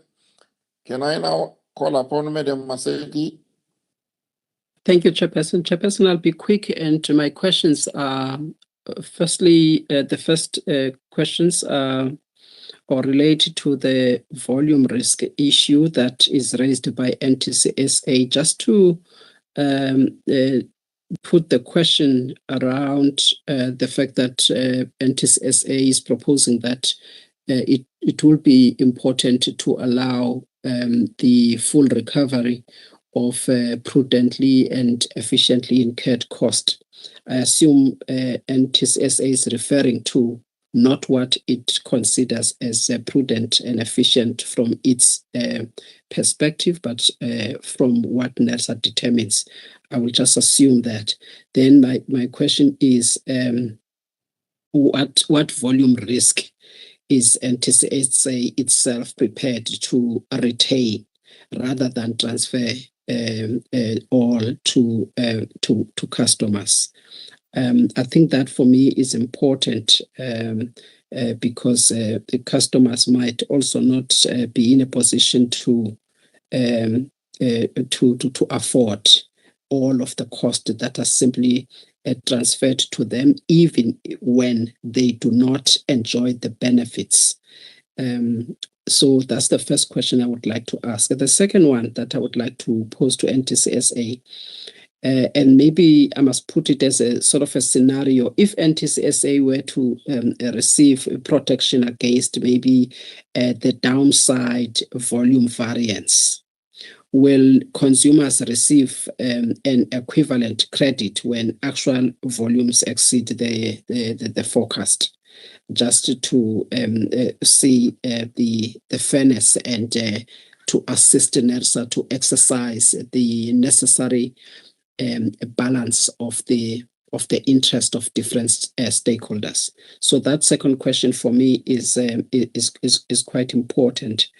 And Chairperson, I think on the issue of financial sustainability and perhaps the transmission investment bankability, which are, yes, genuine public interest issues. But I think there's also another critical issue that needs to be considered, which is that financial sustainability of a regulated entity cannot be achieved by really making consumer to be infinitely elastic when it comes to price changes or price increases. That for me is important because higher prices themselves can destroy demand and also threaten industrial competitiveness and even the revenue base. So how would what does NTSA propose that we balance these issues so that at the end we've got a methodology that will ensure sustainability in the market, as opposed to simply cater a specific economic interest of certain parties? Those will be the questions that, Chair, I would like NTSA just to clarify for us. Thank you, Chair. Thank you, Madam Maseti. I'll now call upon Mr. Prakash to respond. Thank you, Chair, and thank you to Mr. Mkhize and Madam Maseti, I think, for raising some quite important and good points. Chair, if I could request that, we'll take the points as well as the questions back, and we will provide a comprehensive written response, back to the regulator. If that is in order, Chair, we'll respond in writing.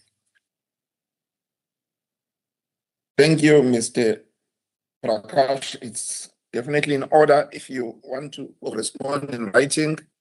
So thank you for that. So we have now come to the end of the presentations. So let me take this opportunity to thank all the presenters, and let me thank all the observers, everybody who joined on the various live streaming platforms. Also to thank the members of the regulator for the questions they were asking and the guidance they were providing. So on that note, then, this public hearing is now adjourned. Thank you very much. Thank you, Chairperson, and all present. Cheers.